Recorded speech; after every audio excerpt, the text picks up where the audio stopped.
підтримувати інтернаціоналізацію в цьому контексті. І сьогодні з нами представник Міністерства освіти і науки, керівник експертної групи з євроінтеграції директорату європейської та євроатлантичної інтеграції міністерства Сергій Шкапко. І ми просили його привітати від міністерства учасників і представити нам сучасну ситуацію щодо інтеграції України, інтеграції освіти української до Європейського Союзу. І сьогодні ми з перших вуст почуємо, яка ситуація з цим питанням. А інтернаціоналізація, відповідно, є невід'ємною умовою того, щоб цей процес відбувався успішно. Прошу, пане Сергію.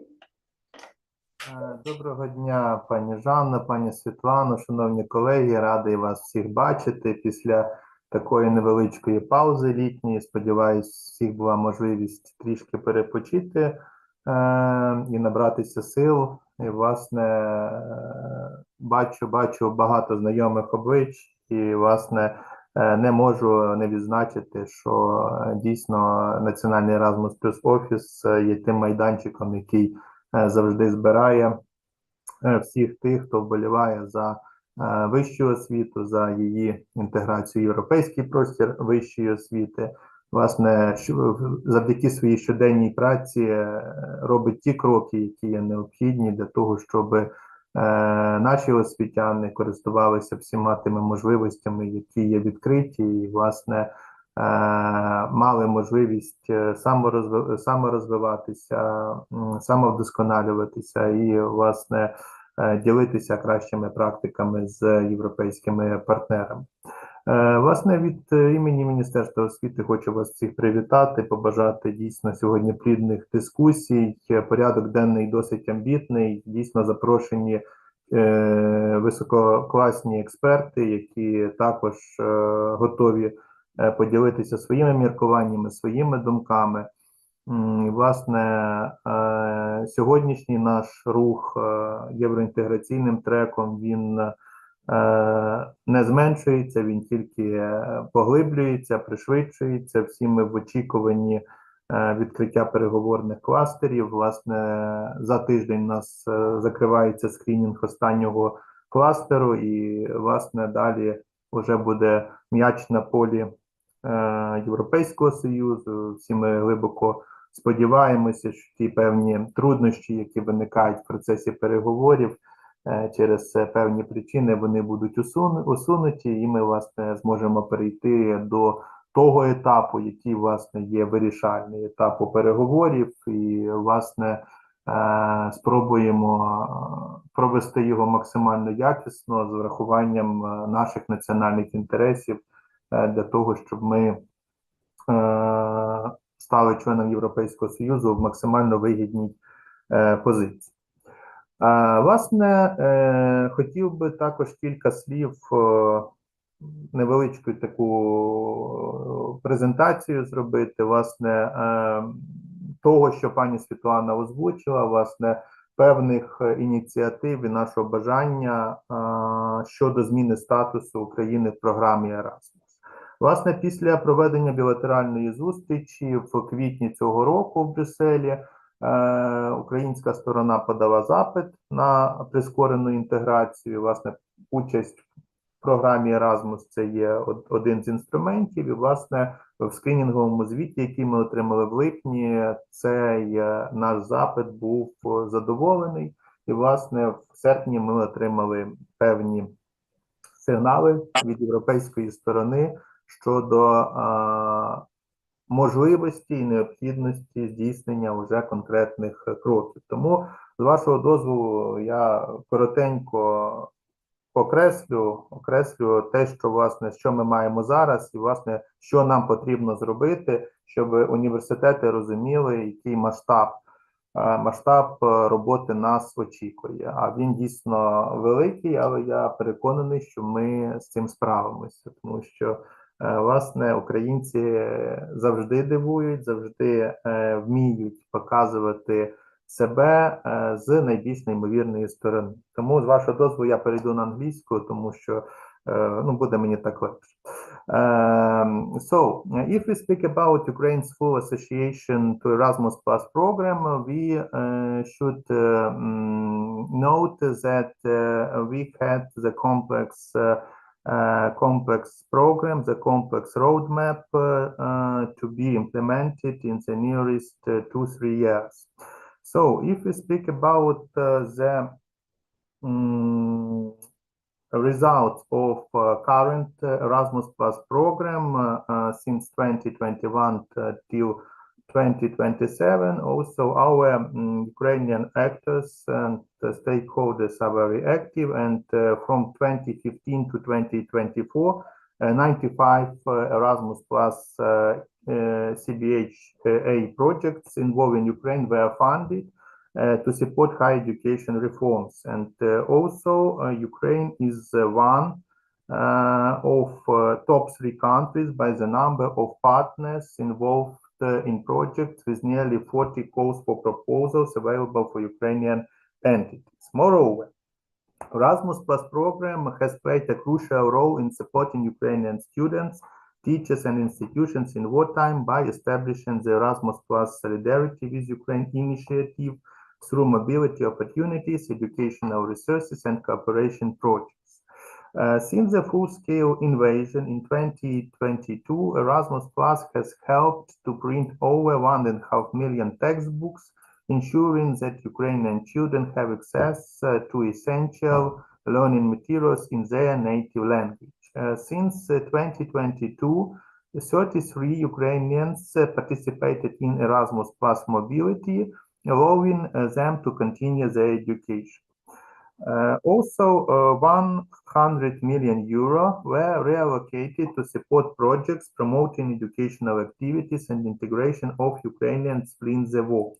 A special 5 million euro call for Ukraine was opened for setting up a digital education environment in the higher education sector, and also the National Eurydice Network unit in Ukraine, National Etwinning Office, National Centers of Euroguidance and Europass, and the National Contact Point of the European Qualifications Framework for Lifelong Learning in Ukraine are also set up under Erasmus+.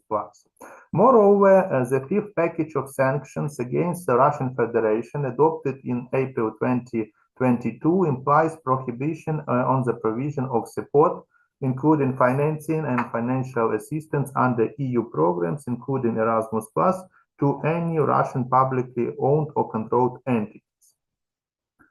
As of August 2025, 32 Ukrainian universities are associated partners in the European University Alliances, and around 10 more have been invited to join as full or associate members.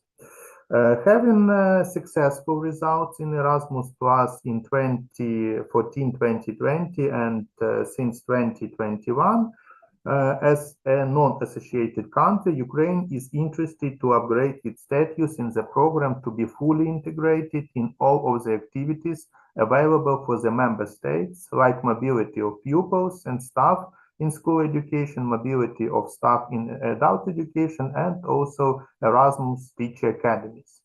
Ukraine has set the strategic goal of becoming a fully associated country to Erasmus Plus before accession, specifically by 2028, under the accelerated integration as part of its wider EU integration agenda in the education sector.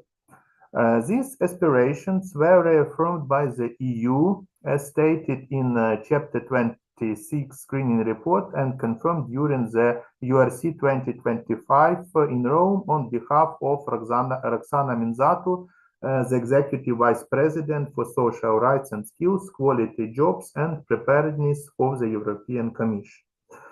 Being aware that gradual integration remains subject to relevant EU acquis alignment, Ukraine fully understands the necessity of mandatory implementation of the respective acquis, including Regulation 2021-817 and compliance with all Erasmus Plus requirements to gain association to the program earlier than EU membership, starting from the new program period 2028-2034.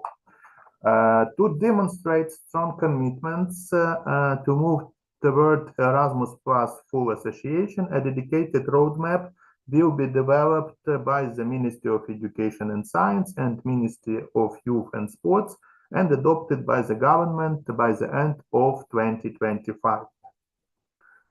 Given a wide range of Erasmus Plus activities and a tight time frame, a preparation process will also involve educational institutions, civil society organizations, youth and sports entities, auditing and financial authorities, and quality assurance agencies. To support smoother integration, the EU site, represented by ESEA, will hold 2 thematic TAIEX workshops in November 2025 and March 2026 to EU candidate countries. And also at the beginning of September, Alexandra Husak was nominated as national coordinator for revising Ukrainian status in Erasmus+, and also she is responsible for this very ambitious process, and our directorate is fully involved in this work, and we will inform you about the concrete steps after the adoption of appropriate roadmap above mentioned by myself. The Ministry of Education and Ministry of Youth and Sports will be national authorities to be engaged in the preparatory measures for association to the Erasmus Plus program. The above-mentioned roadmap will include steps on EU acquis, implementation, institutional arrangements, and capacity-building activities based on the necessary data collection. Specifically, tentative measures needed include as follows. This list is not exhaustive and consists of collecting evidence and necessary data from other countries and inside Ukraine on specific Erasmus-related issues, either adopting new national laws and regulations or amending existing ones. Establishment or designation of the National Erasmus Plus Agency with necessary staffing and funding. Designation of independent audit body as EU funds will be involved, and assessment of the Ukrainian higher educational institutions on their compliance with the Erasmus Charter for Higher Education, and also the capacity building for Ukrainian participants and national authorities. It is appropriate to request the establishment of a dedicated capacity building window for Ukraine within the Erasmus for 2026-2027 in order to adequately prepare for the transition to full program association. Additionally, as Ukraine requests for Erasmus Plus associations prior to EU membership, specifically starting from the next program period, the annual membership fee would likely be approximately 10 million euros, depending on the level of participation and transitional arrangements. So that it is appropriate to ask for suspension of Ukraine's payment obligations for its participation in Erasmus Plus for the next Erasmus Plus program period, as it took place in 2024 for other EU programs for the current program period, as for Horizon Europe program, Digital Europe, and also Creative Europe. Here I will stop my brief overview, and if you have any questions to clarify some aspects, I'm ready to give you the respective answers. Thank you.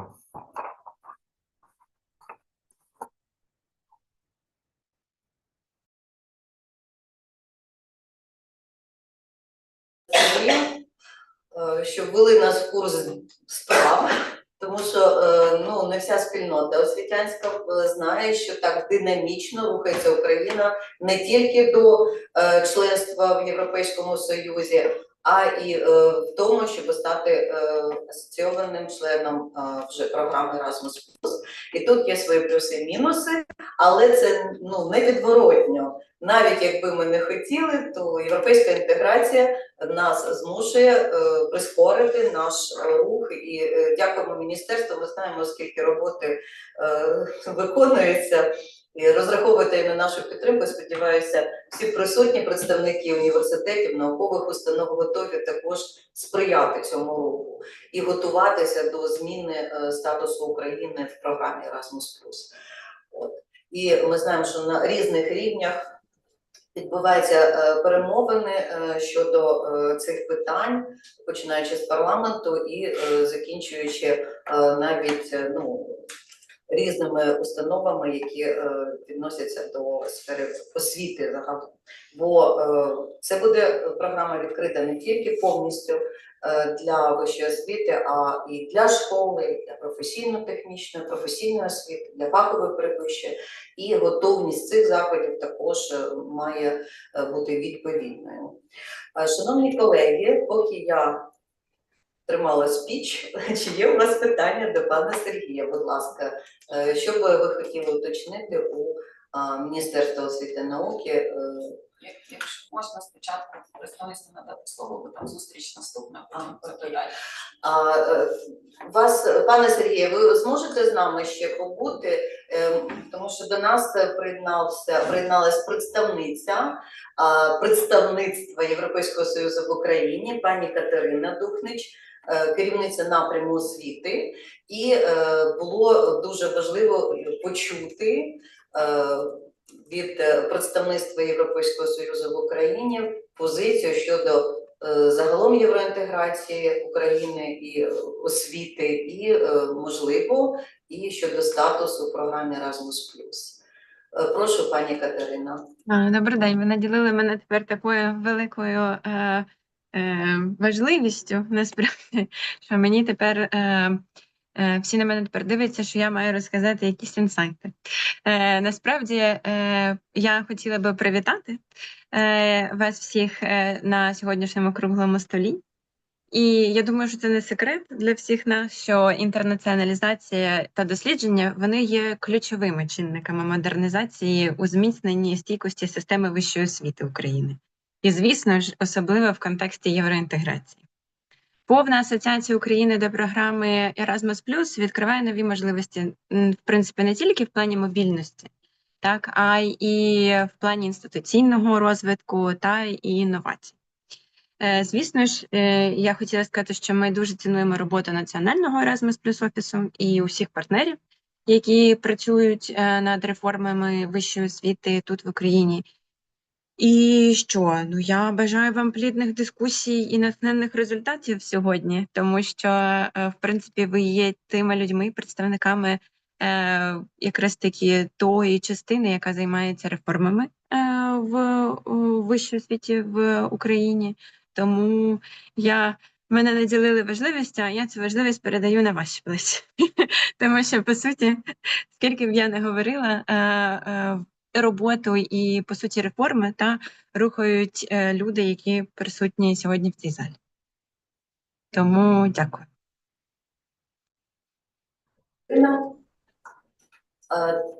Включимо звук.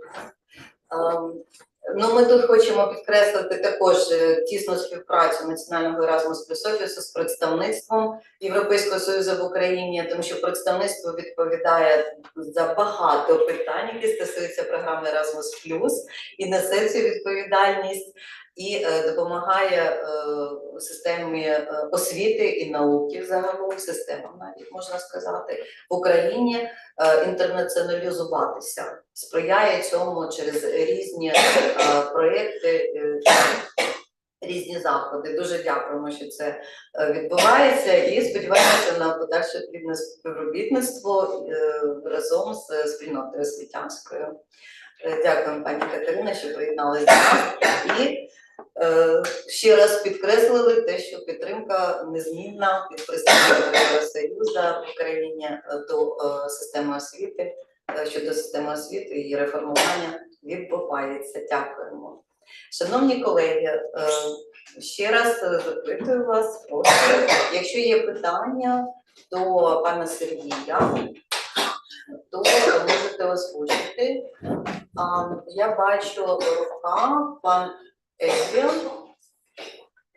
Світлана, з нами пан Едріан? Так, я знаю. Вітаємо, пане Едріан, прошу вас. Hello, hi, good morning everyone. My name is Adrian Jakolczewski. I am the policy officer working with Ukraine at DG EAC at the European Commission in Brussels. I wanted to thank you very much for being here today, for being here in this meeting.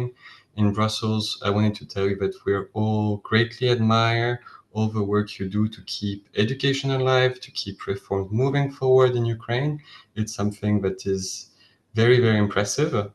I wanted to talk a little bit about Erasmus because for us we see Erasmus as one of the strongest ties between Ukraine and the European Union.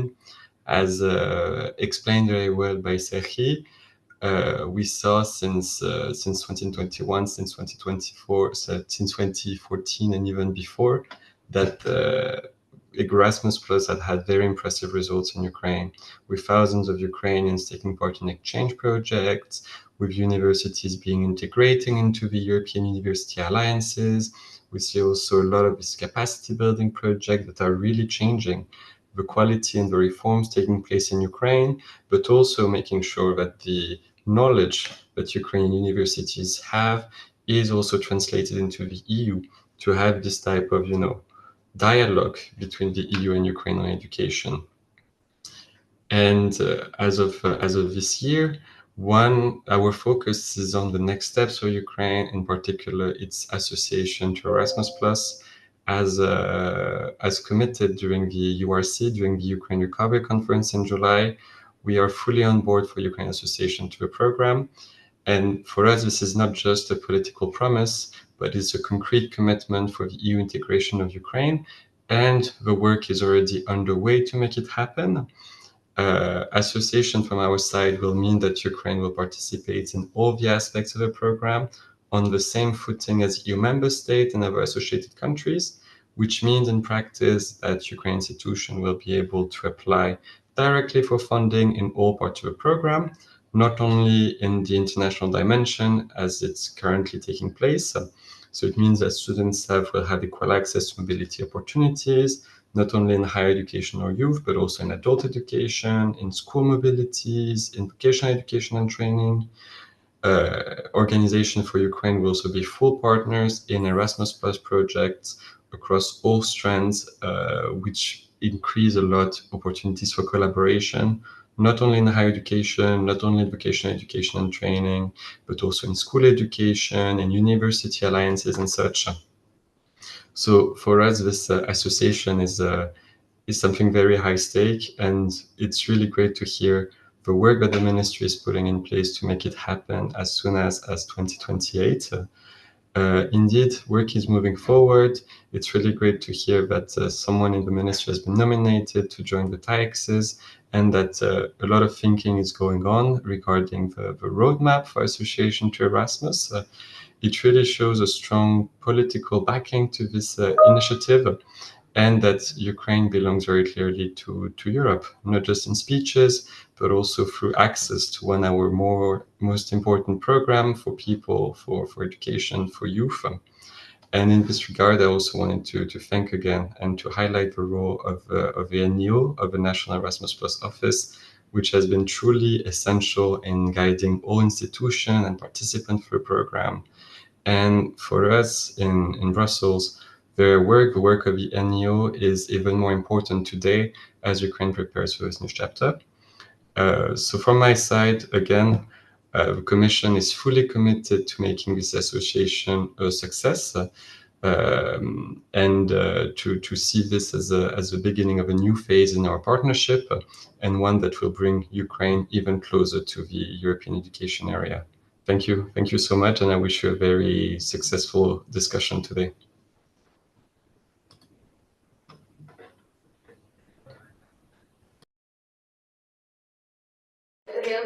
Едріан Олшевський, він є полісі офісом в Генеральному директораті з питань освіти, молоді, спорту, культури в Європейської комісії і теж багато допомагає розвивати вищу освіту в Україні і всі освітні і молодіжні ініціативи, які фінансує Європейська комісія. Дякуємо, Едріан, за постійну підтримку. Дякуємо. Шановні колеги, у вас є можливість поставити питання до колег, які з нами. Ну і в першу чергу чекаємо після презентації пана Сергія ваші питання до Міністерства, до директорату, який відповідає саме за євроінтеграцію.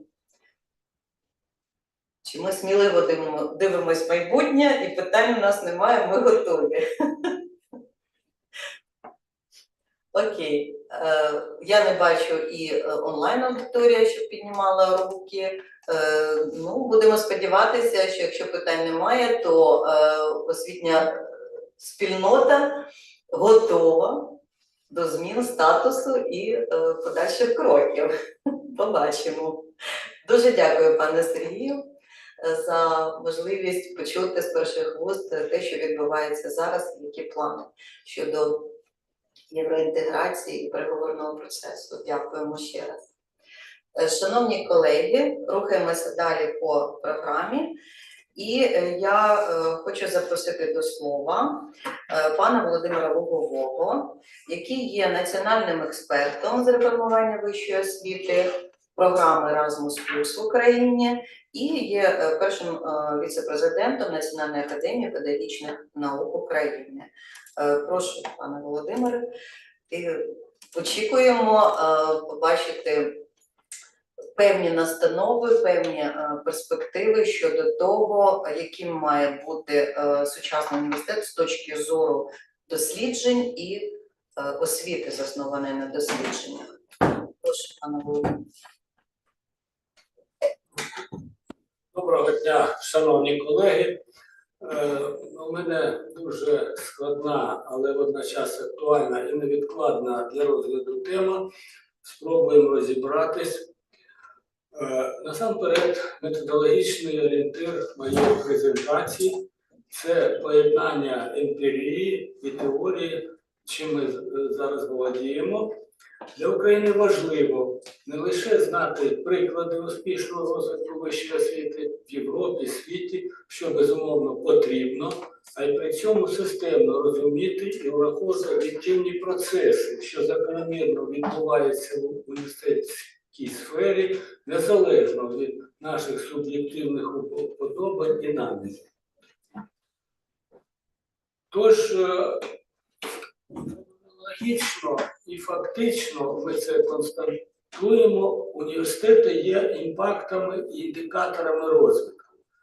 Щодо першого я наведу крилату фразу відому: американські університети сильні не тому, що Америка багата, а Америка багата саме тому, що у неї сильні університети.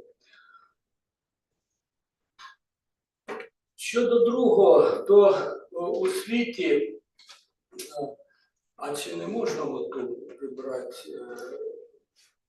меню? То у світі 30 тисяч університетів, і серед 30 топ-університетів у світових провідних рейтингах Шанхайський 25-го року, Таймс 25-го року, QS 26-го року, одночасно у всіх трьох них присутні представники розвинутих відомих нам країн: США, Сполученого Королівства, Швейцарії, Канади, Китаю, економічно і технологічно прогресуючого дуже сильно. Водночас ми помічаємо, що країни ЄС немає. І це певний симптом, який став предметом розгляду, зокрема в Будапешті, коли Угорщина головувала в Євросоюзі, шляхом прийняття Будапештської декларації щодо компетентноздатності Європейського Союзу, який став перед ризиком програвання цієї конкурентоздатності Сполученим Штатам і Китаю. Чому університети такі сильні? Тому що вища освіта сутнісно – це інтегрований перетин освіти, і досліджень та розробок. Це доказано, доведено. І це стосується всіх рівнів циклів вищої освіти без виключення. І на малюнку концептуально показано місце вищої освіти в екосистемі освіта Research and Development.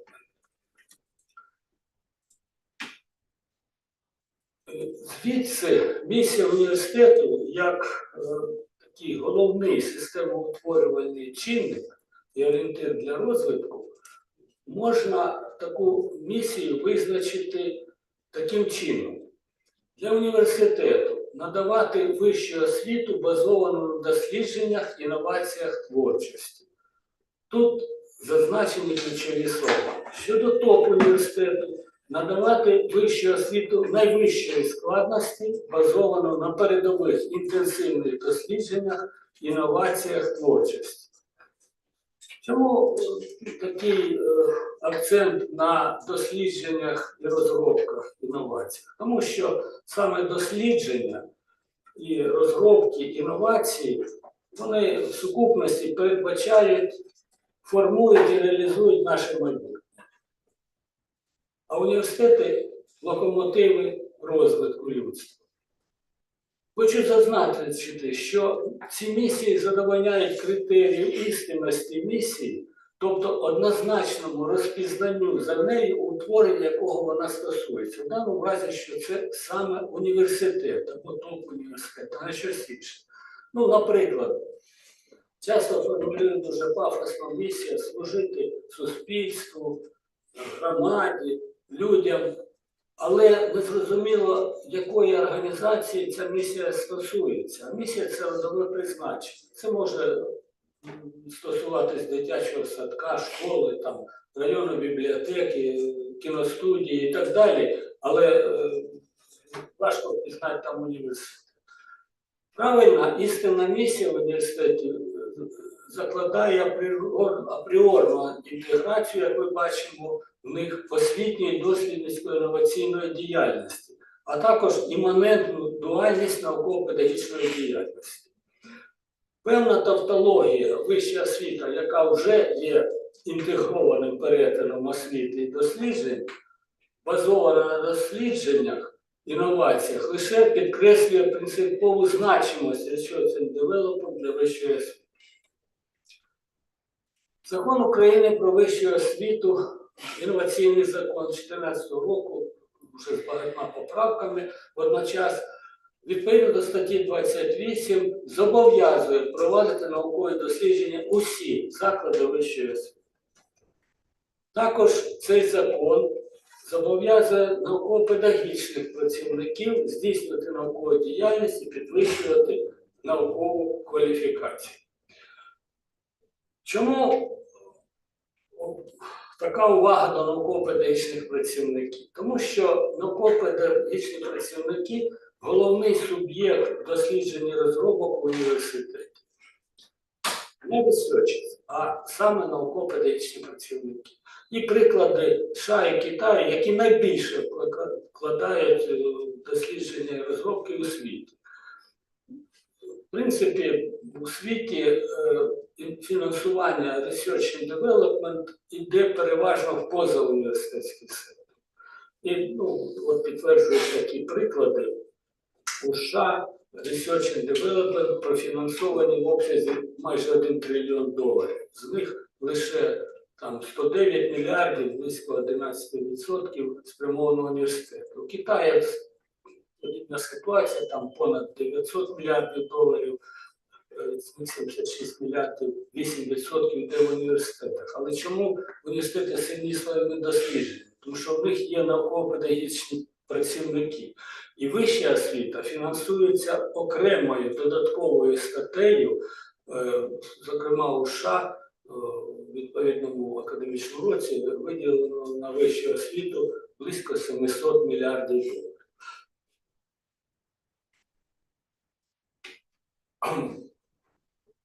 В світі існують дуже системні класифікатори дослідницької інноваційної діяльності університетів. Ну, загально відома у США класифікація Карнегі, вона діє з 1973 року, останні версії 21-25 років, але групує заклади за складністю і обсягом освітніх програм та досліджень і розробок книг. Якщо узагальнювати реальну практику розвитку вищої освіти, можна запропонувати типологію університетів за ознаками їх прогресивності з огляду на дослідницьку інноваційну базу вищої освіти. Ну, перший тип – це потужне і насамперед продукування і вже наступне невідкладне поширення нової інформації, зокрема знань. Це коли, по суті, лабораторія інтегрована з аудиторією. Другий тип – це пріоритетне поширення кимось напрацьованих знань нових і певне продукування нової інформації самим. І третій, на жаль, поширений тип – це просте переказування, передавання без критичного осмислення і без помітного продукування нової інформації знань, ну, відповідно, якраз застарілої інформації. З цим останнім типом бореться акредитація. Вона мотивує, зобов'язує позбутися такого примітивного статусу 3, а рейтинг мотивує, заохочує до набуття продвиненого статусу 1. Це топовий статус для університету, який дійсно локомотив розвитку. Як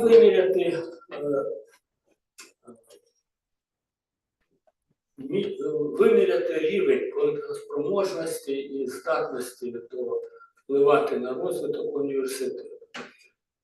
У зв'язку з цим зазначу, що з початку 2000-х років у світі інтенсивно розвивається рейтингова культура. У сфері вищої освіти утвердились 3 міжнародні рейтинги – Шанхайський, Таймс і QS, які у такій послідовності у 2018 році визнані українським урядом. З них найбільш об'єктивний, валідний і крутий, з найбільшою диференціальною крутизною – це Шанхайський рейтинг. Кожен з цих рейтингів враховує дослідницько-інноваційну діяльність університету. Найбільш повно усіма індикаторами, в які зашита науково-інноваційна діяльність, це Шанхайський рейтинг. Уряд цілком справедливо не визнав жодного існуючого поки що українського рейтингу, як таких, що не мають довіри, і це показано. Водночас для ефективного управління університетською мережею потрібний законодавчо визнаний національний рейтинг, подібно до узаконеної національної акредитації. Національної акредитації недостатньо. Федеральна індикаторна база Шанхайського рейтингу. Вона дуже стисла, але дуже вагова. Вона не розпорошується, б'є просто в десятку, і всі показники, вони дуже працюють синергійно і синхронно. І тому це дуже диференціюючий, дуже об'єктивний рейтинг. Дані беруться з третіх сторін, тут немає суб'єктивності ніякої, і дуже поважний рейтинг. Але попасти в нього не просто. Критеріальна індикаторна база Times. Вона в 2024 році оновлена. Це, до речі, вада рейтингів, коли вони періодично міняють свою базу. Не можна лонгітюдний моніторинг провести. Тут 17 індикаторів, вони подрібнені, але сама велика вада – це третина репутаційних показників. Це суб'єктивні показники, які, як ми побачимо далі, перемішують, вони спотворюють об'єктивну реальність. Тут ми бачимо безпосередньо виокремлено окремі показники, які стосуються досліджень. Спеціально, ну, ви бачите, я не буду їх називати, можна спокійно їх почитати, їх вага і так далі. І, до речі, окремо виділено питання інтернаціоналізації, бо наука – це річ інтернаціональна, вона не може бути містечкова, справжня наука і, звичайно, співпраця міжнародна дуже важлива. І критеріально-індикаторна база рейтингу QS.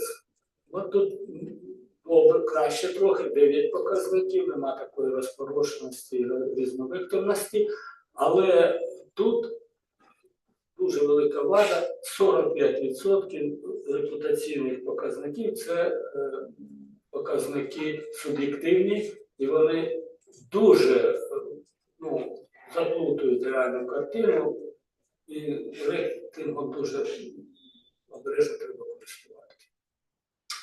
Українські університети в рейтингах. У шанхайському рейтингу пробився один наш провідний університет, ГРАС, це Global Rating of Academic Subjects, в 2017 році з математики. До речі, цей факультет математичний дав світу еквівалента Нобелівського лауреата Марію Вязовську, яка зараз працює в Лозанні, її перехопили і приносить рейтингові здобутки Лозанському федеральному, в Швейцарії 2 федеральних університета, технічному університету, але один раз в 2017 році. В загальній версії, в 2024 році, Київський університет попав в цю версію, теж в останній групі, але не утримався. Водночас ці видатні досягнення університету не знайшли належної державної підтримки, а світовий досвід каже, сам університет пробитись в рейтинг, особливо в високій позиції, сам по собі рідко може. Треба йому національна допомога. Треба думати над цим. Що стосується України в рейтингу Times. Показники падають. І зараз, якщо щоб порівнювати 1000 шанхайський, 1000 Times, то залишився один Сумський державний університет рейтингу Times, який на 900-й позиції в 1000. Всі решта ще нижче. Таких закладів 17 в Україні є, але це певне окреслення цих закладів. Що стосується України в QS, тут 3 заклади в 1000, Тарас Шевченко National University of Kyiv, Каразін Харків National University і National Technical University of Ukraine, Ігор Сікорський, Київ Політехнічний інститут. Всі решта за 1000. Часто кажуть, розумієте, війна, і тому у нас такі втрати рейтингові закладів, але війна, вона у нас тривала, вона продемонструвала, що це такий безжалісний чинник прогресу. Дуже прогресувала наша оборонна промисловість і методи ведення війни, і зараз учаться у нас, як дронами вражати противника і так далі. Але разом з тим, якраз виклик війни зобов'язує підтримати топ-університети, і прикладом є Ізраїль. В стані війни, давно всім відомо, протистоїть дуже сильному противнику навколо великої кількості населення, має в шанхайському рейтингу 7 топ-закладів, в тому числі 3 заклади в топ входять, Times 7, QS 6. В Україні для порівняння зараз в шанхайському немає, Times 1 в 1000 і QS 3 в 1000. Актуальна національна проблема для України – формування і підтримка університетів світового класу, зокрема як чинника успішного протистояння російської агресії. Ефективність рейтингів для порівняння шанхайський, Times і QS. Завдяки об'єктивним показникам та відповідності критеріально-індикаторної бази місії топ-університету найбільш ефективним є шанхайський. Методологія шанхайського рейтингу не змінювалася з 2004 року, що посилює його моніторингову здатність. можна системно, по-науковому прослідкувати розвиток університетів кожної країни і кожного університету. Рейтинг там же совок ЄС менш ефективні через наявність суб'єктивних репутаційних індикаторів та контроверсійність частини. Тут можна розказувати дуже багато прикладів, дуже показати. Таймс 33 репутаційних індикаторів та надмірна їх потрібність за великої загальної кількості, як я зазначав. Є 45 репутаційних індикаторів, не суперечливих окремих з них, це окрема тема. Наведу просто кілька прикладів неадекватності результатів ЄС і заставляю дуже обережно користуватися. Приклад неадекватності результатів для України і Казахстану. У рейтингу удвічі більше казахських 20, ніж українських 10 університетів, що дуже сумнівно. Ну, хто знає, український і казахський університет. Кращий казахський університет обіймає вчетверо вищу позицію, 166 місць, ніж кращий український університет імені Тараса Шевченка. Що також сумнівно. Друге, рейтинг ігнорує повністю потужні університети, які спеціалізовані, сфокусовані заради потужних досліджень і інновацій, чи не мають або мають мало бакалаврських здобувачів. Ну, наприклад, University of California, Сан-Франциско, 20-й в Шанхайському, Rockefeller University, 29-й в Шанхайському і так далі. І так далі, там багато американських. Швеція, Каролінський інститут, 50-й в Шанхайському і перший у Швеції, але QS його взагалі його не бачить, для нього ніхто. Ізраїль, Weizmann Institute of Science, 71-й в Шанхайському і перший в Ізраїлі. Для QS цей університет не існує. У групі топ-30 кожен п'ятий, це вже третє, у групі топ-30 кожен п'ятий показник має максимальне значення, 100 балів, що на відміну від акредитації неприпустимо для рейтингу. Хтось один 100, інший менше, перший, другий, третій. Ну і тощо, цей перелік можна дуже треба критично ставити. Питання структурованої інтернаціоналізації, яка зараз проявляється у світі як закономірність, ліги, альянси, асоціації і так далі. Глобалізація спричиняє інтенсивні процеси інтеграції і диференціації на глобальному, регіональному, національному рівні. Це не тільки, так сказати, співпраця і колективізація, це і сильна індивідуалізація. Виникає феномен селективної асоціативності для високорейтингових університетів на засадах рівний з рівним, з метою синергії діяльності на основі збігу можливості мотивації. Тобто дуже багато прикладів, коли університет прагне високорейтингу, саме шукати партнера собі рівного. І якщо він переключається на менш такого розвинутого університету, це так, це буде щось або другорядне для нього, або якимось причинам. Структурована інтернаціоналізація приклад Європи. Утворилось дві потужні ліга League of European Research Universities і Guild of European Research Intensive Universities. Здавалося, якщо почитати їх місії, то вони дуже подібні, але для чого вони, власне, чому вони дві існують? У них кількість спільних країн 10. Переважна більшість це спільні країни. Але спільних університетів в цих двох утвореннях немає спільних університетів. Тобто одні університети в одній лізі, а другі університети в другій лізі. І причина в тому, що в лізі університети більш високорейтингові, і вони там по інтересам об'єдналися в цю лігу. А менш рейтингові університети об'єдналися в другу лігу. От вони існують як дві ліги. Тобто щось похоже на футбол. Є Ліга Чемпіонів, є Ліга Європи, є Ліга конференцій. Структурована інтернаціоналізація ініціатива ЄС. Сьогодні говорили і покладали великі надії що розвиваються альянси і треба в них брати участь. Безумовно, це шлях до розвитку. У 2019 році Європейська комісія почала реалізацію European Initiative з розвитку транснаціонального освітнього дослідницького співробітництва університетів шляхом створення більших альянсів і фінансується, тут зазначено, разний плюс і горизонт Європи.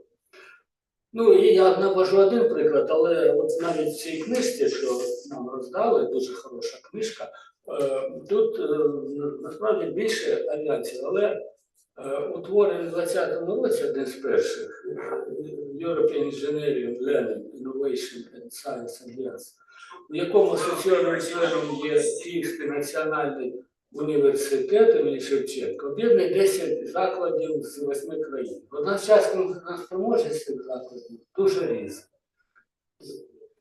В Україні відсутні, якщо зазначить Україну, об'єднання лідерських університетів паритетної конкурентоспроможності. Фінансований за проєктом ЄС Піонерський альянс українських університетів, що утворений 23 році, складається із 6 закладів, з яких лише 2 університет Шевченка і Сумський державний університет входять до світових університетських рейтингів в топ-1000. Це створює ризики для ефективної співпраці, така різнокаліберність університетів, як показує світова практика. Разом з тим, у світі дуже є такі знакові переконливі приклади, коли асоціюються заклади рівні з рівнем. Ну, скажімо, типовий приклад – Асоціація американських університетів утворена ще в 1900 році з метою ефективного надання складних докторських програм. На засадах змагальності, тобто туди приймають, але й виключають. Нині об'єднано 71 топовий університет США, 69 включно з Гарвард Юніверсити і Канади, 2 університети в Торонто і Макгіл Юніверсити. Ну і тут вище наведено сайт імпакт цього об'єднання. Вони більше половини докторських ступенів присилають дослідницьких питання дослідження, федерального фінансування більше половини виконують. Але що цікаво, що навіть в рамках цієї асоціації відбувається розмежування. Тобто оптимальним є альянс такий, згуртований. Це коли 10-20 університетів. Асоціативна асоціативність, якщо брати національний рівень, це Австралія, Китай, інших країн, Сполученого Королівства, Німеччини, Японії. От Австралія. 8 найкращих університетів. В Австралії 24 університети світового класу, а взагалі в шанхайському рейтингу 29 університетів. Але 8 найкращих університетів з інтенсивними дослідженнями об'єднані в Group of 8 Australian Universities, COP8. Їм надано великі автономні права. Їм до них до подрібницям не лізуть. Їм не лізуть всякими перевірками безкінечно. Включно з правом самоакредитації. Китай. З метою розвитку конкурентоспроможного університетського середовища в Україні реалізовано кілька державних проєктів з підтримки лідерських університетів, особливо топових закладів. Зокрема, ще в 1999 році з 9 провідних інституцій утворено Лігу 9. І упродовж, коли незмінна методологія шанхайського рейтингу, її університети майже 7-кратно поліпшили університетські досягнення, зокрема 4-кратно найкраще досягнення завдяки синергії такій згуртованій групі. Тепер Болонський процес. Значить, на жаль, Болонський процес поступово трошки, знаєте, спростився за одночасного ускладнення глобального контексту. Відбувається інтернаціоналізація, але зростає конкуренція. І тиранське комуніке, якщо проаналізувати, і це зроблено у нас в академії, в інституті, засвідчено як здобутки, так і втрати Болонського процесу. Серед втрат. Тиранська конференція усунула, це Перше, без прецеденту, з порядку денного виклик щодо досягнення конкурентоспроможності і привабливості європейського простору вищої освіти. Ця мета зазначалась в усіх попередніх болонських міністерських документах, починаючи від Болонської декларації 99-го року і завершуючи Римським комюніке 20-го року. І становила сутність так званого другого зовнішнього виміру, пов'язаного з інтернаціоналізацією, і відповідної стратегії 2 розвитку вищої освіти, розвитку конкурентно здатного університету, а не просто університету, який пройшов акредитацію і допущення на ринок праці. Згортання цього виміру спрощує болонський процес і європейський простір вищої освіти до їх першого внутрішнього виміру, просто сумісність і порівняність. Це дуже, сказав би, завдання може і складне, але цього недостатньо. Недостатньо завдання. Це, поміж іншого, зумовлює ризик втрати інтересу до болонського процесу з боку університетів лідерів і країн з потужним університетським потенціалом. Конференція залишила поза увагою світовий 20-літній інноваційний досвід ефективного використання рейтингових механізмів для моніторингу і мотивації діяльності найвищої досконалості університетів, вимірювання визначення характеристик лідерських університетів, рейтингування країн, в тому числі дослідницької активності, рейтингування країн за рівнем університетського розвитку з метою подальшої мінімізації розриву між ними за конкурентоспроможність і привабливість вищої освіти. У 2024 році більше половини країн-учасників ЄПО не мали університетів світового класу, топ-500, за критеріями шанхайського ринку, решта країн сильно диференційована за кількістю якості таких факторів. Україна стратегії рейтинг. Україна має стратегію розвитку освіти України на 22-32 роки. В стратегії абсолютно справедливо зазначається важливість рейтингів, як такі, що єдині спроможні визначити університети-лідери, які, по суті, тягнуть за собою розвиток. Це в описі проблем, аналіз поточного стану зазначається, стратегічні цілі та показники і завдання, що університети інтегрально все загальниці, що університети повинні пробиватися ці рейтинги. Але цього недостатньо, тому що університетам треба допомагати і створити механізм руху університетів до лише досконалості, що не можна зробити за акредитацію. Але одночасно ось в операційному плані з реалізації стратегії немає керування поняттям рейтингу, і тому проблема зависає. І тому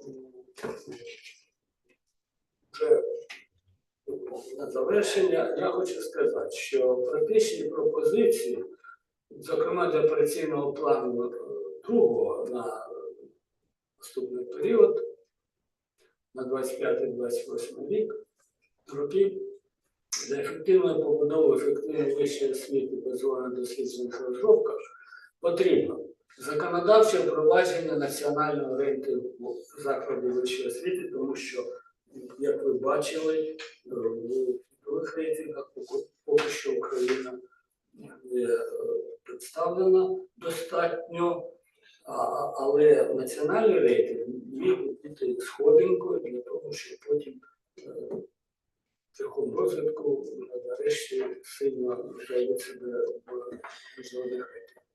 На кшталт обов'язково об'єктивного шанхайського рейтингу, усвідомлення об'єктивної незамінності рейтингування для стратегування та далі більш інтегралізованому світі. З рейтингу далі неможливо. Законодавче впровадження національної класифікації закладів вищої освіти за прикладом класифікації КНЕ для мережі закладів США, яка враховує обсяг і складність освітніх програм і обсяг і складність розробок, які виконуються в університетах. Університети різні. І на основі рейтингування класифікації законодавче впровадження мистецьких ліг за рівнем досконалості закладів вищої освіти. Такі ліги доцільно створити в межах європейського простору вищої освіти з метою мотивації змагального розвитку університетів та їхніх мереж. До речі, це дуже такий виклик, який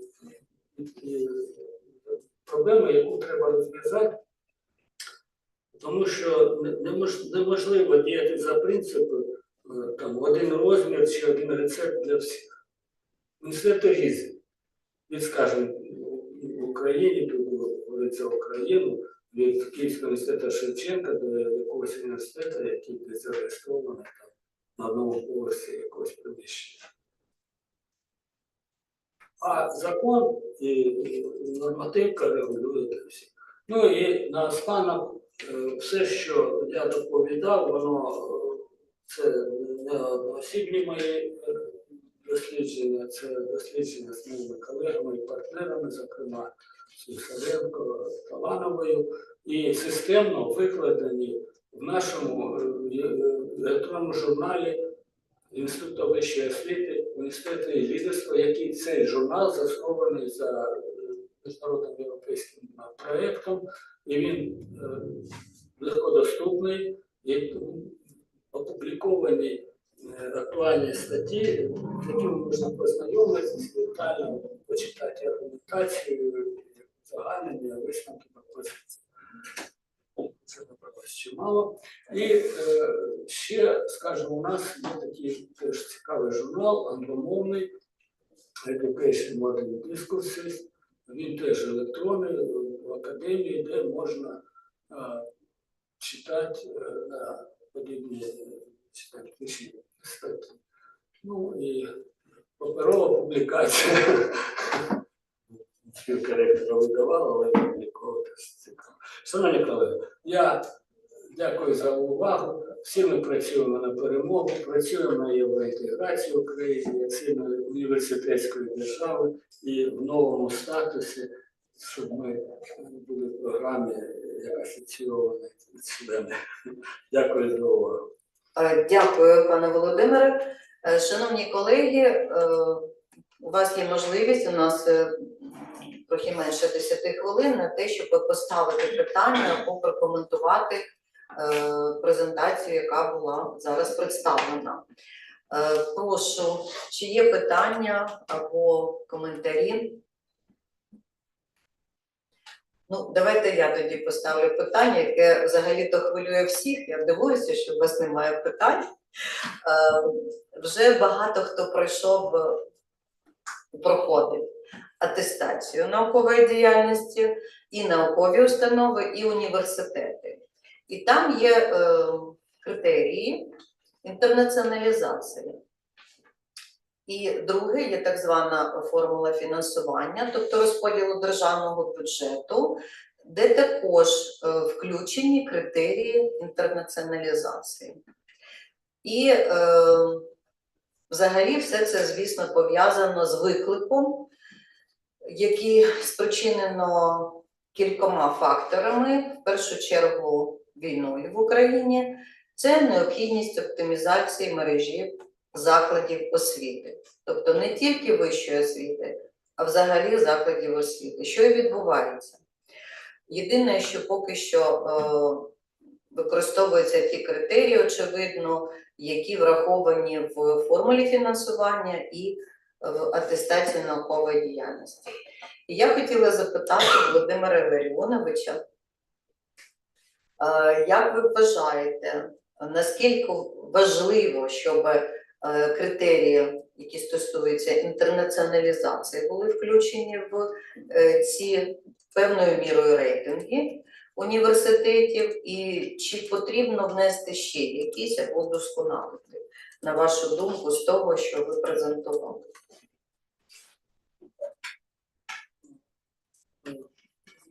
Дякую за запитання. Насамперед зазначу, що в цій залі проводили рівно рік назад теж семінар по мережі українських університетів І, зокрема, в нашій академії проведено було комплексне дослідження по аналізу мережі державних закладів. І дуже предметний аналіз розвитку регіонів і таке інше. І я абсолютно підтримую постановку питання, що цю мережу треба удосконалити. І міністерство так оголошує, навіть такий орієнтир, що нам буде скоротити кількість університетів наші розпорошені мережі до 100.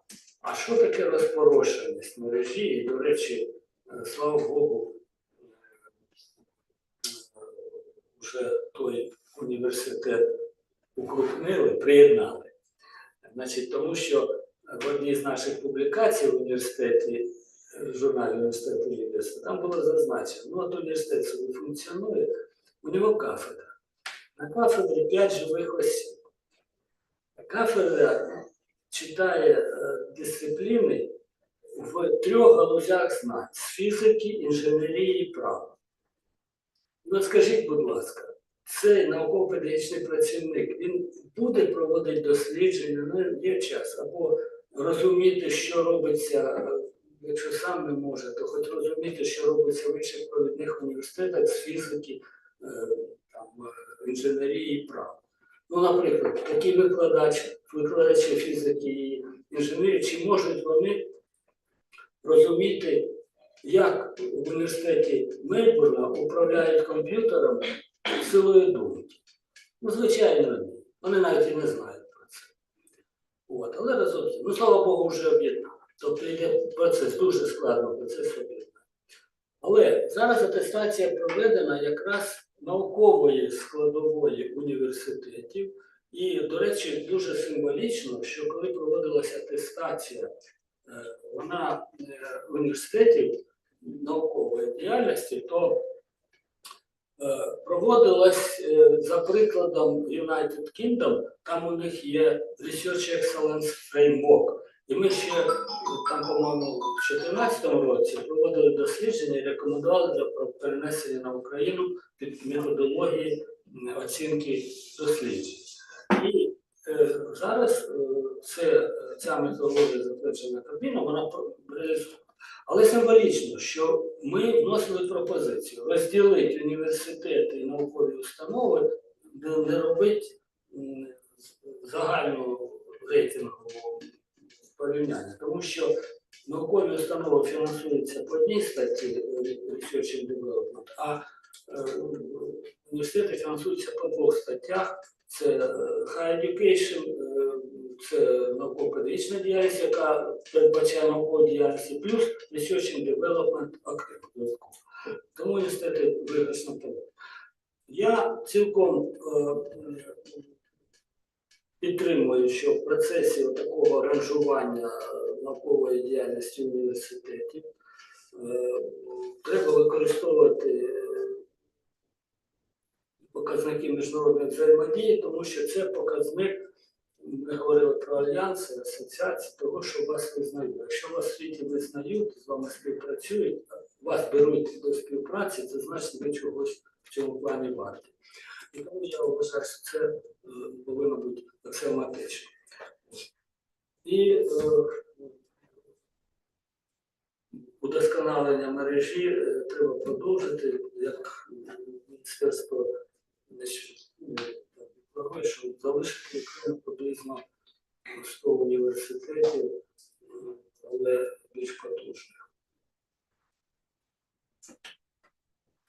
Дякую, пане Володимир. Ну, дійсно, інтернаціоналізація, вона посилює, як ви згадували, і ми всі розуміємо, конкурентність.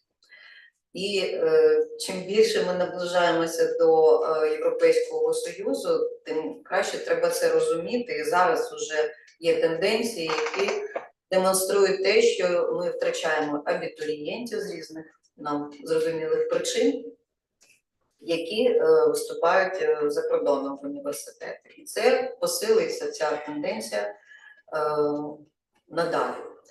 Тому університетам як і всім закладам освіти, ми, як Національний Еразмус плюс офіс, розуміємо, що інтеграційні процеси, зміна статусу програми Еразмус плюс стосуються абсолютно всієї системи освіти України, тобто всіх закладів.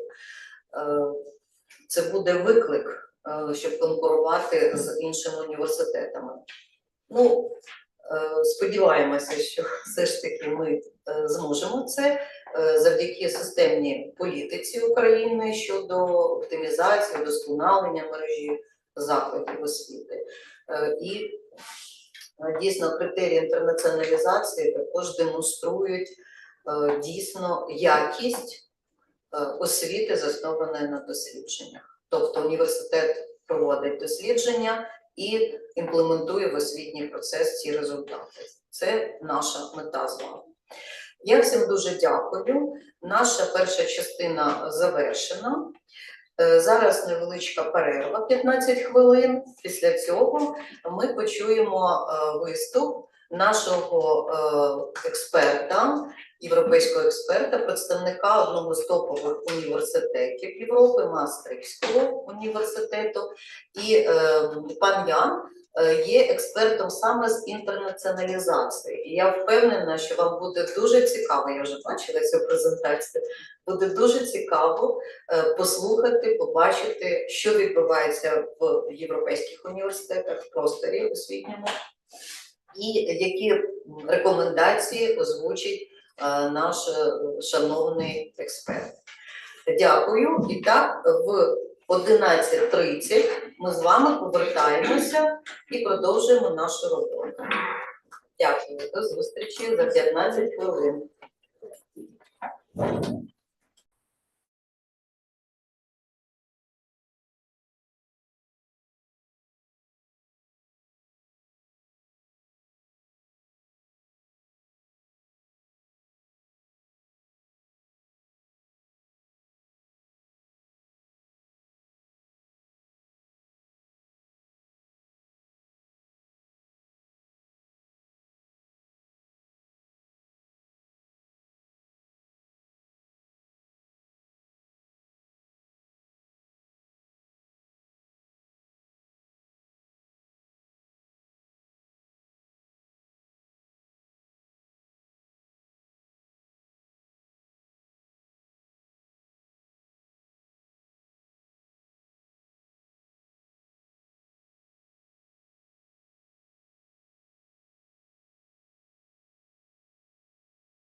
Dear Jan, we have a break for 15 minutes as for now for our participants. Maybe we will check your sound and your presentations. Yes, okay. I can hear you very well, so things seem to work. That's good. And the presentation. Yes, sound as well. Sound works well. And okay, and maybe you will share your screen. Let me share my screen, see if it works. Can you see my screen? Yes. Try to list it, and let me see if it's. Does it change the slides? Yes. Great. Perfect. Okay, so we're set, I think, Veronica. So it works. Yes, thank you so much. So we will wait for a few minutes and perfect. I'll be online. Thank you so much. Then I'm here. Thank you. Okay, see you soon.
Шановні колеги, я вас вітаю. Продовжуємо нашу роботу. Зараз я хочу запросити до слова експерта з інтернаціоналізації. Невеличку довідку про пана Яна ви бачили в програмі. І розумієте його досвідченість і здатність нас ознайомити з тими можливостями, які є щодо інтернаціоналізації в контексті освіти, заснованої на дослідженнях, щодо досліджень і таке інше. І я прошу до слова пана Яна. Ви з нами?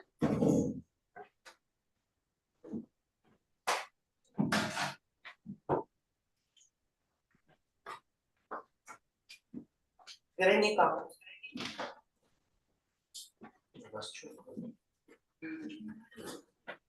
Я не бачу просто. Я не бачу, чи є. Один був. Він не презентацію записав. Що ж мовчить? Чи в нас пан Ян, ми вас не чуємо. Good morning. Can you all hear me? Good morning. Good morning to everyone. Can I start the presentation or not yet? Так, я вже представила вас як експерта з інтернаціоналізації і тим більше такого цікавого, відомого університету, який точно має хороший і приклад і досвід щодо інтернаціоналізації. І взагалі наше питання, яке ми розглядаємо на круглому столі. Просимо пане Ян до слова. All right, so I think I can start. Good morning to everyone, or in Ukrainian, доброго ранку, I found that's the way to say good morning. It's a pleasure to see all of you here today. I want to thank in particular the speakers before me, Professor Škapko, Professor Lujovi, and of course Professor Talanova, and also want to thank in particular you, Svetlana and Jana, for the excellent preparation. The goal today is to make this an interesting presentation, but also to really give you something to reflect on, to share best practices that you can also apply. Because in the end, it's about the knowledge, the skills that you can bring to strengthen Ukrainian higher education. I also want to say good morning to the European Commission. I saw some colleagues being there from the Commission as well. And I very much applaud their goal. And we had the Commissioner, Roxana, with us in Maastricht very recently, a few weeks ago, for our opening academic year, in which she also explained that Erasmus Plus is a right. So I think that's a very important one to also discuss today. I will today take you on a bit of a story regarding first internationalization, second how we in Maastricht how we really build a, I would say, world-class university via internationalization. And then part three, I want to zoom in particular on how to strengthen education and research, which are often still two silos, but which are really important to connect, to create impact for your future generations. I will speak slow in English, but in case there's anything in the meantime, please raise your hand, and hopefully also Jana and Svetlana and the other ones can also help moderate. I'm open for questions during the presentation in case it's very important or in case things are not clear. But if it can wait, I would ask you to wait until the end of the presentation so I can then address them maybe in a more collective way. About myself, so my name is Jan Hupkens. I'm Dutch, and I work as a senior advisor to the president of Maastricht University, specifically on internationalization. We are the most international university of all the 14 Dutch universities, and we've really we've taken internationalization as a key priority. So it's really a specific strategic line. So I hope to also be able to share some interesting insights. I myself am also a product of internationalization. I've done my master's programs in Bruges and in Budapest, and my doctorate degree in Maastricht. And of course, these different academic perspectives and countries also really help me to better understand. And nowadays, with globalization, I think higher education really benefits from listening, learning from each other. So I think also today, I very much look forward to also hearing from you what your experiences are and your thoughts. And I work as an independent higher education expert, on seminars like today. So today there's two aims. I want to share empirical best practices from Maastricht, but which are also rooted in academic studies on how we integrated research and education. And second, and it's the second part of the session, I want to draw your attention on some of the very concrete opportunities that Ukrainian universities now have in Europe, but also beyond, to strengthen their capacities. So we start with a very brief introduction of internationalization. I was a bit sad I could not understand the presentations before, but what I could see from the slides is that the ambition is quite high at the level of the Ministry of Education and Science, also at the National Academy for Educational Studies. The ambition is high, so I think that's also something to be very proud of. Then I want to briefly, in maximum 5 minutes, emphasize what, according to my studies and our experience, are really key elements which make a successful international university, and what you also need at the national level to achieve that. Then we'll go into the main component of today, best practices to integrate research and education from Maastricht and beyond, and then we move to the final section. When we start about internationalization, I think it's always good to have a baseline definition. What are we talking about here? And over the years, we have seen various definitions emerge. Of course, the one from Jane Knight has remained dominant, but I like the latest edition by De Wit in 2015, where we say internationalization is the intentional, so it's a purposeful process of integrating an international, intercultural, or global dimension into the purpose, functions, and delivery of post-secondary education. And now comes the most important part. In order to enhance the quality of education and research for all students and staff and make a meaningful contribution to society. So whereas initially the definition stopped at the point education, I think for us in Maastricht, but also globally, quality, accessibility, and impact are three very important elements that all our activities should work to. So I always say internationalization is a process. It's a means to achieve a goal. It can be enhanced, can be increased, but internationality is the state of internationalization. But it's important for us, and I think also for you, it's never a goal on its own. It's never the goal to be an international university, but you want to be an international university or internationally oriented university to provide new opportunities, to strengthen your quality of education and research. So if you look, and for the simplicity, I will divide it now between internationalization at home, where we really focus on the content of the learning programs, international intended learning outcomes, the teaching methods, the diversity of the classroom, language learning, virtual mobility, and abroad. And of course there, and we'll speak about this later, you see student and staff mobility, you see projects, Erasmus projects, for example, and you also see branch campuses, so foreign universities establishing a branch abroad. What is very important, and I was in Ukraine in 2018, and I was very impressed by Kiev, by the people, by your culture, but we should not forget the university as we know it today, the modern day research university, is rooted in Europe. It is made in Europe. The university in Bologna in 1088 was the first university with academic freedom as we know it today. The Constitutio Habita back then allowing free passage for scholars for the purpose of education and research. That really was the basis for how we see it today. International collaboration without borders.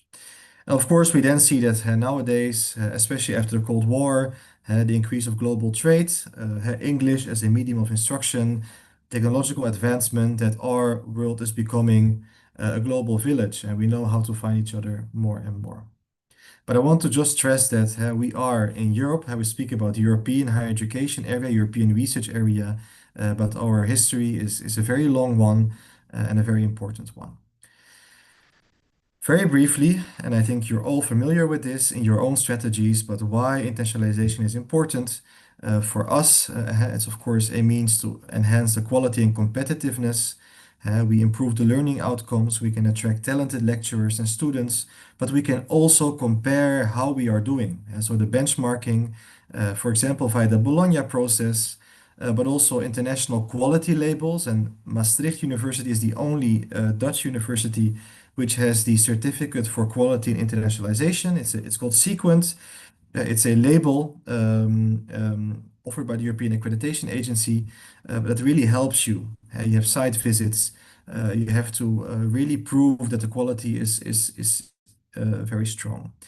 And I saw one slide about rankings. Of course, rankings are also a quality indicator, but especially in the Netherlands and also in Belgium and Germany, we see that rankings nowadays are less of a reliable quality indicator, and that these kind of assessments like Sequent can help next to each other to really show what the quality is. Our organization for internationalization called NAFIC has also done various studies on the added value of internationalization for personal and professional development. Well, also the EU, Erasmus has done these surveys.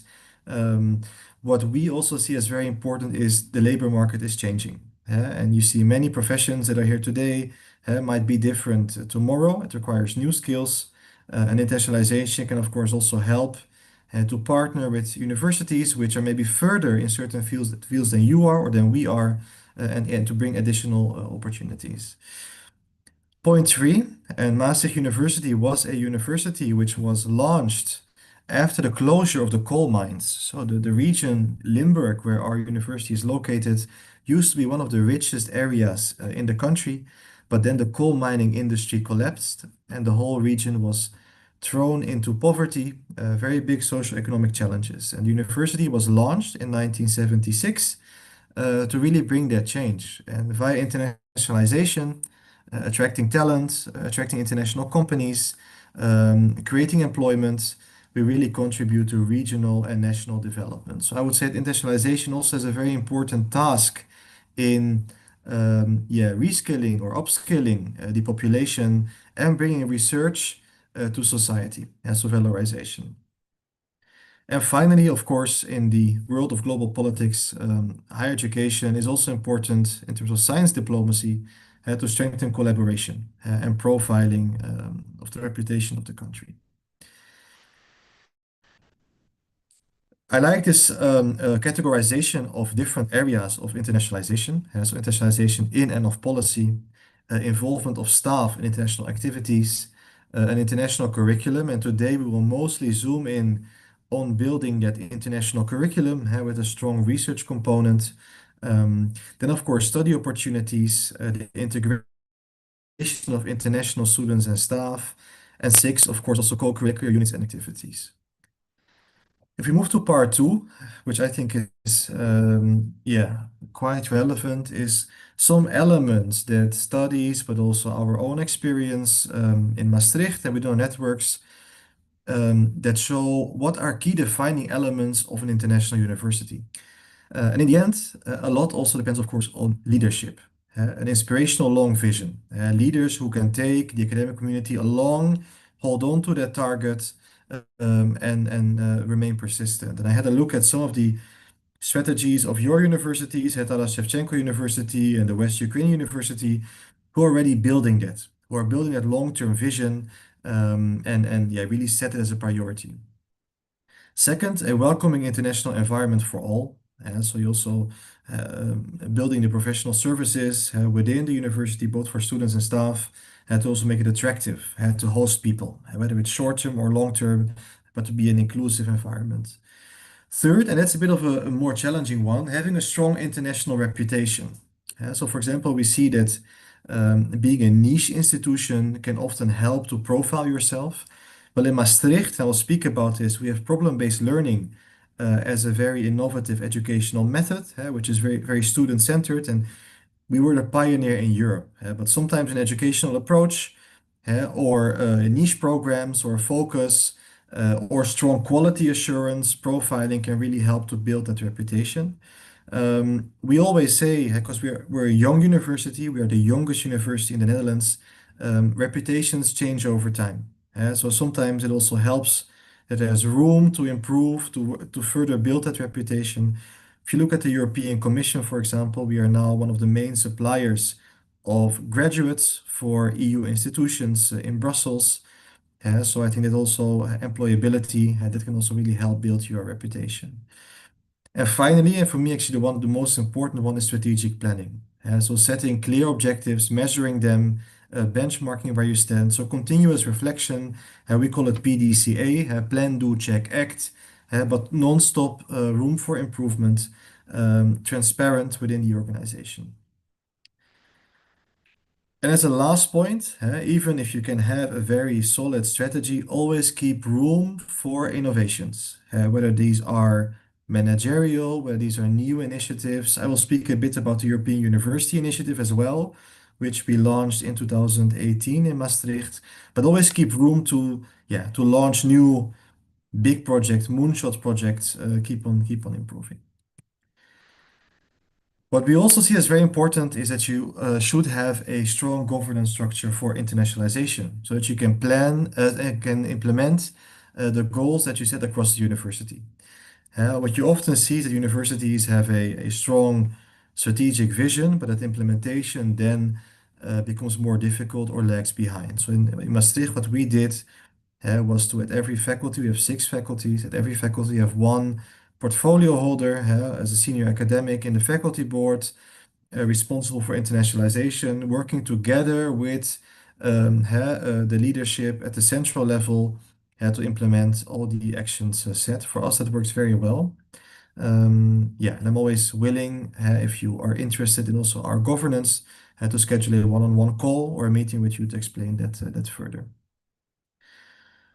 But we also see that even though maybe Englishization or the dominance of English is not always desirable to have successful international collaboration, there is a need to have at least a decent portfolio of internationally oriented study programs that have at least some component of English as a medium of instruction.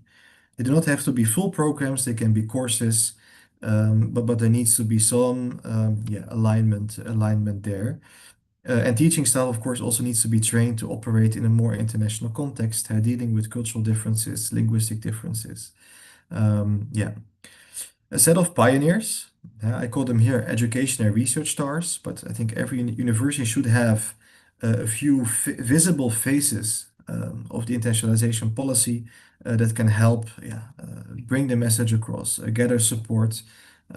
So academics, young or old, doesn't matter, but people who want to move, who have the ambition, the vision to improve things, these should be given also a stage to support you and the leadership. Infrastructure, of course, is important, especially when you look nowadays also at more, let's say, virtual collaboration projects like COIL, collaborative online learning. You need to have these facilities to accommodate those. And the last point, and I think in Maastricht, where we have now 65% international students, it is important to not forget the local culture. So to not forget your language, and also make sure integration between internationals and nationals takes place. This can be achieved by also supporting the learning of the local language for international students, or by specifically also aligning with high schools and with other educational cycles. And I'll speak a bit about e-twinning later, but I think in order to build your internationalization profile, it does not only take place in the tertiary, in the higher education sector. Instead, collaboration is also very much needed with secondary education, and in some cases even primary education. This graph is one that I took from Jamil Salmi, also a researcher, and it shows that there was a study done across different continents, Asia, Latin America, and Europe. what the three key, let's say, pillars are of successful universities. And there is, on the one hand, that they're able to attract and also mobilize their own talent. So students, but also teaching staff and researchers, that they have a governance structure where there's a supportive framework at the national level. So there's room to experiment, there's a strong quality assurance, there's a good a performance-based collaboration with the government, and there's a certain culture of academic freedom matched with strategic vision. And on the left side, you see resources, and I think resources are always important. And unfortunately, globally, we see a decrease in resources for universities, but we can speak about that later. But there you see that public resources, contract research, they need to be sufficient to implement that quality system. But so these three angles, they work together, they operate together. And in one of my last slides, I will mention some examples of universities which have applied these successfully. If we look at the national level, what also is important to have a long-term macro vision, which is developed with the higher education sector, so not in isolation, in the form of a national internationalization strategy, both for research and teaching universities. It very much helps if you together as a university sector with your government has set what the joint objectives are. So you can also enter in some form of performance agreements, maybe specifically for internationalization on that topic. This means there should be legal flexibility to pilot new types of degrees, joint programs, double degree programs, and there should be room for more parallel language use. I saw the Ukraine Strategic Action Plan 2027 for education, and I think this is already going in that direction. So that's very good to see. In the early stages of internationalization in the Netherlands, we very much benefited from a national branding or promotion strategy. When the country was still not so known, the Study in Holland campaign or Study in NL campaign with the orange tulip, that really helped us in more remote countries and markets to become visible. So national scholarship programs for bright minds. I think in the case of Ukraine, it's also about attracting your talent to return to Ukraine or to help build Ukraine. That is very important. And I think an attractive proposition of the country, of any country, based on quality, affordability, prospects, that is very important. And their diplomacy can also help. In terms of funding, and I will speak a bit about excellence initiatives, which several European countries have implemented for research. And we also have very good experiences in the Netherlands with performance agreements, specifically also for education and research, where we publicly enter into an agreement with the government, where we set certain targets which are measured and the funding is awarded based on our progress in those fields.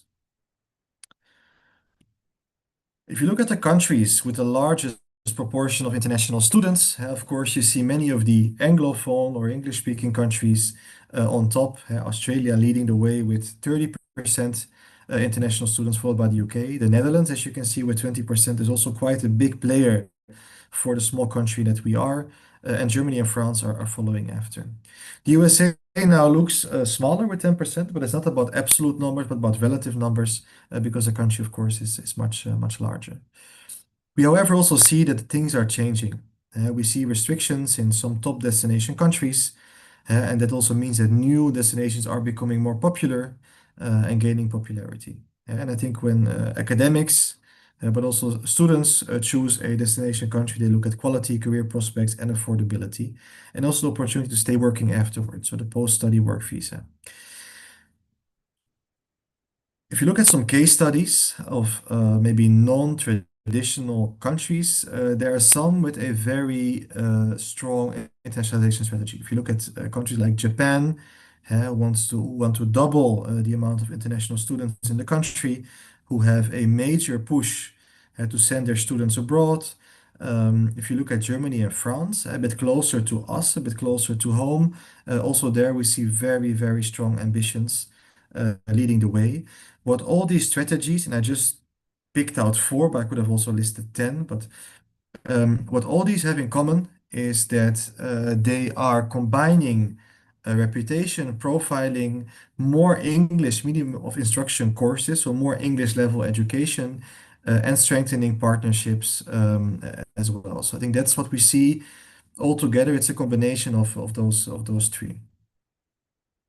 If you now turn to performance-based excellent initiatives, you also see that globally there have been some very successful excellence initiatives. Often in Europe we speak about Germany, but I think there's many other good examples. For example, China, which is really, just like France, focused on developing flagship universities. They've tried to, let's say, use the funding that is available to develop clusters, excellence clusters of universities that can also merge, form alliances, had to also increase in the ranking position. What you, for example, see in Japan is a strong focus on governance reform and early career researchers. So really ensuring that early researchers are better equipped, have more mobility opportunities. And what you see in the Netherlands is a lot of focus on education, and that's very interesting. So a strong focus on teaching, on staff professionalization, and student contact. So the additional funding we are getting has been invested a lot in, exactly making the services better and not only the research. But the bottom line is that most of them focus on attracting top talent and enhance national prestige. What also is a danger, of course, is that within the excellent strategies, you get kind of second tier and first tier universities. I think that is something that needs to be prevented. If you now look at research, and of course the ERC individual grants are interesting to look at, you see that the Netherlands actually scores the highest in terms of countries with the most ERC grants relative to the amount of researchers. You also see this back in the ERC grants per 1 million inhabitants, where the UK is top performing, Germany, and then the Netherlands is leading on the third place. And in my opinion, this has a lot to do with how education and research are also interconnected. And we'll discuss this in just a second. But by always making sure that education is based on research to different extents, I feel that the research culture is very much ingrained in our higher educational system, also resulting in these types of good rankings. I would now like to turn to the main part of the presentation, which is really our experience on integrating research and education, which is also the main focus of today's seminar. What you see is that globally, you see both education and research, the international dimension is expanding. We see an increase in double and joint degrees at all three levels. An example is the European universities. And I've also read with a lot of happiness that 35 Ukrainian universities, so more than half of the alliances, European university alliances, have a Ukrainian partner. So I think that's already a big success on your part and gives you a lot of opportunities. Second, we see that an international classroom is increasingly incorporating cross-border issues. So even if you do not have an international classroom in terms of the population, still your learning outcomes, the study materials are incorporating local, regional, international elements, issues, and challenges. We see globally, of course, a strong increase in international co-publications. And we see among various networks, I now put here the European University Association because they are the biggest in Europe, but we see also really a clear ambition to integrate research more into education. Often, these ambitions are, like I said before, included in a national internationalization strategy, which also focuses on research. If you look at global co-publications as a share of all publications, you can really see that across the board, these are expanding quite a bit. If you take the 10-year difference, 2012, 2022, and for most countries, you see a strong increase. But I also think that the research education nexus or connection is often underexplored, both if you look at academic research as well as in practice. And what you often see is that both research and education, I'm here speaking about teaching, are still seen as different fields and different missions. But I always like to refer to Humboldt, who also said every student should be a learning researcher because the academic environment drives on research. Many of us are research-intensive universities. and therefore research should be at the core. But you of course see that there's different gradations of interconnection. You can start very low ambition-wise by basically being research-led, where students in their coursework, they learn about research finding, they use a particular academic literature, sometimes also literature by the teachers or the tutors, which is, I think, very helpful. But you can also move the ambition to really be research-based, like we are in Maastricht, where you really prepare students to conduct research. So they're doing the real research work themselves, where curricula are also based on applying research, working on a clear research project for the bachelor's thesis or master's thesis. And I will explain this in just a second. We see that research-based learning is becoming more and more attractive. So there's also a focus beyond research universities to apply research early on, to increase the quality of researchers. The benefits have been studied also quite widely. By having research more prominent in the curricula, you stimulate critical thinking. You also stimulate collaboration between students and teachers, because by students taking on a more research role, they can interact in different ways with the tutors or teachers who are still active researchers and explore new ways of collaboration. You also see benefits for deep learning. So students being committed, being passionate for what they do. We see the quality. For example, teachers can also reflect on their own work. So when students discuss academic literature or research problems, it can really enhance the quality. It can also generate excitement, I think, also for a tutor or a teacher to deal with academic research. Their own research can also really help create that spark in the classroom, which is very important. But also I think the identity of us as universities, as unique places where you go to also get a research experience, are very important. So I think also in your national education strategy, the objective to stimulate innovation and entrepreneurship is very much also linked to having research very prominent in your coursework. So we now move to, I would say, the key concepts. I would like to make a distinction between three levels of integration of education research. The first being learning from research, students applying literature, working with literature, being asked in their coursework to make a literature review, and these types of examples. The second stage being learning about performing research, where students are taught how to deal with different research methods and also critically evaluating these in their courses. And as a higher stage, learning through research, where students are not just a passive audience, but who are actively performing research themselves. And these have been labeled research-led, research-intensive, and research-based education.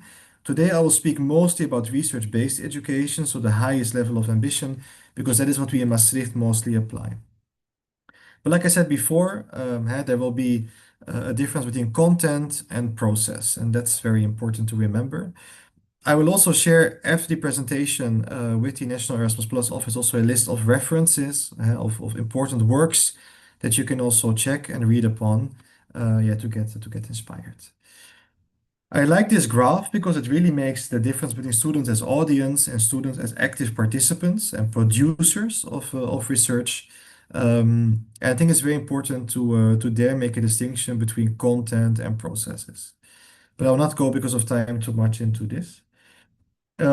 What I liked as a summary is two things. One is that research-based, so where research is an active component of curricula, is preferred because universities should treat learning as not yet wholly solved problems and always be in the research mode.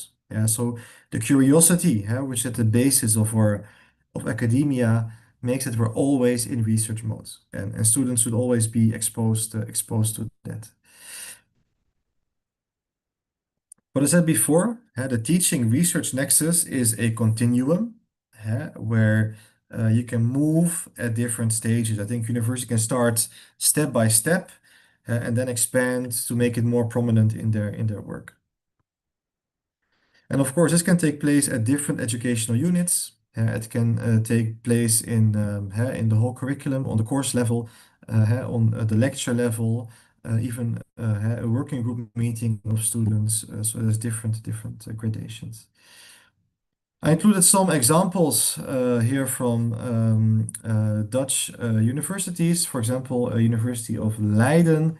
We often see that often postdocs are supervising students to actively take part in ongoing research. For example, doing small group work experiments in the different research institutes, which then often ends with a poster presentation at a local conference. And this can also help to link the city or the surrounding with students, so students can present their findings also for a local audience. Yes, also community learning can take place. And often these activities are prepared. So you have introductory courses which prepare the students to then take part in these research activities. And that can be part-time, so students can also work for a certain amount of ECTS at the research institutes. You also see that, for example, and it's an example on the right, which is in the second year bachelor's program in Dutch history in Leiden, that there's a less ambitious example. You see the use of different source materials. So students are first prepared to deal with, let's say, different literature types, and then are slowly encouraged to conduct small case studies, and are closely matched and paired with research staff. So what we see, for example, is that you have different types of activities that you could explore. You see course embedded research, like I mentioned before. You have experiments, you have projects, you have debates on findings, but you can also dedicate full thesis. For example, honors trajectories. In Maastricht, we have the program called Marble, to really have high quality lecturers being paired with students to prepare a whole thesis based on high quality academic research.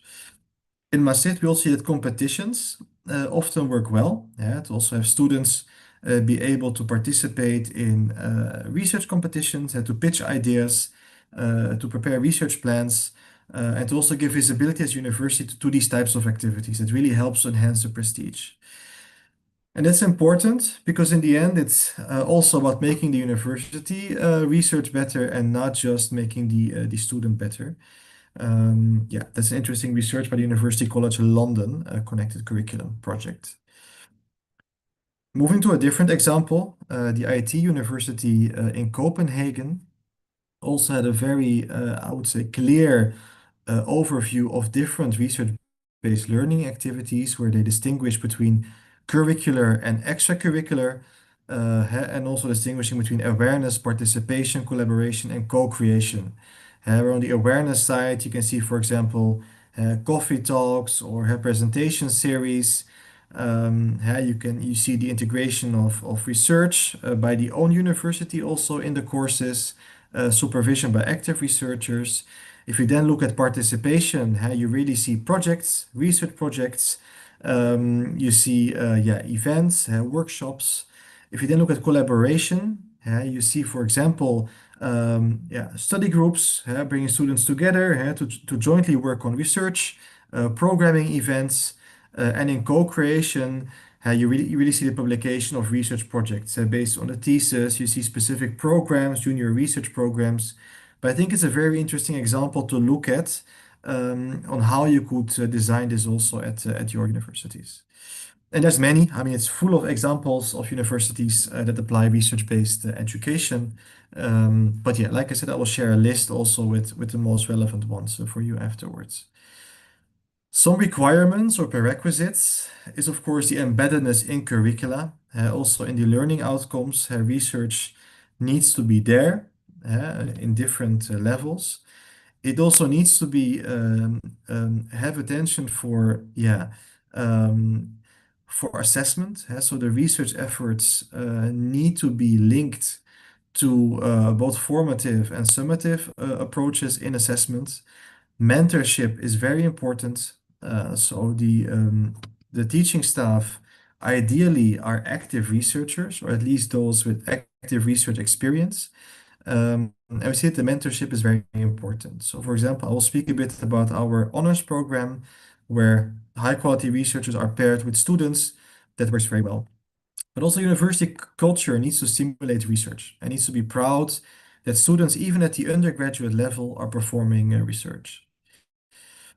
So how to start, how to do this? How you can start, for example, what you also have in your national strategy on page 29, scientific-oriented learning, have students read and critically reflect on new cutting-edge literature.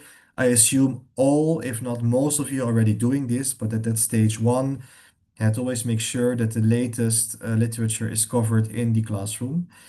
Second, to stimulate interaction between researchers and students, ideally in the classroom. It can also be outside of the classroom, but I think in the classroom gives you a better access and a wider participation. So bring that closer to the students, integrate workshops, and make them accessible. Then as a third point, what you could also explore is to really incorporate research processes. Small-scale assignments, like I mentioned before, what Leiden is doing. These can be standalone projects with ECTS, so credit points awarded, but they can also be, of course, thesis, and students can maybe make the choice.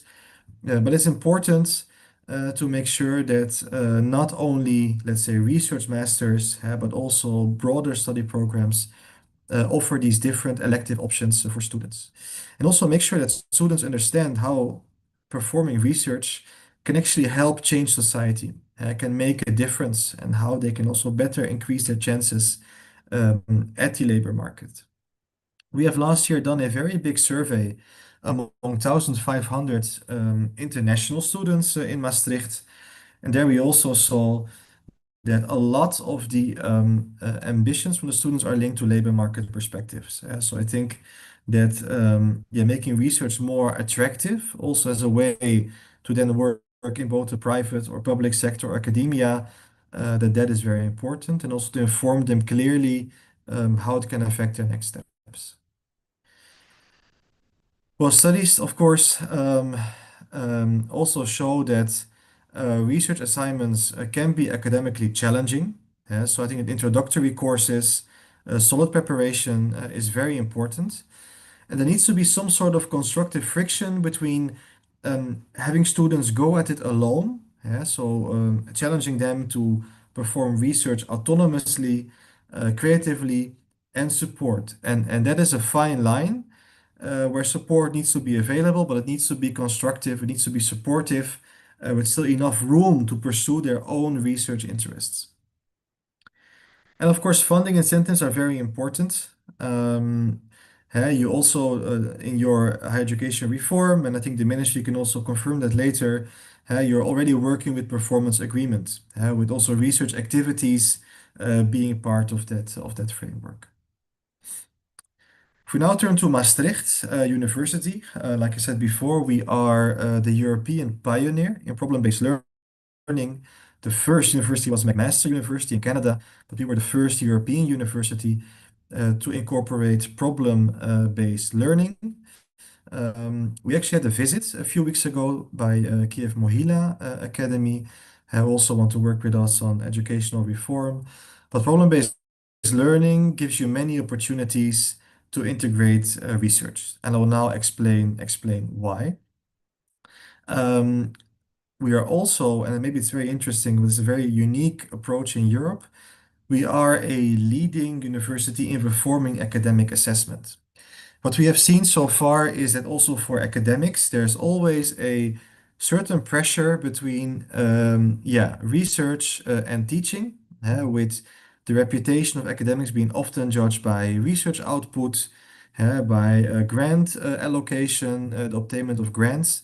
And we often saw that the teaching lagged behind. So in the Netherlands, at some point, we started an initiative which was called Room for Everyone's Talent, where we tried to do two things. One is to change the way academics are rewarded.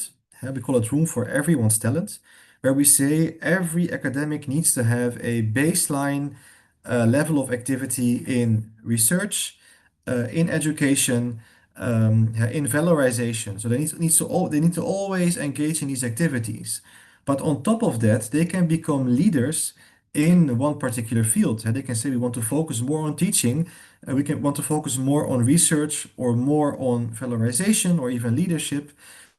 So we try to make that career path more open and more flexible. So that's on the one hand. On the second, we try to make sure that education and research are always connected.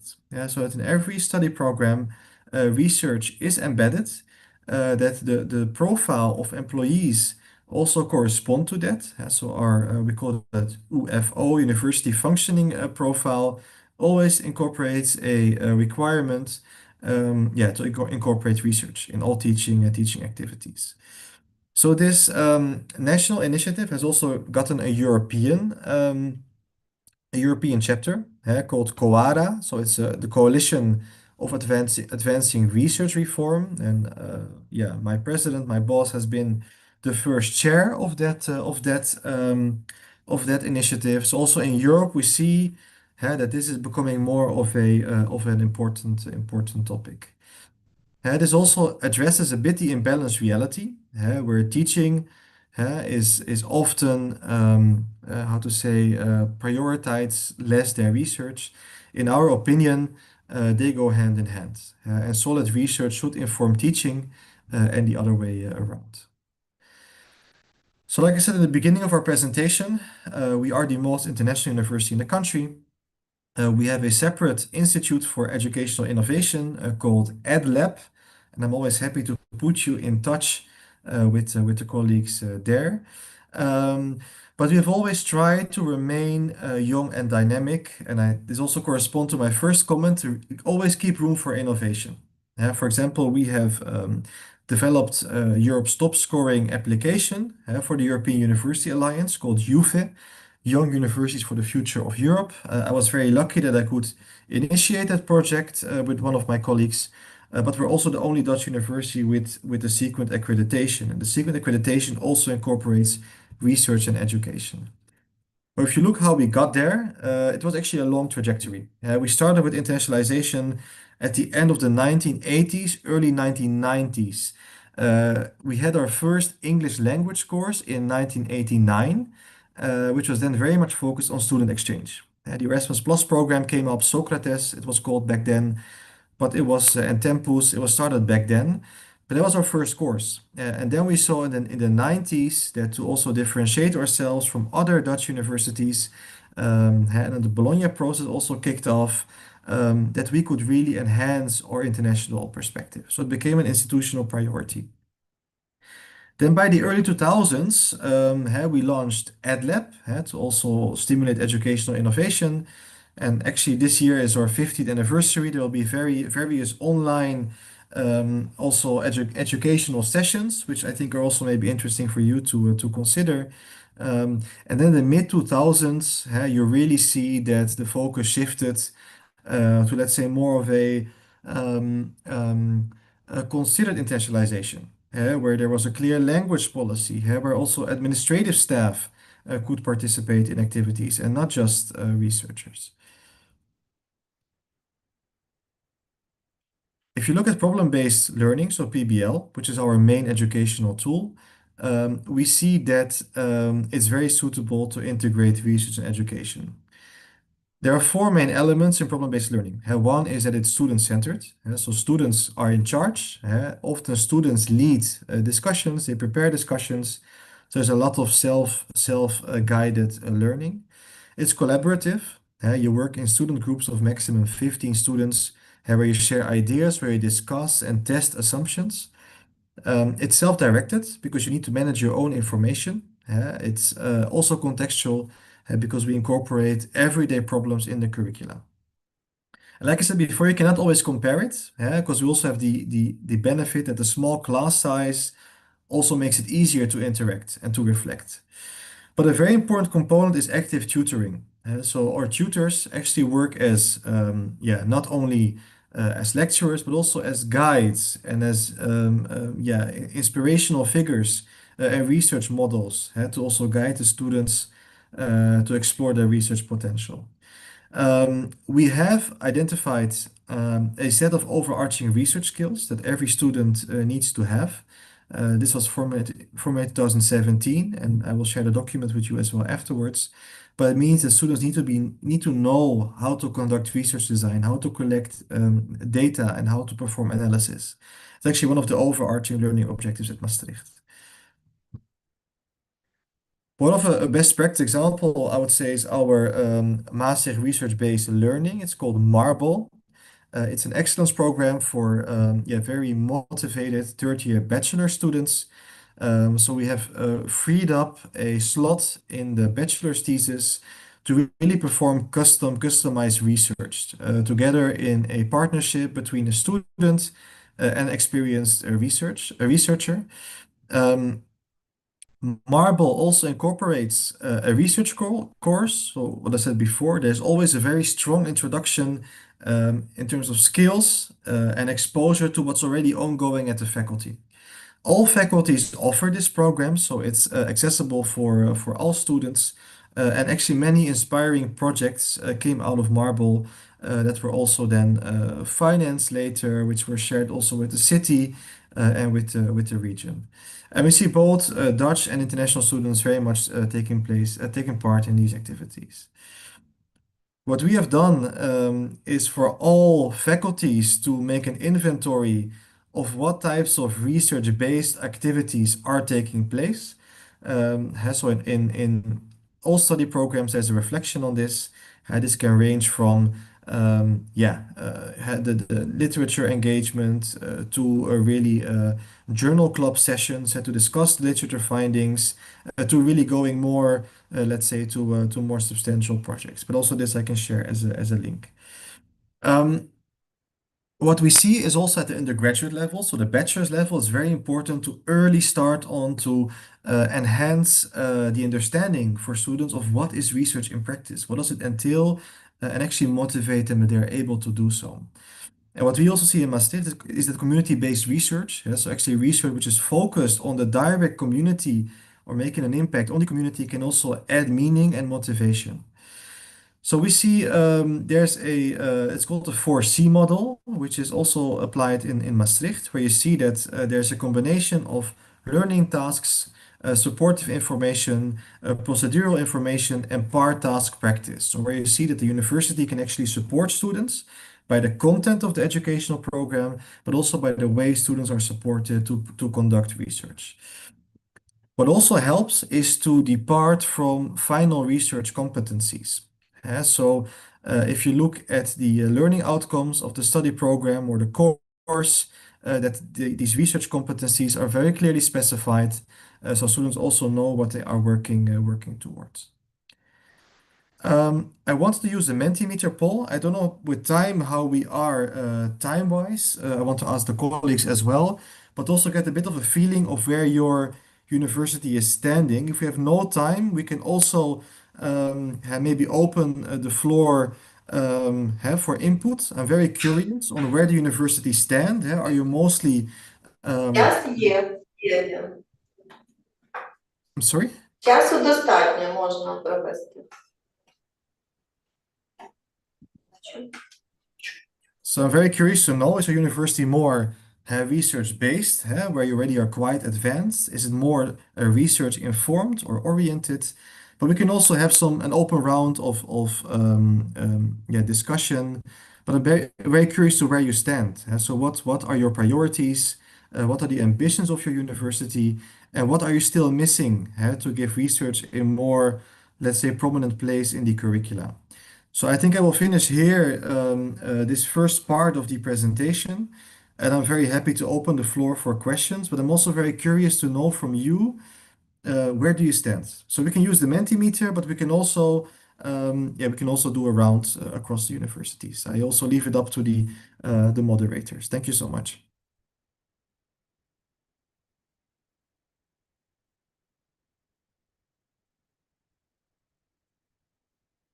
запустити ментіметр. Давайте спробуємо перевірити себе таким інструментом.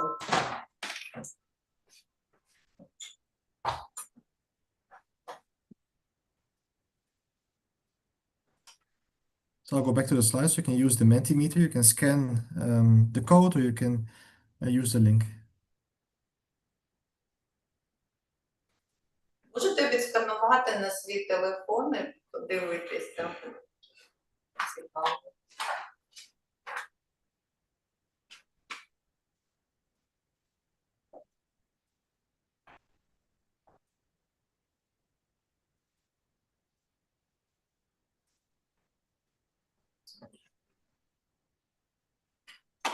So there's three options. You're research-led. You're mostly focused on applying literature. Second, research-oriented, where you're already teaching students about how to perform research. And research-based, where you're already actually incorporating active research work in your curriculum.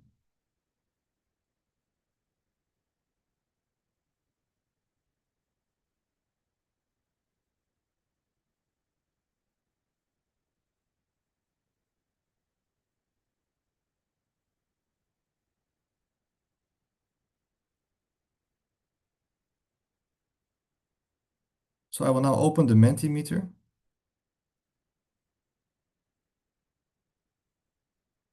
I'll just stop sharing for 1 second and I'll open the Mentimeter.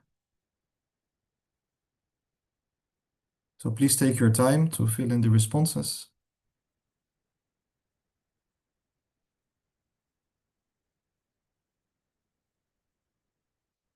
And I can now share my screen again so we can see the results.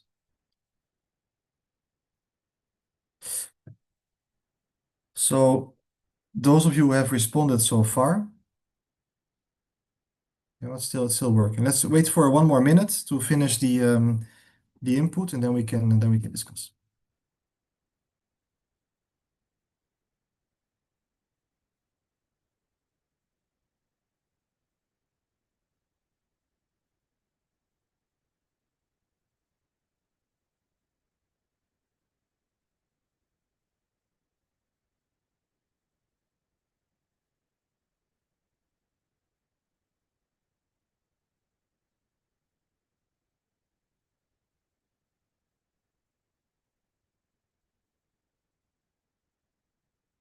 All right. So what we can see is that most of you are already applying research very actively in their education. Oh, the score just changed, and now it's a draw. So I see very clearly that both categories, so teaching about research methods and really applying research, are already very prominent in your study programs, and that research-led education is a bit less. I think that's almost automatic. You're already working with research-led education. But I think research-oriented and research-based are now both a tie. And maybe some of you also want to share some of their experiences. So could maybe some universities who want to share their experiences, maybe explain a bit, what their experiences are.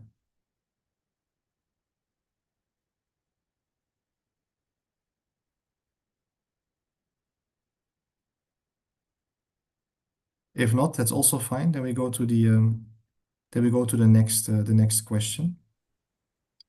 The next question is... Шановні колеги, хтось хоче прокоментувати ці результати? Я думаю, тут і є, але треба пояснити, що частина учасників представляють наукові установи і готують PhD студентів.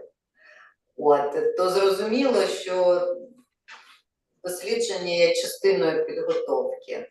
Але те, що ми побачили з презентації, коли фокус на дослідження в бакалаврських програмах, я не певна, що в українських університетах така підготовка, заснована на дослідженнях на бакалаврському рівні, розповсюджена. Можливо, хтось з учасників може підтримати або навпаки заперечити цю версію. Тому що магістратура передбачає тезиси, тобто магістерсько-дослідницьку роботу або проєкт, а от бакалаврські програми зазвичай завершуються просто іспитами. Переважно. Є інша думка. Прошу, колеги. Включіть мікрофон, прокоментуйте, бо з бакалаврами ми менше маємо справу. Бакалаврські роботи, наприклад, з економічного напрямку, вони більшість передбачає наявність бакалаврської роботи саме. Тобто вона не є такою науковою, бо вона скоріше практично має характер. Ну, з цим я абсолютно погоджуюся і скажу, що напевно на бакалаврській, оскільки в різних закладах освіти, на бакалаврській ми науку як таку майже не використовуємо. Це якісь окремі студенти, які приймають участь у якихось олімпіадах або щось таке, вони частково, можливо, якось не наукою в такому серйозному вигляді, або частину якихось наукових досліджень проводять. А в цілому майже ні. Це абсолютно. Але коли вони роблять бакалаврські роботи, частково, хоча б вони якусь аналітику проводять теоретично, щось, якісь базові такі основи, так. То, я думаю, що я саме з позиції економічного напрямку, менеджмент, економіка, от це все, воно передбачає наявність бакалаврської роботи. Дозвольте. Доброго дня, колеги. Я представляю Київський національний університет технологій та дизайну, є проректором з наукової та міжнародної роботи. У нас побудовано, не можу сказати, що за практичним таким напрямом, але ми маємо таку підготовку на рівні бакалаврів. Тобто в університеті функціонують студентські наукові гуртки на рівні від другого курсу. Звичайно, що першокурсники, які знайомляться з політикою академічної доброчесності, знають про студентські наукові гуртки, але в основному наукова робота започатковується від початку курсових робіт, проєктів. І відповідно до стандартів вже більшість освітньо-професійних програм на рівні бакалавра вміщують бакалаврські роботи, і ми намагаємося адаптувати студентів 4-го курсу до написання тезисів, виступів на круглих столах, конференціях. І, в принципі, користуючись правом внутрішньої автономії, намагаємося, щоб студентські наукові гуртки за напрямами продукували тезиси і апробацію наукових досліджень з науковим керівником для того, щоб на магістерському рівні вже спрямовано йти. Окрім цього, у нас функціонує конкурс студентських наукових робіт. Я думаю, як в більшості закладів вищої освіти. Ми є базовими за дизайном технології легкої промисловості або fashion industry і, відповідно, менеджменту зовнішньої економічної діяльності. Тому ці 3 напрями акумулюють. Це вже на сьогодні 3-й рік поспіль, це міжнародний конкурс студентських наукових робіт і творчих, відповідно, і акумулюють такі студентські наукові таланти, які потім трансформуються вже на 2-му освітньому рівні, і, відповідно, 3-й освітньо-науковий за напрямом вищої. Ми маємо таку практику, тому можу так поділити досвідом.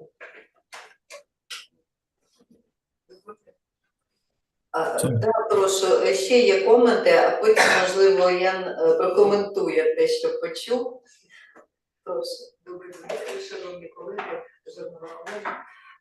оскільки за національною кваліфікацією бакалаврський рівень передбачає, що наш студент-випускник, здобувач може продемонструвати здатність генерувати та передавати нові ідеї, то ми не можемо говорити про те, що наука представлена в цій програмі якось частково на рівні практики чи ще щось. Принаймні, ось перша доповідь шановного Володимира Ларіоновича, якраз і було підкреслено, що вища освіта не існує без науки, без досліджень. Це апріорі просто недопустимо.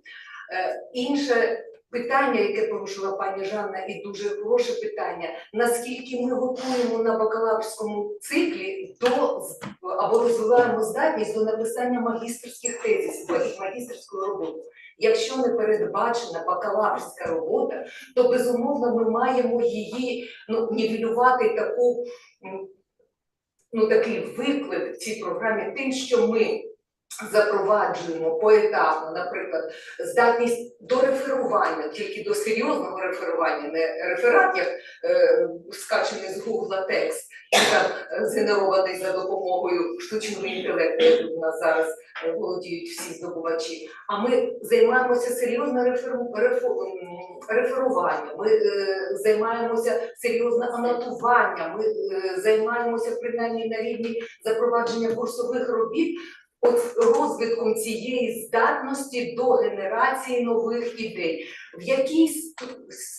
За якою ступінь оця новизна буде в цій ідеї, це, безумовно, питання вже друге. Але ми не можемо виключати цю науку. Безумовно, існує на сьогодні безліч бакалаврських програм, за якими не передбачено бакалаврської роботи. Проте, коли ці здобувачі переходять на магістерський рівень, там завжди є магістерська робота. І ось тут виникає питання здатності самого викладача або наукового керівника нівелювати оцю проріху в тому, що студенти мають вже продемонструвати цю здатність до генерування нової ідеї, висунення своїх гіпотез, доведення їх і так далі, коли у них не було попереднього досвіду. Але я думаю, що кожен заклад освіти, який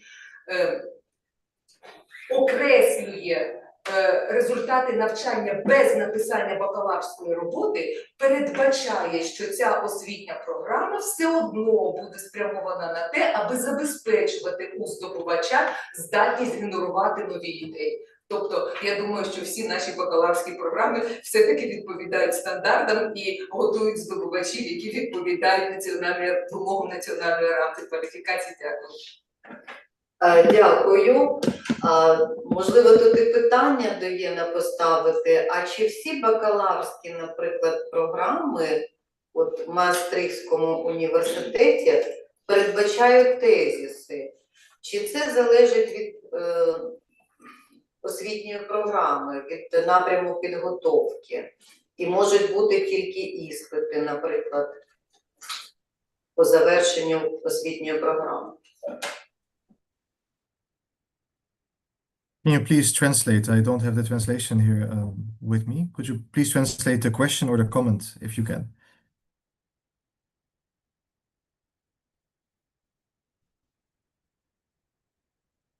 Because I could not understand. It's if you could translate the question, then I can respond, or the comment. I'm very curious about the ambition. So I think you're already quite far advanced as universities, and I think the poll showed, and I think 15 universities replied that they already apply research-based education. And I have two questions. One, could you name a best practice? So maybe you can share what works very well with you, and what works to also motivate students to perform research and to become active researchers. And second, what is your ambition and what are you still needing? Do you need more national support? Is it more within the university to stimulate this further? That's two questions I'm very curious. And to be online is always a bit more difficult to engage with you. I wish I was with you on the location. But maybe you can translate the question or the comment, please.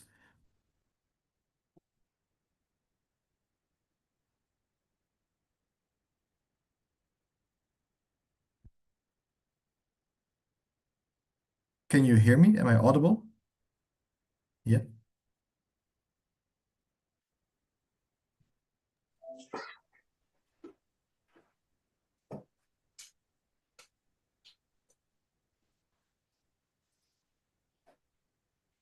Він просто неочікано.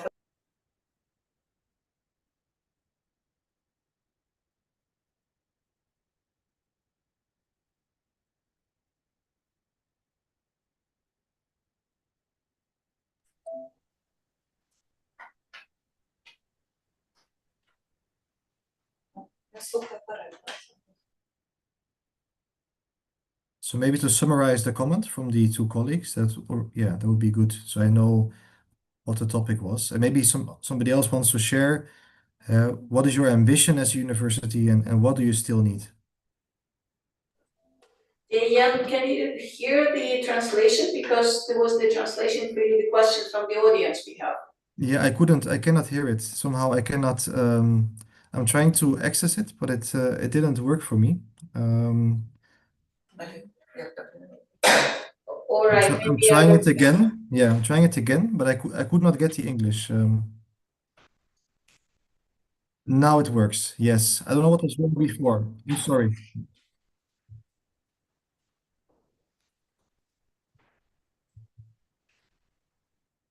Mhm.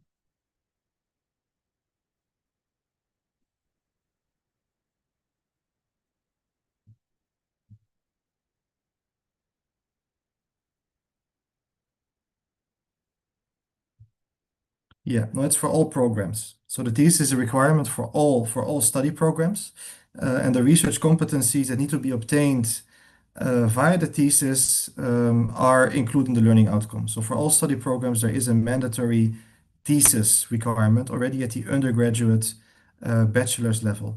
Yes, correct.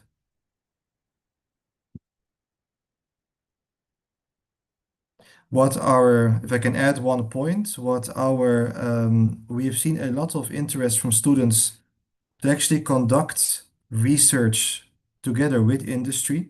So we've seen a very strong increase in ambition to link our study programs to industry. So we're now more and more building the partnerships with, we call this Brightlands. It's 4 innovation campuses in our area. And so students are doing their thesis research increasingly also in collaboration with companies. And we see that this really helps to motivate students to pursue a research career. But for all bachelor programs, we have the thesis as a requirement, yes.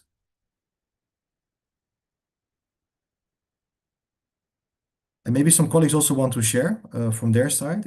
Are there some best practices that work very well for your universities? What are your ambitions to continue in the coming years? The ministry, of course, has made this a priority in the national strategy. So how do you want to move towards that goal? What are the next steps that you want to take? If you're willing to share, of course. But I was already very happy to see that many of you are already quite advanced, that research methodology is included, that active research is already being conducted. And are there some barriers for your students? So any challenges they experience? Is it, for example, the class size? Is it the access to research infrastructure? I'm very curious to also know a bit more about what opportunities and challenges you are facing.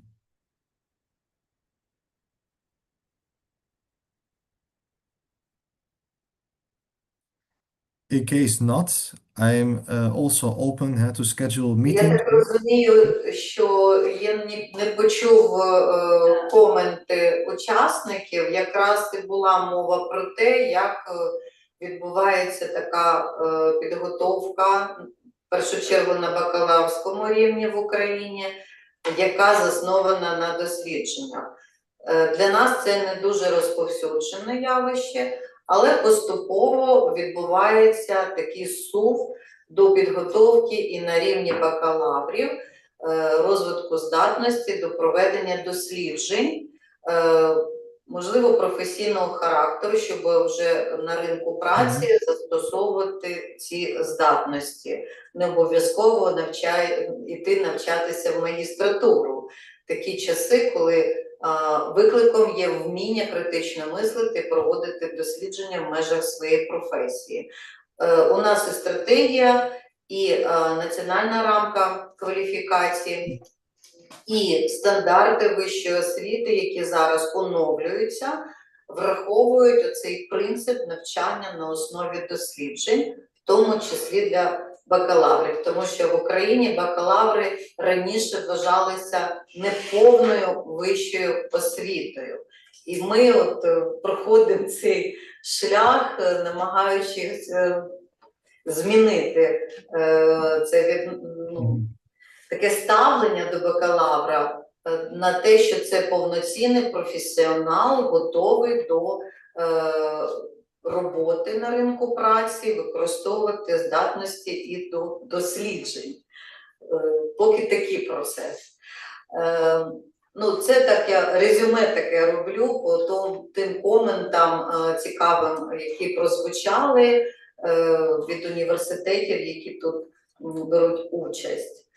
Що так, є освітні програми, які передбачають на завершення підготовки за бакалавратом написання тезисів. Це не часто у нас історія, але такі освітні програми є. Магістерська робота – це маст.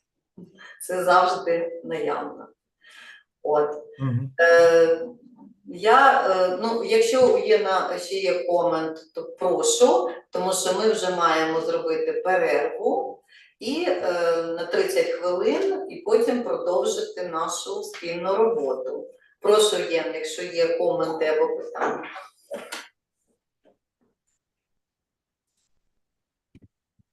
Thank you so much to everyone, and I'm sorry interpretation now worked. I got the final points. I think what for us is very important, the bachelor's level is actually very important. Had to also stimulate the intake in the research master's programs, which are really focused on preparing students for a PhD.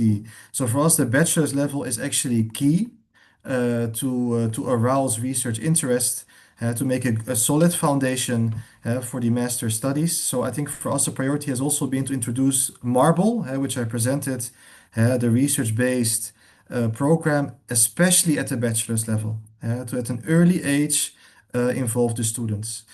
But yeah, thank you for the comments. Sorry I missed them before because of the interpretation issue, but I'm very happy to see that.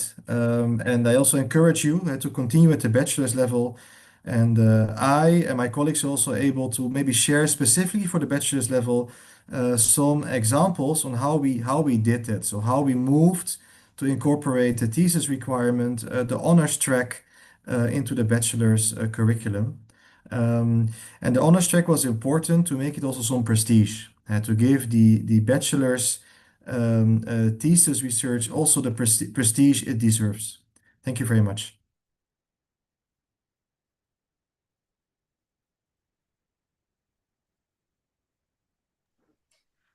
Дякую, шановні колеги, дякую, Єн.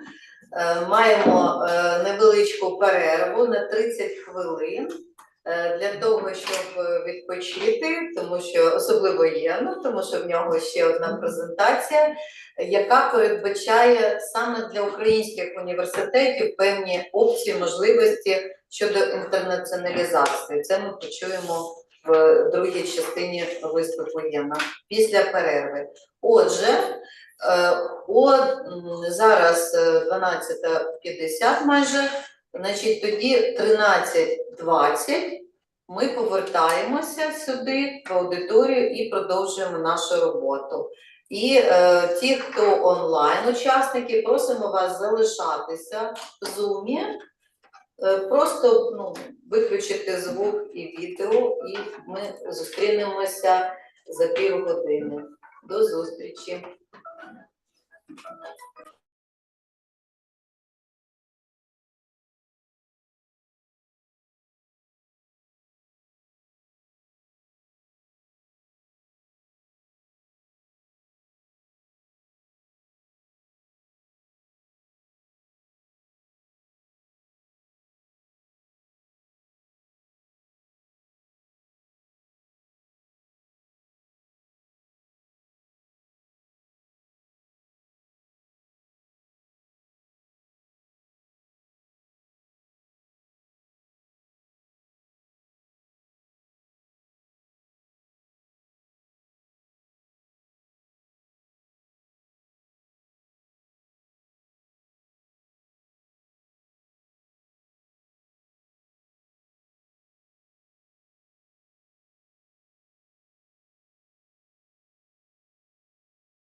Вітаю, шановні учасники.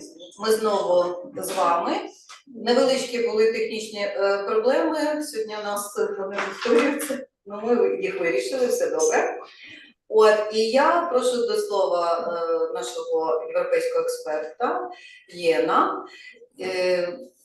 Якраз фокус буде цієї презентації на можливостях, як ви бачите, для українських університетів. І прошу також по ходу презентації думати над питаннями, які ми можемо поставити нашому колезі з Maastrichtського університету.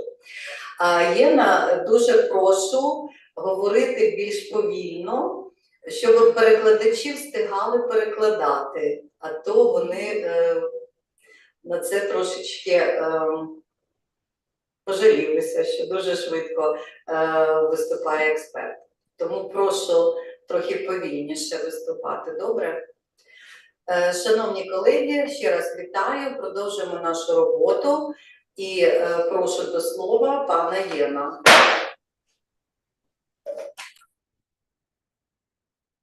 Thank you, colleagues. I hope you had a nice short break. It was a lot of information before the break. And like I said before, I'm very happy to continue the conversation on specific topics of my presentation. One-on-one in case you want to. I confirm everything works fine now, sound-wise, interpretation-wise, so I'm very happy. In this second part of the presentation, I want to speak a bit more about concrete European and global initiatives that can offer opportunities for your universities. So I will speak partly on funding, reminding you on some of the upcoming important funding deadlines, but I will also speak a bit more broadly about ways to enhance the profiling of your universities. Before I say so, I want to already express my respect and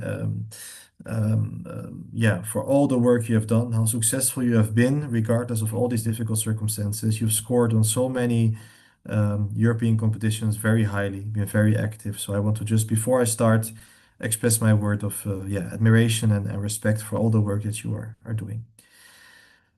As a point of departure, also as the professor from the ministry has explained before, you have EU candidate status. You're now working very hard to achieve the Erasmus Plus program country status. You're already associated to Horizon Europe. You're very active in the EIC, EIT, European Research Council for Ukraine, Horizon for Ukraine. You're already very, very active there. I was especially happy to see the European University Initiative, and we mentioned this before, that more than half of all the alliances include Ukrainian partners. And this, of course, is very important also for your brain circulation. The whole vision behind the European universities has always been to build a multi-campus European university where talent can flow, where in the study programs, the mobility windows are equally divided over the institution. So I think also for the future, this offers a lot of opportunity for your students, your staff to move around, but also come back. To start in Ukraine, come back to Ukraine, whether physical or online. So I think it's very important to keep investing in this and also to keep flagging your needs to the European Commission, in particular as Ukrainian partners, especially now. In terms of concrete opportunities, with the Horizon office being opened in Ukraine in 2023, and also you having a very strong National Erasmus Plus office, I think you have the basic infrastructure to provide you with the support to participate in some of the important funding calls. So a few of those I listed here. Has support with the Horizon proposal writing. Of course, there's some upcoming deadlines, the EIC for Ukraine, so startup and SME support. You have a deadline coming up pretty soon in November. The COST program had to establish mobility and research networks, also has a deadline next month, 21st of October. And of course, we've seen that research-based learning, which we discussed before, can very much be stimulated also via the Erasmus Plus lines, which we'll discuss in just a second. Also, a very interesting one is the upcoming support for small and medium enterprises and startups, where the European Innovation Council, EIC, has put quite a high budget of 20 million euros for Ukrainian tech startups and SMEs. And of course, these are often also linked to universities. So the deadline is coming up. I'm sure you're all aware of this information, but I'm just sharing it here just in case. If we look at researcher funding, of course, we see also many deadlines coming up. The Marie Skłodowska-Curie actions, the one for Ukraine closed last week, 16th of September, but the other staff exchange and citizens deadlines are still upcoming next month. So I think you're already considering this, but you have a very strong track record already there. And the horizon calls on climate change and digital industry and space are also closing this week. These are just kind reminders. I think you're all aware of this. I want to also briefly speak a bit about the new European Commission proposal, and the Commission participant, which was with us this morning, can of course explain further. But also the New Horizon Euro program offers many opportunities for Ukrainian universities. Of course, we have seen a doubling of the proposed budget, with also simplification, but also with room for moonshots projects. And if we look at the new European Competitiveness Fund, which is 30% of the total Horizon funding, there will be a lot of opportunities to apply for funding calls. Your Horizon office is actively disseminating the funding calls with a focus on deep tech and health, but also make use of the support they provide. Also, now that the European Commission has launched their proposal, there's now a very small window, I would say, in the coming 2 months to also lobby at the national, but also at the institutional level for budget envelopes for Ukraine. So I think that now is a very crucial time before the member states start negotiating also with the European Parliament in early 2026. Yeah, so if you look at the budget allocation or proposed budget allocation, maybe this will still change. We see 175 billion euros in total, but with a very, very strong focus on competitiveness and society. And there we see a strong link with industry, with defense industry. So that will be very, very prominent. If you look at the changes compared to the previous Horizon program, you really see a focus on the program being more simpler, more coherent, a stronger focus on impact, and hopefully also faster admin. Of course, there's also a risk of budget being used more flexibly, so for politicization. If we look at Erasmus, and I want to quickly touch upon both proposals. So if you look at the Erasmus proposal, we of course see a stronger, higher budget, but of course have to see what this in the end will be. But a much stronger emphasis on inclusivity and also synergy with competitiveness. So we see that the educational component, Erasmus, really invests in skills, also the skills agenda to support also the EU's industrial agenda. And in that sense, and you're already very active, but I also want to emphasize the importance of doctoral mobility. And you often see the emphasis on, of course, student mobility, to a lesser extent staff mobility, but I also think that doctoral mobility could be a very important window to explore further. Of course, new instruments like the BIPs, blended intensive programs, can also have an impact, but I think especially doctoral mobility can be very interesting to invest more. We spoke also earlier about collaboration with secondary education. Of course, their e-twinning is very important. It's already ongoing quite a lot. But keep an eye on the deadlines, and of course the NEO, the National Erasmus Plus office. You're in very good hands. They are closely informing you and advising you on the deadlines, support available. I've seen all the support actions, very carefully drafted calendar, etc. I was also very proud to see the success of Ukraine in the Erasmus Mundus joint master's project. So the last call, 10 organizations and probably some of you have been awarded funding to establish the Erasmus Mundus. It's a very ambitious project, a lot of hard work, but I think it can, in the long term, be very, very much of added value. As we spoke before in my presentation, I would also advise you to consider, next to the rankings, which of course remain important, especially for non-European partners, but also consider quality labels, such as Sequent, the certificate for quality assurance and internationalization, whether it is at the program level or at the institutional level, both can give you an additional visibility in the field of internationalization.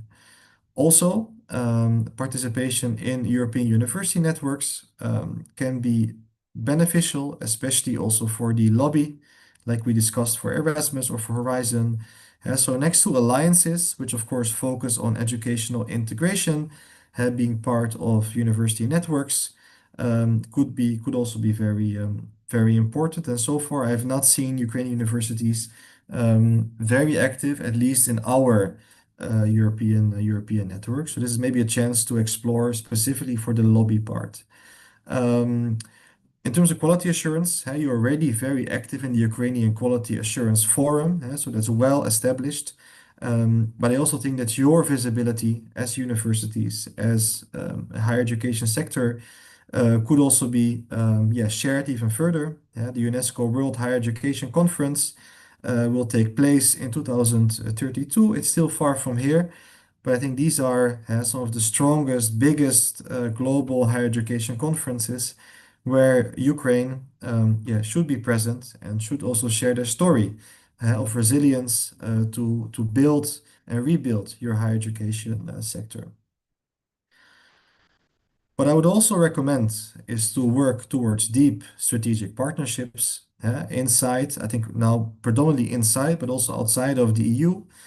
So to also really work with a clear partnership strategy and also look at your own needs. So which partner do you need for which type of collaboration, and to really establish a clear system where you identify what your needs are. In Maastricht, we're now working on our new partnership policy, where we want to work with a bronze, silver, gold system, where you can move from student exchange to deep strategic partnerships with clear criteria. Erasmus Mundus Joint Masters, you're already very active, so I think I can skip this point. The modernization of the curriculum, I think you're already working on this quite a lot, but the student-centered component combined with EMI, there's many interesting projects. I just listed here one, the Bicena project, which we developed with the National University of Kiev, Mohila Academy, which also really focused on sharing the best practices of problem-based learning, helping to design the curricula or optimize the curricula. So I think these types of joint projects are also very interesting to develop further. We already spoke about international benchmarking, that is very important, and also via the partnerships, you can definitely assess where do you stand, where are you going. So yeah, I'm also curious to hear how you do on that side. I always say that MOUs are not always the way to go. Also for my university, we had over 400 MOUs, of which more than 50% were sleeping, dormant. So sometimes less MOUs and more, let's say, deeper partnerships are also beneficial. In the strategy for the higher education development that also the ministry has explained before, there are several elements which I think are very interesting and deserve all the support, also in terms of your funding applications. So the importance of the third mission of valorization, of course, the societal needs, mental health, EU studies, EU integration, and you are very successful in the Jean Monnet actions, for example. So I think you should keep focusing on this and keep sharing the expertise. I think also in Maastricht, being really an expertise center for Europe, or law faculty, or faculty of arts and social sciences. I'm very happy to also function as a point of connection to see where you could develop joint projects, joint applications. The point of the return of talent, of course, is essential. With I think a large percentage of your scientific talent also having been diminished. So I think that's why also European universities could be very important, incentivize scientific talent to be mobile, but to also offer them interesting European projects that can be executed partly back home. And I think, in the future, and that's the next stage, a strong study in Ukraine campaign could also help to strengthen that profiling. What we discussed before is mobilizing the diaspora, international co-publications. These can be also stimulated via deep partnerships, and also start introducing EMI, English medium instruction, at different levels, also at the staff level. You're probably already working on this, but also provide additional support and maybe some baseline levels for staff to also adhere to. In terms of inspiration, we have seen also globally many universities which have been very successful in going from I would say a medium or a lower tier competitive position to really becoming global leading world-class universities. I named here two, Nanyang Technical University in Singapore and the Chinese University of Hong Kong. I picked those because I know their story a bit better. The Chinese University is one of our partners, close partners in our global network called One Worldwide Universities Network. But their story is quite remarkable and has been very interesting. And I think in the case of Chinese University, I think there's three key elements that made them so successful. One is really a choice to select a few interdisciplinary research areas to invest in. The establishment of key laboratories, which are not available in other parts of the country or other parts of the region, and a very strong collaboration with the government in the form of an excellent strategy to really develop clusters of expertise. In this case, it was innovative biomedicine, environment and sustainability, and industrial development. But by choosing sectors of expertise, combining them with government funding and unique facilities, Chinese has really been able to become a leading university. In the case of Nanyang Technical University, it's a very interesting case study. And again, I will also share this in the briefing afterwards because of the contract research performed for industry. So a very strong focus on attracting international companies, for example, Rolls-Royce, Volvo, HP, to attract them to the university. So also selective partnerships with a strong focus on knowledge transfer.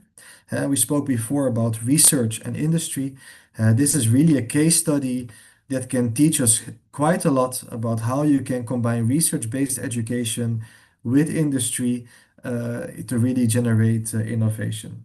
So I think at the bachelor's, master, and PhD level, industry research collaboration has been very successfully implemented at Nanyang Technical University.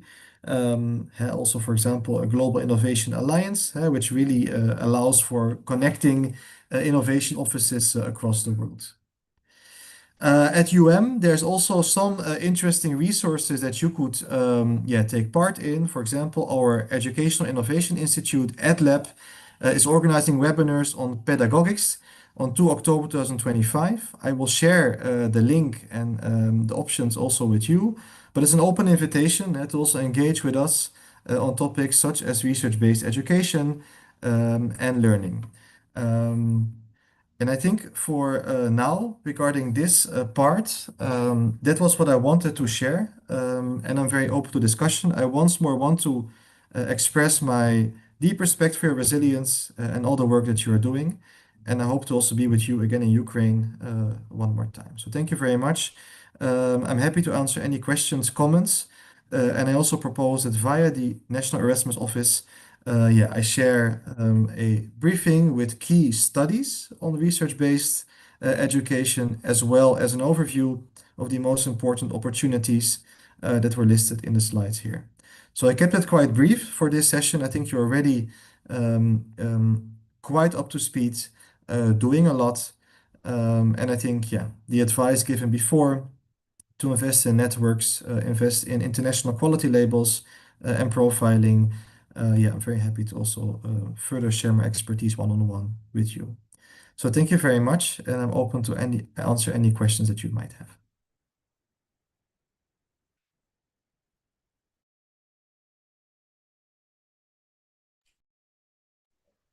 Дуже дякую. Шановні колеги онлайн, шановні колеги в аудиторії, хто залишився, прошу запитання. Поки ви думаєте, в мене, звісно, чесно кажучи, багато запитань. По ходу презентації щодо горизонту. От, ми знаємо, пан Єн, що дуже важко потрапити в проєкти «Горизонт». В Еразмус Плюс великі проєкти нелегко потрапити, але там більше можливостей, майже всі конкурси для українців відкриті. В «Горизонт» треба, очевидно, продемонструвати свої дослідницькі досягнення. Питання до вас таке. А як Маастрихтський університет визначає і формує партнерство, консорціум для проєктів «Горизонт Європа»? От з вашої точки зору, що треба українцям продемонструвати, що зробити для того, щоб потрапити в поле інтересів Маастрихтського університету?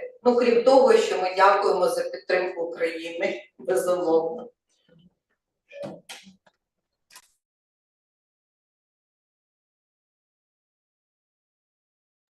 A very good question. I think I want to emphasize 3 points here. Maybe let me start with Maastricht and the way how we approach Horizon and also other funding applications. We have taken, in the past, we used to work with faculty funding advisors. So where every faculty has a funding advisor, which also provides support with the grant proposal preparation, etc. We have realized that faculty fully decentralized model does not always work well enough, and that you also need a layer on top, in our case, a research support office, to really harmonize and make strategic decisions, which calls to apply for, which partners to involve in which types of cross-faculty Horizon or other funding program applications. So for us, having a research support office that sets the strategic direction well in advance with the faculty boards, agrees on what to apply for where, that has worked very well. So I think that's maybe one point that I want to emphasize. Invest in your research support offices, link them with the partner networks. So for example, for us, in the case of our European network, Jeroen, a Young European Research Universities Network, we have a regular meeting with all the RSOs, with all the research support offices, to know each other personally, and that can also always help to have a personal, let's say, entry point with researchers. So that's one. Second, when you look at research qualities that are important to take into consideration, I think it always starts with emphasizing your complementarity. So which unique research expertise do you bring to the table? So what can you as a university, as a researcher, can bring there? So for Maastricht, we of course do look also at past performance in terms of experience with the program. And if in case a partner is not very experienced, that requires more time to get them up to speed. But I would say one, complementarity, make that very clear. And two, potential individual researcher profile, but also more longer term strategically potential to collaborate more structurally together for these types of calls. Maastricht has been very very successful in Pillar 2 of Horizon, which we have not, to be honest, not promoted well enough. And we're now busy to also strengthen our profile by also having Horizon results or successful Pascals being more prominent in our communication activities. And has also partners see you, they know what you can do, they know that you're experienced.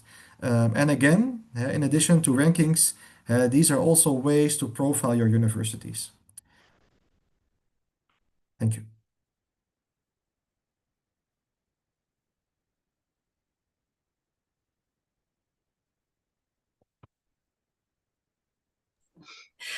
Дякую. Резюме, якщо я не помиляюсь, можна сказати таке: для українських університетів.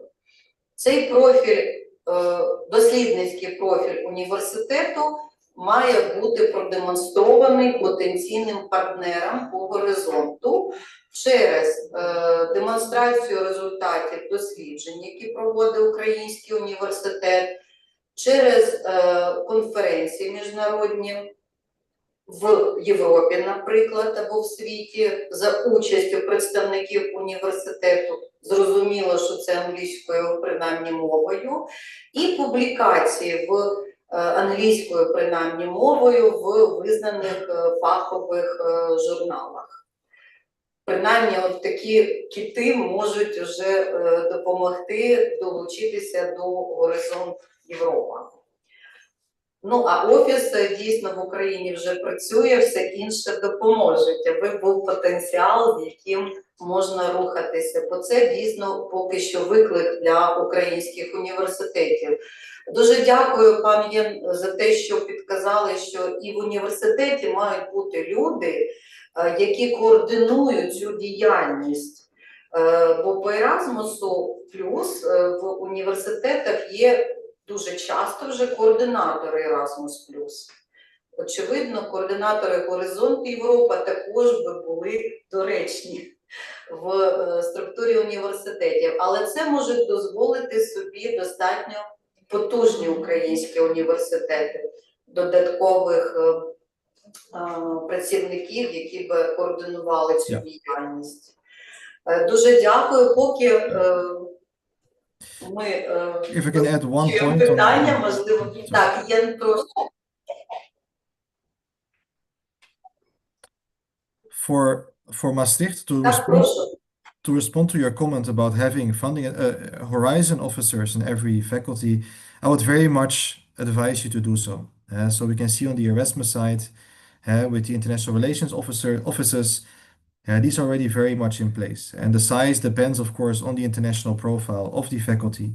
On the side of Horizon, or in general, funding applications, we have seen that a dedicated funding advisor with also their own research background, or at least some affinity with research, are very essential. So usually for us, these consist of teams of senior and junior funding advisors working together, being very closely linked to the faculty boards, being able to advise them also on results, on applications is very essential. So I think having capacity there, we have seen that the investment we made in these funding advisors has definitely paid off in terms of the funding that we were able to achieve. Yeah.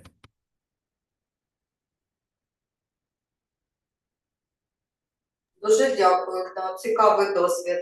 Прошу, є питання або комент в аудиторії.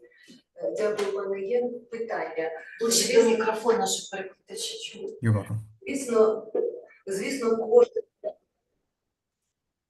Ближче, так, вони погано чують нас. Звісно, кожен український заклад вищої освіти, так само, як і кожен науковий, науково-педагогічний працівник, зацікавлений в тому, аби довести свою спроможність виконувати якісні дослідження. В Україні одним з показників такої спроможності є кількість публікацій в журналах, які індексуються Scopus і Web of Science. Скажіть, будь ласка, чи існує такий показник якості досліджень у вашому університеті, і наскільки ви вважаєте його вагомим для того, аби довести свою спроможність виконувати якісні дослідження? Дякую.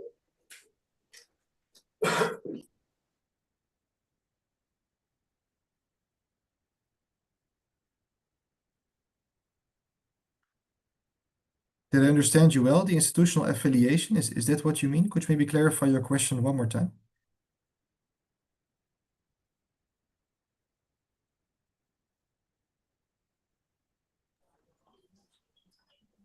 Ми дуже погано чули переклад. Повторіть переклад, будь ласка, українською. Повторіть, будь ласка.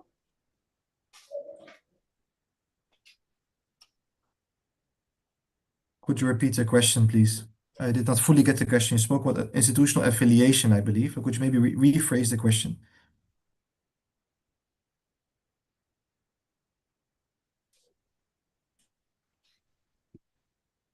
Дякую.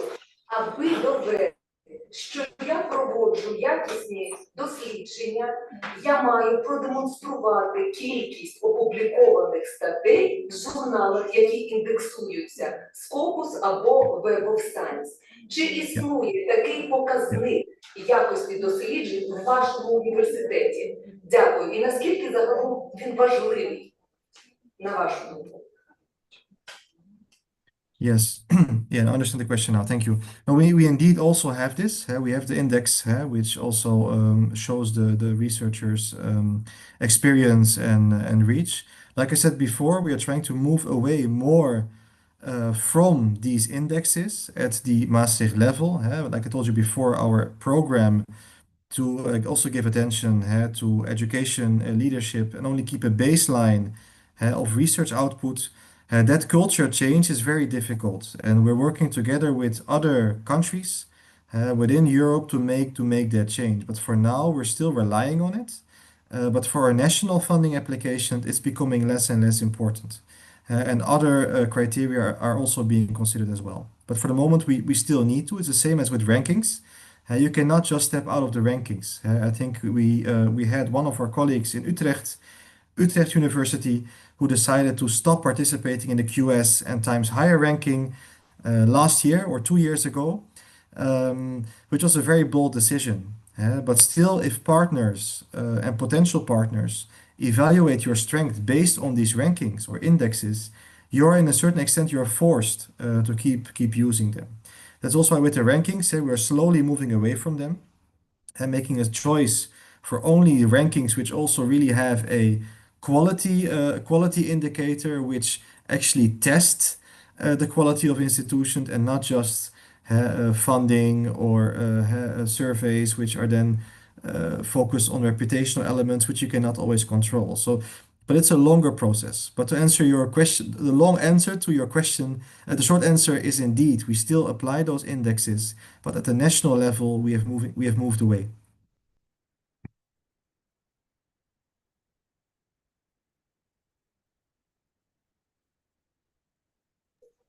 Почули, так?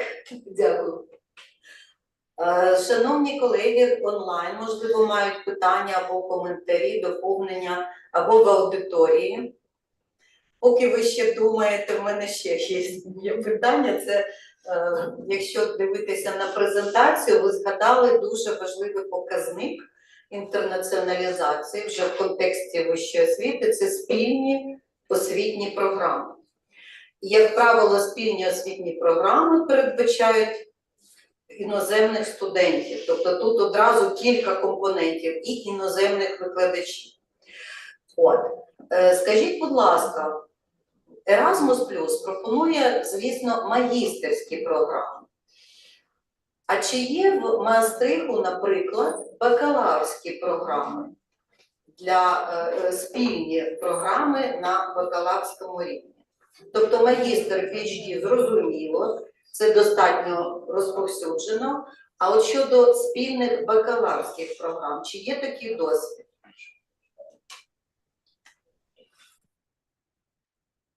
Yes, there are, but they're quite rare because they're not very easy to set up. I think at Maastricht University we have one joint bachelor's program in total, which also shows that it's quite complicated. We have recently, and this has been the last few months, managed to set up our first joint bachelor's program in our European University Alliance, which means that 6 universities are offering equally teaching in the bachelor's program. It has been a lot of work, but it is operating now. The first students will join as of the coming academic year, and I'm also very happy to put you in touch also with the coordinator of that program in case you are interested. But we have also you have an international joint bachelor program, but for us equally important is a intra-institutional joint bachelor program. So 2 years ago, we launched our first study program in global studies, in which all our 6 faculties are equally teaching. This was the first time in the history of the university that we had a joint bachelor's program or a joint study program in which all faculties are equally participating. This already was quite difficult to achieve with the different schedules, the funding, but it's a good basis. So to internally already see what can you do jointly at the bachelor's level as a university before you move to the international component. But there, yeah, we have it, but it's 2 study programs only on our vast offer which have achieved it. And it also depends on the students. And not all students are equally keen on having such a prescriptive curriculum where they are forced to really spend a part of their bachelor's program at the university. I think in that sense, of course, a double degree is always much more easy to achieve than a joint program with joint funding, with joint quality assurance, accreditation. It's a higher level of ambition. And but that's why seeing you so active in the Erasmus Mundus programs makes me very optimistic that also at the bachelor's level you can move forward. But also always keep the need of your students and your institution in mind, because it's a lot of work.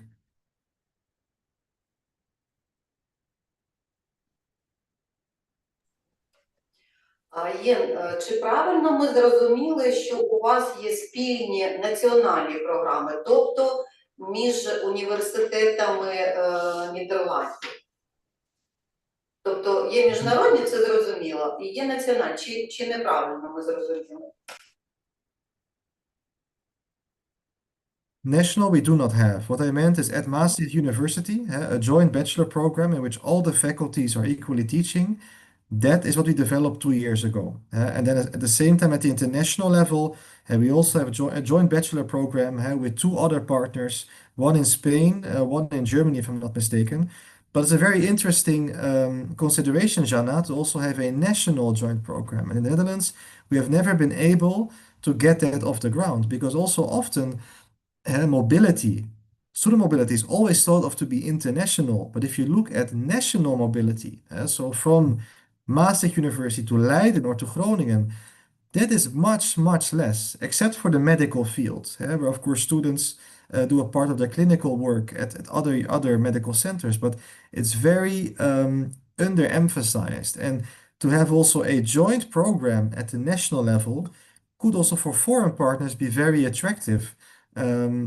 So it's worthy consideration. We do not have it yet. I also have to say we are a very dense university landscape. We're a small country with 14 universities. And what you only now recently, we have more or less all done similar things, not fully, but only now recently, where also government funding has become more restrictive. You see the need to diversify, to say University A profile specializes in A, B, C, University B. But that could very much help to also have a national discussion who is strong in what and who can contribute what to such a joint curriculum. I find it a very interesting proposition. Thank you.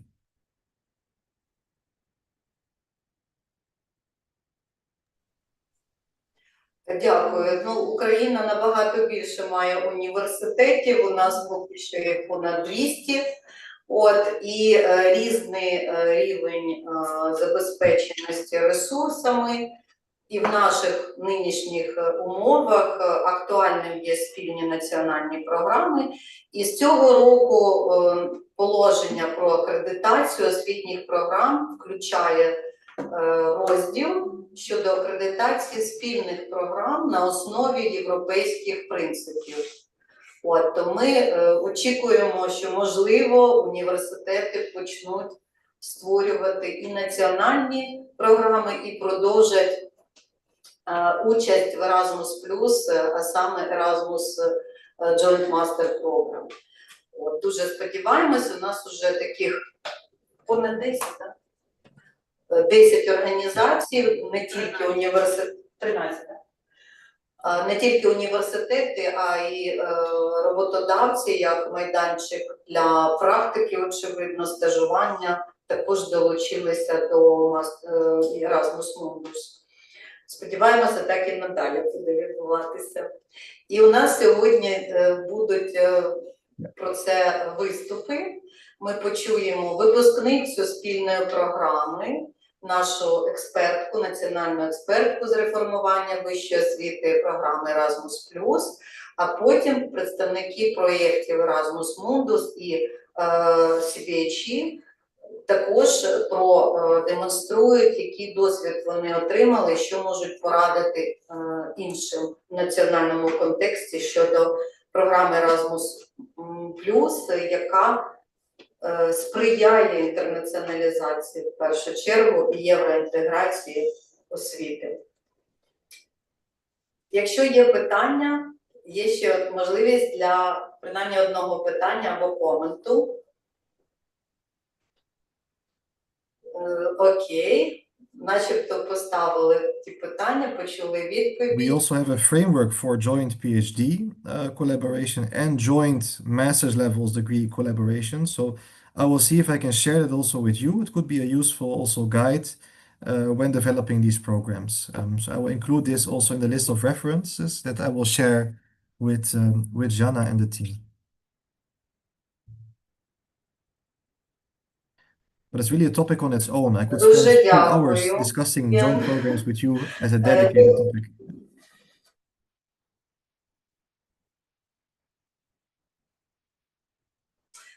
Так, я думаю, що для PhD взагалі окремо має бути окремий захід.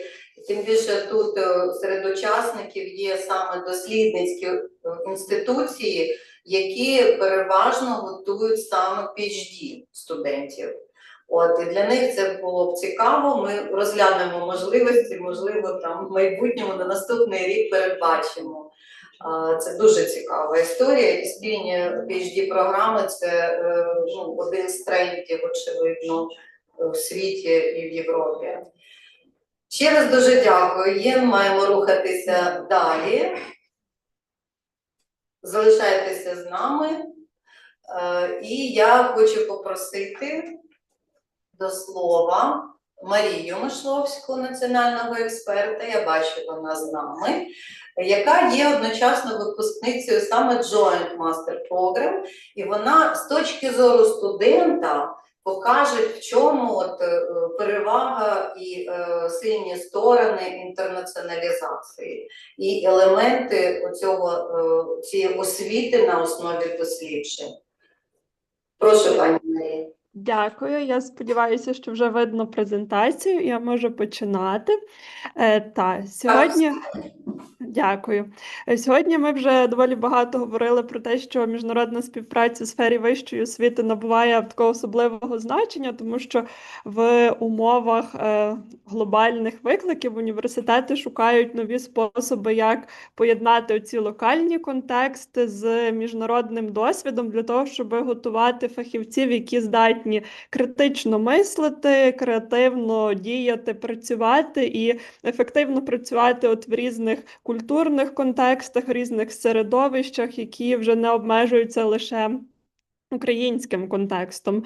І для України ця тема є особливо актуальною, тому що з одного боку ми маємо дуже потужний, наприклад, культурний, освітній, технологічний, науковий потенціал, а з іншого боку потребу і його інтегрувати в цей світовий і європейський академічний простір.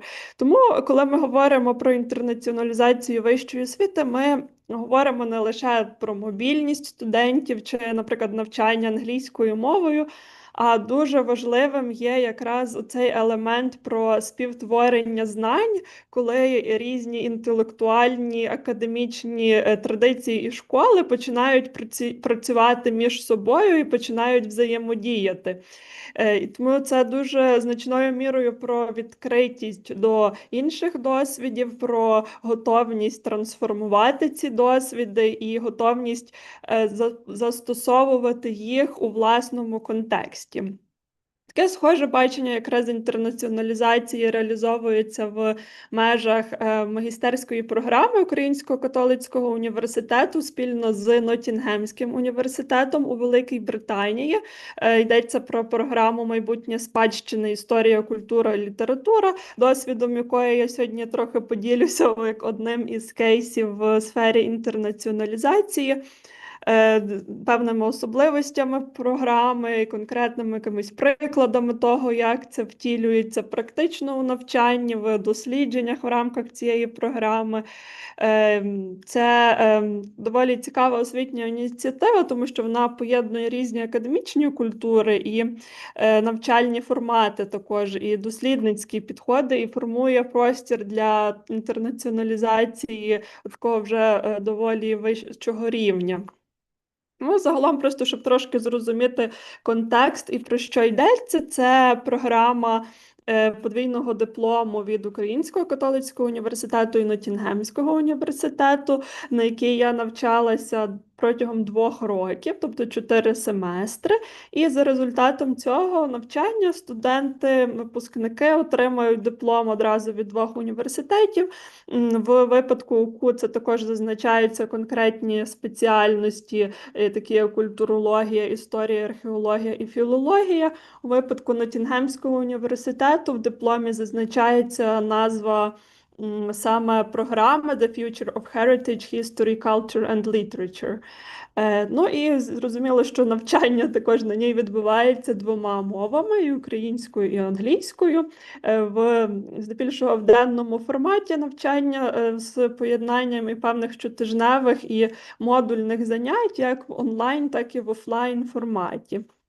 Серед таких ключових особливостей програми це те, що це доволі унікальне таке міжнародне партнерство, яке зараз реалізовується з підтримки ініціативи твінінгу.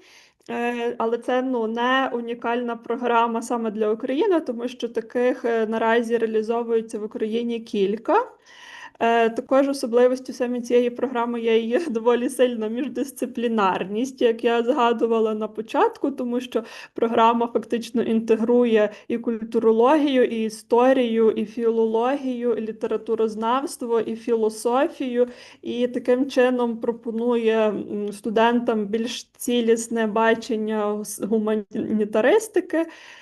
І також важливим тут є доволі хороший, сильний викладацький склад, тому що він забезпечується вже залученням не тільки викладачів з УКУ і Ноттінгемського університету, але також і партнерських університетів у Європі. Це, наприклад, в Білефільду, з Відня, з Кракову. І також важливо, що програма пройшла міжнародну акредитацію німецької агенції ЦЕФа. Тепер саме вже перейдемо до кейсу інтернаціоналізації, тому що він є особливо важливим аспектом програми, і вона тут інтернаціоналізація проявляється вже не як якась додаткова опція, а як фактично базовий принцип в організації освітнього процесу. Це виражається в тому, що, наприклад, частина курсів викладається Українським католицьким університетом і забезпечується ним, а частина синхронно забезпечується Ноттінгемським університетом, тобто студенти синхронно приєднуються до курсів Ноттінгемського університету, які безпосередньо читаються в цьому університеті разом з британськими студентами, які навчаються в цьому університеті. А навіть окремі деякі курси в межах цієї магістерської програми були розроблені і читалися спільними командами викладачів вже з обох сторін. Тобто не окремо курс, який читається в УКУ та окремо в Ноттінгемі, а були і курси, які читалися спільно. І ще один такий важливий вимір інтернаціоналізації – це спільне керівництво саме дипломними роботами студентів. Тобто в випадку Ноттінгемського університету і британського контексту вони називаються dissertations на магістерському рівні. Тобто це працювало таким чином, що студенти писали одну фінальну магістерську роботу для УКУ і для Ноттінгемського університету і мали наукових керівників як в Україні, так і в Британії. І оцінювалася робота також обома університетами окремо, вже правда, але тобто це була спільна робота для обидвох університетів. Це доволі цікаво, тому що це створює простір для співпраці і дає можливість студенту поєднувати українські і британські академічні підходи в дослідженнях, тому що, звісно, наукові керівники і загалом методи роботи з дослідженнями, вони дещо відрізнялися в українському і британському контексті, тому це була хороша нагода потренуватися, саме поєднувати їх і розуміти, як працювати в різних середовищах. Тепер вже перейду до, напевно, ще таких конкретних більше прикладів, щоб побачити, як воно працює. Я згадувала про курси, які читалися в спільному форматі. Наприклад, одним із таких курсів є Historical Memory in Post-Dictatorship Space. Там працювала команда викладачів як з УКУ, так і з Ноттінгемського університету. Тобто це були 4 викладачі, 2 викладачів з України, 2 викладачів з Ноттінгемського університету, які розробили фактично спеціально для цієї магістерської програми спільний курс, який мав на меті спільно досліджувати те, як функціонує, наприклад, історична пам'ять в часи політичних трансформацій, і ми аналізували різні кейси, приклади, наприклад, Центральної та Східної Європи різних періодів, Іберійського півострова, Латинської Америки, і в контексті цього ми заглиблювалися в український контекст саме в порівняльній перспективі, для того, щоб зрозуміти, як їх можна зіставити. І тому студенти мали можливість фактично отримати доступ до цього міжнародного досвіду і водночас вчитися застосовувати його до локальних українських проблем, тому що кожен викладач, тобто це було 4 викладачі, кожен викладач підбирав матеріали, методології до модулів, які вони читали, і студенти мали можливість вести дискусії з кожним з викладачів, в кожній з команд і обговорювати якраз релевантність цих міжнародних досвідів до українського контексту. Це приклад такого курсу. А зараз ще трошки додам також саме про інтернаціоналізацію досліджень, як один з прикладів.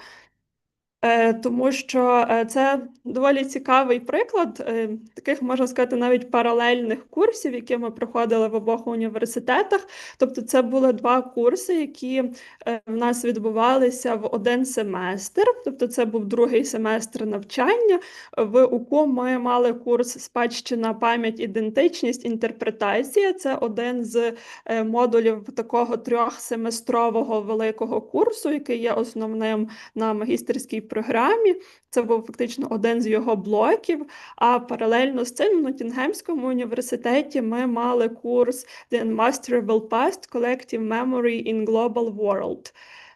Загалом цікаво, що ці 2 курси, в них перетиналася до певної міри теоретична база, на якій вони будувалися, тобто певні концепції, які використовуються в гуманітаристиці, але абсолютно різними були приклади і акценти в курсах. Тобто ми, наприклад, в УКУ ми більше працювали вже саме з практичними проектами того, як застосовувати ці методології в практичні проекти, які орієнтовані на сучасні українські реалії, на сучасні українські виклики. А в Ноттінгемі, наприклад, хоч ну, схожа була теоретична база, але там більший наголос робився на розгляді кейсів, але не настільки в практичних проектах, які студенти реалізовували як результати курсу, а саме на глибоких наукових роботах і письмових дослідженнях. Але тут важливо, що ці курси відбувалися паралельно, і студенти самостійно могли собі обирати в обидвох курсах, наприклад, напрям дослідження, який вони б хотіли глибше проходити протягом семестру і писати, наприклад, дослідницьку роботу в Ноттінгемському університеті, а в випадку УКУ, в якому вони хотіли би робити практичний проект. І от на своєму прикладі наведу ситуацію. Я, наприклад, зосередилася на вивченні теми української діаспори. Тобто в Ноттінгемі, базуючись на тій методології, яку ми проходили, я працювала з глибокою академічною роботою «Diaspora and Memory Preserving Ukrainian Roots in the United Kingdom», яка стосувалася культурної пам'яті, колективної пам'яті і того, як зберігали українські корені, українську ідентичність українська діаспора в Сполученому Королівстві протягом тривалого часу, починаючи з перших хвиль міграції. І також, наприклад, досліджувала глибше, як українська культура живе в Британії в кінці 1970-80-х років. Це було таке наукове опрацювання з залученням наукових джерел, під наглядом британських супервайзерів, які давали відгуки, які проводили аналіз робіт дослідницьких і допомагали їх фактично розвивати. А в той самий час в УКУ ми разом з колегами в рамках ось цього курсу, який ми проходили, готували практичний проект «Культурна мозаїка. Голоси української діаспори», де ми проводили інтерв'ю з представниками українських громад, української діаспори у різних країнах. Тобто ми зосереджувались на Канаді, Бразилії, Великій Британії і Нідерландах для того, щоб показати, як українська діаспора зберігає і розвиває українську культуру в цих країнах. І ці матеріали, ці наші інтерв'ю, які ми готували, вони опублікувалися в журналі видавництві локальної історії. Але чому я вибрала цей приклад? Тому що це доволі хороший кейс того, як я використовувала цю теоретичну базу і оце дослідження, яке я готувала для Ноттінгемського університету, оскільки я працювала з британським контекстом, для того, щоб підготуватися до інтерв'ю і до публікації саме в межах цього практичного проекту в Україні, оскільки я проводила інтерв'ю з Ольгою Мухою, яка вже тривалий час проживає в Сполученому Королівстві, веде там активну діяльність. І фактично це була ситуація, коли я могла застосувати оці свої британські дослідження в підготовці дуже практичних матеріалів для публічного проекту, який представлявся і готувався в рамках іншого курсу. Тобто тут таке поєднання вийшло дуже практичне і корисне. Пані Марія, регламент, перепрошую. Так. Отже, це такий також один з аспектів, і, мабуть, останнє, що я сьогодні розповім в аспекті також інтернаціоналізації, що, звісно, ці всі етапи важливі, але також і залишається одна з ключових основи інтернаціоналізації – це можливість студентів додатково розширювати свій досвід і свої навички за кордоном, оскільки студенти все ще продовжують брати участь в літніх школах. Наприклад, ми мали можливість брати участь в літній школі в університеті Ворика в Британії. Також студенти їздять на літні школи в Саарланд в Німеччині. Також студенти продовжують їздити на академічну семестрову мобільність в рамках Еразмус+, наприклад, до університету Білефільду. І також це створює для них можливість порівнювати різні академічні традиції і розширювати ці професійні контакти. І вже якщо так підводити підсумки, можемо побачити, що досвід програм подвійних дипломів є, напевно, прикладом багатовимірної інтернаціоналізації, тому що вона поєднує зусилля двох університетів, інтегрує різні формати навчання, наприклад, забезпечує спільне керівництво дослідженнями і створює простір для практичних проєктів з цим міжнародним виміром. Звісно, що є і виклики, які в роботі, наприклад, в нас ситуація була така, що в нашому британському університеті не завжди були спеціалісти, які могли працювати з локальною українською тематикою, коли студенти, наприклад, хотіли більш глибоко досліджувати український контекст. Але в цьому випадку це також стає елементом освітньої дипломатії з нашого боку і показує, що в процесі інтернаціоналізації також важливо і працювати з посиленням українських студій в інших країнах і збільшувати присутність української тематики в академічному просторі. Тому таким чином бачимо, що інтернаціоналізація зводиться не лише до академічної мобільності, до навчання іноземною мовою, але і багато значення має саме доступ до різних інтелектуальних традицій, до вмінь працювати з міжнародним контекстом і трансформувати, вносити його у своє середовище, яке від цього збагачується і поглиблюється, підвищуючи і якість освіти, і якість досліджень не лише в українському контексті, але і в європейському, і глобальному. Дякую. Дякую, пані Марія. Ну, є два питання, можливо, у колег також виникли. Ця спільна програма відрізняється від Еразмус Mundus Joint Master Program. Тому виникає два питання. Перше, так як прозвучало, то ніби на цій програмі навчаються виключно українські студенти. Чи правильно ми зрозуміли, що це саме цільова аудиторія цієї програми?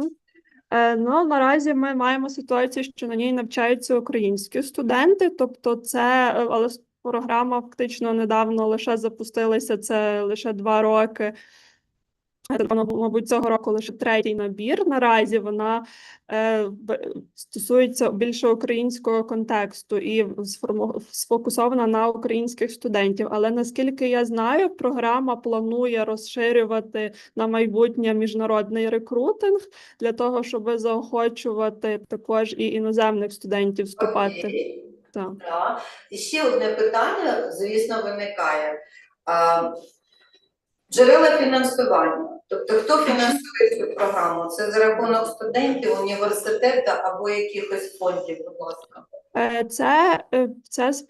Ця програма реалізується за підтримки ініціативи Twinning і Cormac Consultancy Group. Тобто це одна з програм, яка також за підтримки фонду президента України здійснюється. Але основне це в рамках ініціативи Twinning. Тобто це ініціатива саме з британської сторони. Тобто таких програм запустилося в Україні, якщо я не помиляюся, 11, але їх треба просто подивитися.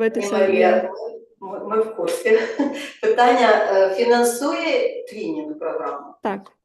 Ну, тобто там є різні типи фінансування, тобто це вже також залежить від того, як програми, це питання вирішують, тому що це залежить також від університету. Ваша програма, ви, як студентка, платили за поїздку, за перебування на академічній мобільності, взагалі за навчання?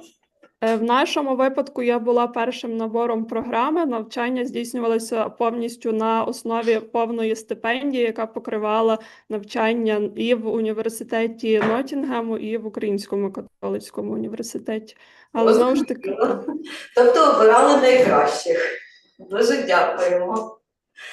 Шановні колеги, чи є питання до пані Марії, погляд студента, випускника спільної програми? Ніби дуже хороша, до речі, презентація, такий цікавий сценарій для створення спільної програми. Відрізняється від Еразмус. І тепер плавно переходимо до іншої моделі. Моделі Erasmus Mundus Joint Master Program. Так, і ми запрошуємо до слова представників Київського політехнічного інституту імені Ігоря Сікорського з тим, щоб презентувати якраз оцей досвід Erasmus Mundus, плюси, мінуси, як це впроваджується. І сподіваємося, це також буде корисно для всіх учасників. Прошу. Пан Данило, якщо я не помиляюсь, сорі, завідувач кафедри. Так, все. Дуже дякую. Дійсно, дуже вам дякую, шановні колеги, за можливість виступити. Дійсно, мене звати Данило, я завідувач кафедри математики. І ось хочу вам представити наш досвід щодо реалізації проєкту, який має назву «Математична моделювання, симуляція та викладання для промислових».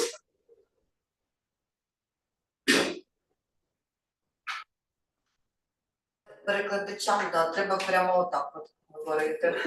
Що ж, добре, давайте тоді будемо так.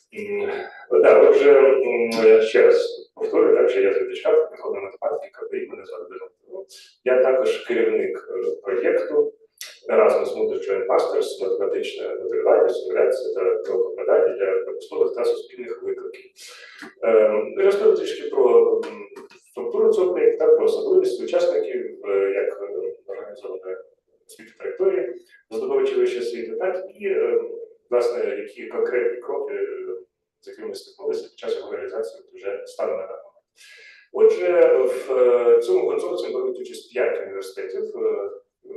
Київський політехнічний інститут імені Ігоря Сікорського є один з повних партнерів, так, в цьому полягає унікальність. Ну, не те, щоб зовсім вже унікальність, але це на всю Україну, що на другий такий проєкт.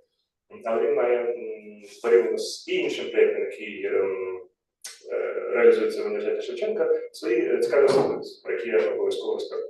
І також ще 4 інші університети, координатор університету університету Верони з Італії, і 3 університети, університет Перталі з Німеччини, університет Лісабона з Португалії та університет Гренобль з Франції, один з таких, як називаємо, діамант в цій нашій короні. Вже буде теж така коротка візуалізація наших партнерів.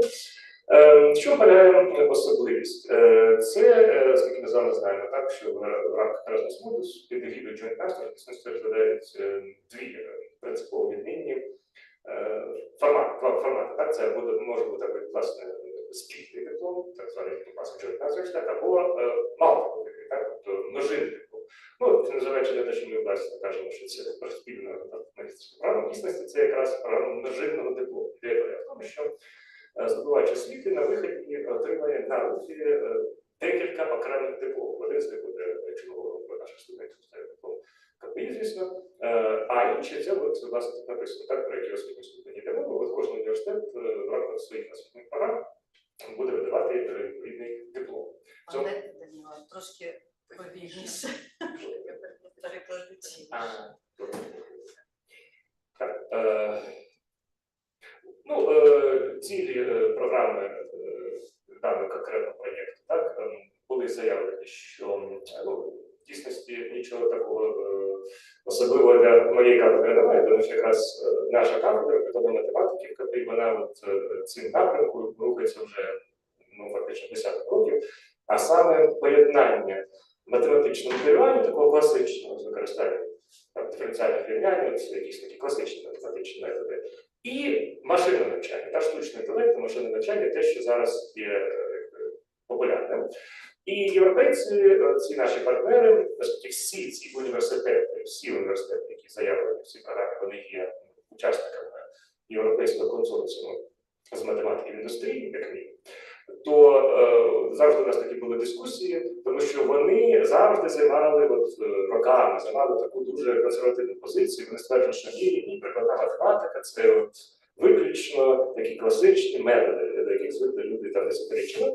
І от якраз це вони виступили цією ініціативою і запросили нас партнери так, цей консорціум, тому що їм нарешті здалося також, що варто поєднувати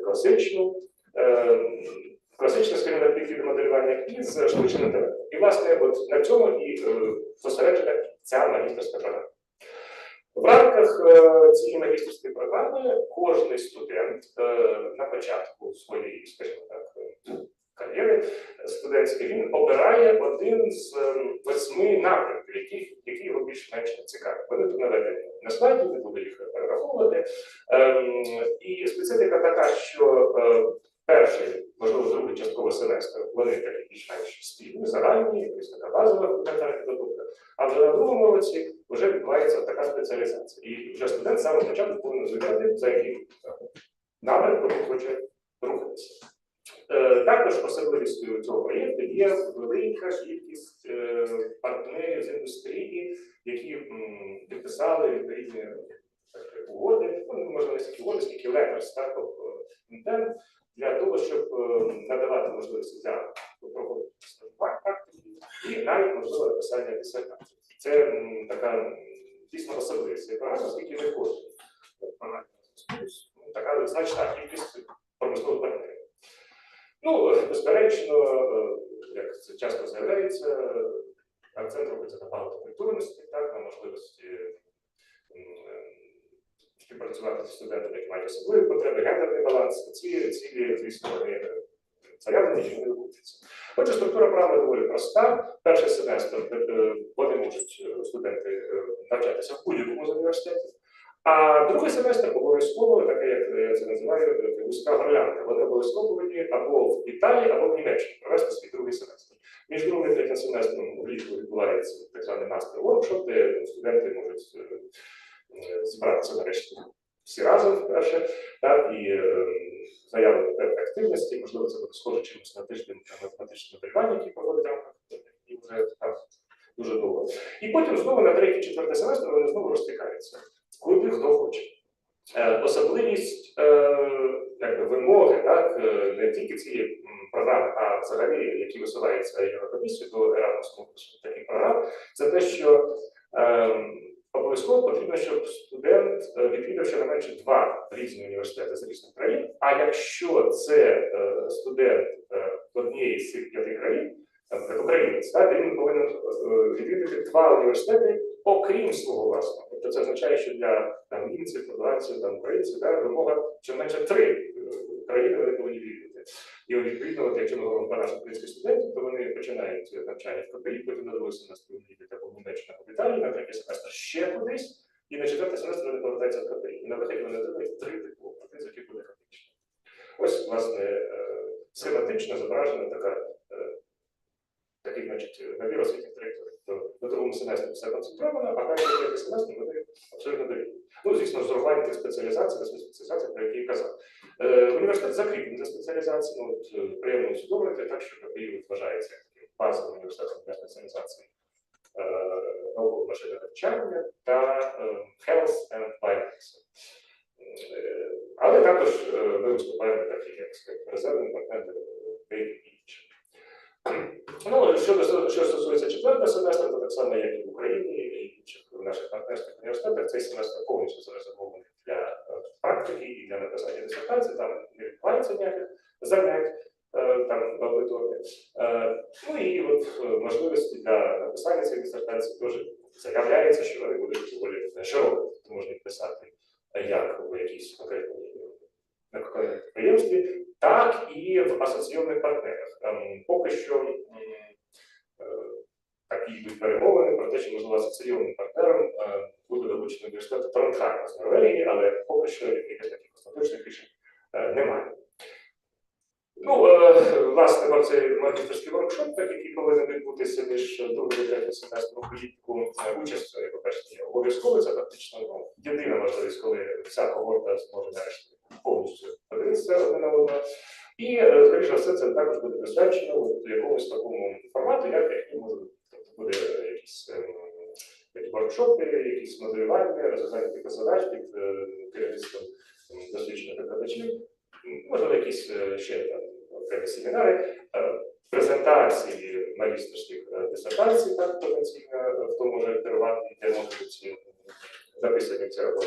Це така доволі цікава активність, безперечно, який варто взяти участь. Ну і як вже було зазначено, так, після запису магістерської дисертації студент отримає всі дипломи там, де він провчився. Єдине, що в силу національних обмежень, що стосується Католії і Португальського університету Лісабона, там обов'язково умова, що 2 семестри людина буде вчитися, щоб претендувати на диплом цього університету. Якщо наших партнерів такої обмеження немає, то фактично можна провчитися 1 семестр в рамках програми в Укркаді, диплом в Укркаді.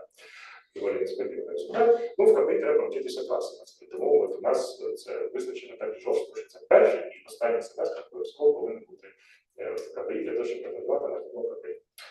Фінансування здійснюється, звісно, Європейською комісією. 15 стипендій, ну це в середньому 15 на рік, в середньому 15 стипендій безпосередньо і так звані 5 NDICI, вони таргетовані для спеціальних регіонів, які потребують особливої підтримки. Ну, як це було парадоксально, Україна не потребує ніякої підтримки з точки зору Європейської комісії, тому тут мова йде про Африку і подібні країни. І дійсно відбувається відбір, я зараз про відбір ще також скажу, але на стипендії 1400 євро на місяць протягом 24 місяців люди будуть отримувати, незалежно де вони фізично перебувають. Тобто я завжди жартую, що коли закінчиться війна, а проєкт по 30 рік буде тривати, то я думаю, що студентам з умовної Нігерії дуже вигідно було вчитися 1 семестр в Україні, тому що отримати 1400 євро в Україні, мені здається, більш вигідно, ніж в Німеччині. Але поки що це не всі усвідомили. Тому сподіваюся, що коли закінчиться війна, то буде більше бажаючих почати в Україні навчання. Також покривається проживання і тариф. І що важливо, що власники стипендій вони не платять власне ніяких tuition fees, так? Це доволі важливо. Хочу сказати, що оскільки ця презентація, яку я представляю, вона, скажімо так, офіційно затверджена, так? Але від себе я додам, що також ми відібрали і так званих, ну, якби це не було смішно, ну я не можу знайти іншого слова, як контрактних студентів. Тобто вони називаються self-funded students. Тобто це студенти, які не отримують стипендію в комісії.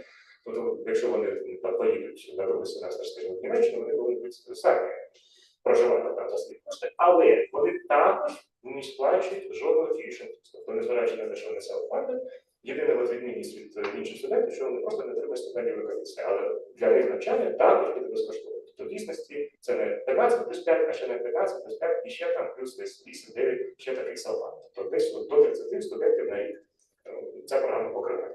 Що стосується відбору, то програмі планувалося так, що в січні-лютому буде здійснитися відбір якраз студентів, які претендують на стипендії, а в травні-червні вже для студентів, які не будуть отримати стипендії, так, а просто будуть мати право безкоштовно навчатися. В дійсності реальності сталося не так, як гадалося, ніякої доповіді не було, і ми фактично за одну першу хвилю відібрали одночасно всіх студентів, і тих, хто отримав стипендії, і ті, хто будуть навчатися без стипендії.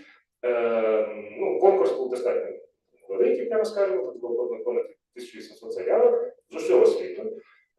І от я особисто також брав участь разом з професором нашої програми КПІ в цій відбірковій комісії, то ми проводили понад 300 інтерв'ю.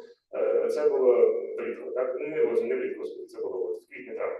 Це було доволі цікаве дійство, так, чого ми тільки не наслухалися.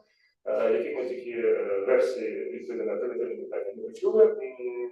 Причому, що було особливо приємно, ну, не те, що приємно, але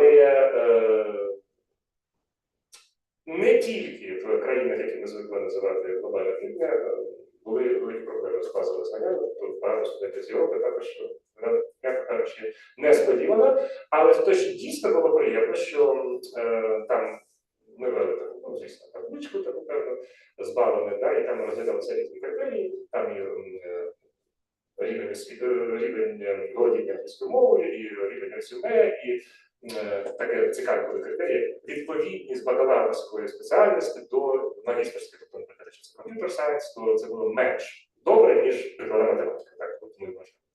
І от було цікаво усвідомлювати, що от, за цими критеріями перша десятка студентів, з цієї першої десятки десь 5 чи 6 це були українські студенти, а безпосередньо номер 1 і номер 2 це були студенти конкретно з моєї кафедри, це було дуже приємно усвідомлювати. Тобто це, ну, це дійсно було дивно, але приємно, що фактично студенти моєї кафедри це найкраще з усіх тих 1600 заяв. І, власне кажучи, тому ми відібрали 20 учасників з 17 країн, це готові українці. Двоє це які будуть отримати стипендію, а один якраз буде, ну, ніби як за власний кошт.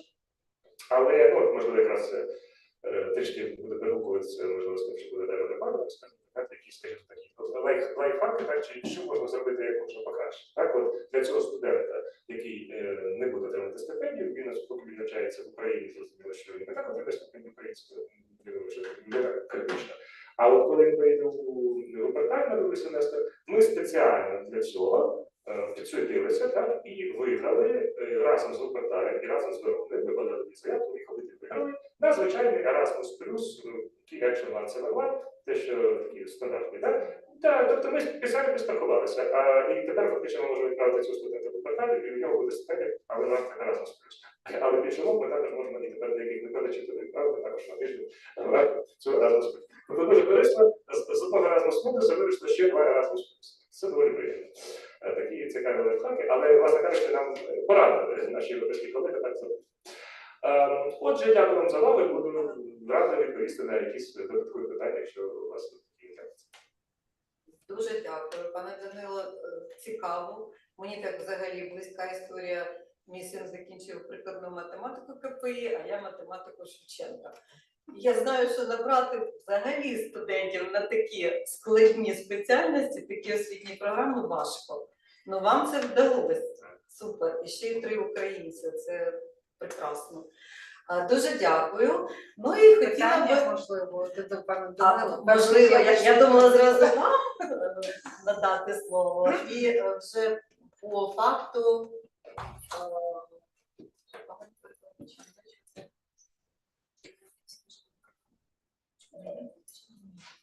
Можливо, я зараз буду говорити, як буде краще, У вас чи є перекладач.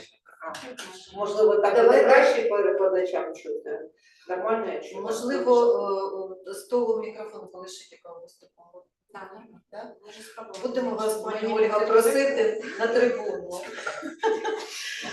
Шановні колеги, з нами ще один представник КПІ. Це Ольга Демиденко, вона є деканом. Ні. Ні? Заступник декана факультету лінгвістики і керівник Міжнародного відділу академічної мобільності. Прошу, пані Ольга. Також деякі критичні коменти і позитивні коменти також, думаю, щодо спільних програм. Ну, з вашого дозволу, так, я так сподіваюся, буде добре чути перекладачам, бо я так суто професійно, як перекладач також переймаюся. Шановні колеги, добрий день, рада всіх вітати і трошки продовження чудової презентації пана Данила. Я б хотіла прокоментувати деякі речі, які, наприклад, чому були обмеження і які, можливо, знаєте, на фоні позитивного такого, безперечно позитивного досвіду організації програм подвійного диплому, ми маємо все-таки бути в реальності і пам'ятати про ті виклики, які перед нами постають. І звісно, що проєкт множинного диплому, який за технічною спеціальністю, за інженерною спеціальністю сформований, він такий був і є досі, звісно, певним викликом. Коли ми його завершимо, тоді вже можемо сказати, що все ідеально завершили. Наразі, наприклад, я зараз скажу про обмеження, чим були зумовлені згадані жорсткі вимоги КПІ. Насправді це не жорсткі вимоги суто нашого політехнічного університету. Це вимоги, які зумовлені тією постановою Кабміну про академічну мобільність, де згаданий період допустимий для перебування у мобільності, який дуже жорстко визначений як 50% обсягу освітньої програми. 50% обсягу освітньої програми для магістрів-науковців, а у нас є магістри, так, 2 види магістрів. Магістри умовно практики, це 90 кредитів освітня програма, і вони завершують взимку зазвичай, згідно наших всіх графіків освітнього процесу. І так само магістри-науковці, які мають повноцінні 2 роки, 120 кредитів. Для програми, яку згадував пан Данило, це якраз саме така програма, і це, до слова, саме для науковців нам істотно полегшило організацію, тому що відверто перше, коли я почула про цю програму, в мене трошки був такий шок, а як ми це все організуємо, тому що відбір ми організовуємо спільно, через координатор проекту нам надає інформацію, що просимо відкрити відбір, ми відкриваємо цей відбір і ми вже затверджуємо ці всі рекомендованих учасників. Чому так відбувається таку? І тому нам це важливо оформити все це документально, тому що крім проєкту є ще працівники деканату, які мають все це оформити паперово. І більш того, потім ще треба видати диплом. І тут з усіма практично програмами, я ще, в принципі, і тут немає різниці. Це бакалаврська програма, це магістерська програма, чи це програма доктора філософії. Тут зараз згадаю про наболіле, тому що зараз теж захист спільних дипломів доктора філософії, це теж є виклик серйозний в зв'язку зі змінами до цих процедур, запровадженими в Україні. І технічно це має бути теж правильно організовано згідно не тільки умов проєкту, а ще й згідно українського законодавства, яке реалізується безпосередньо в кожному факультеті, в кожному навчально-науковому інституті, щоб наші студенти отримали легальний диплом, повністю виконали всі вимоги освітніх програм і повністю досягли всіх програмних результатів навчання, висловлюючись мовою на зяву. І тому, якщо ми говоримо про 50%, то навіть для магістрів це могло бути тільки 2 семестри. Хоча в ідеалі, наприклад, навіть за цим дипломом, за цим проєктом вони могли б мати можливість отримати 3 семестри в різних університетах. Але вмикається банальна ситуація. Нам треба відібрати і зарахувати студентів на програму подвійного диплому. Відбір, згідно проєкту, має відбутися в червні. А в червні вони ще є випускниками бакалаврства, вони ще навіть не підтвердили свій рівень. Тому відбір проводився в 2 етапи. Спочатку був попередній відбір тих бажаючих випускників, але обов'язково, які хотіли б взяти за умови вступу в магістратуру, хотіли б взяти участь у цій програмі. І обов'язково потім був ще додатковий відбір після їх зарахування до магістратури, тому що тоді, коли ми їх зарахували, тільки після того ми їх можемо долучити технічно до будь-якого проєкту, програми, тому що все літо вони технічно до моменту наказу про зарахування, з моменту наказу про відрахування у зв'язку з успішним завершенням і отриманням диплому бакалавра, вони поза університетом. Ми не можемо їх долучати до проєкту, який фінансується, в якому є університет. Тому відбір здійснювався ось у такі 2 етапи, і ми повідомляли, дякую пану Данилу за таку ефективну роботу з партнерами, тому що у разі таких проєктів з цим працює безпосередньо координатор, наш відділ мобільності, ми працюємо в основному з Еразмус 171 і всіма цими відборами, які відбуваються. І тому що ці програми фокусні, вони проводяться безпосередньо факультетом.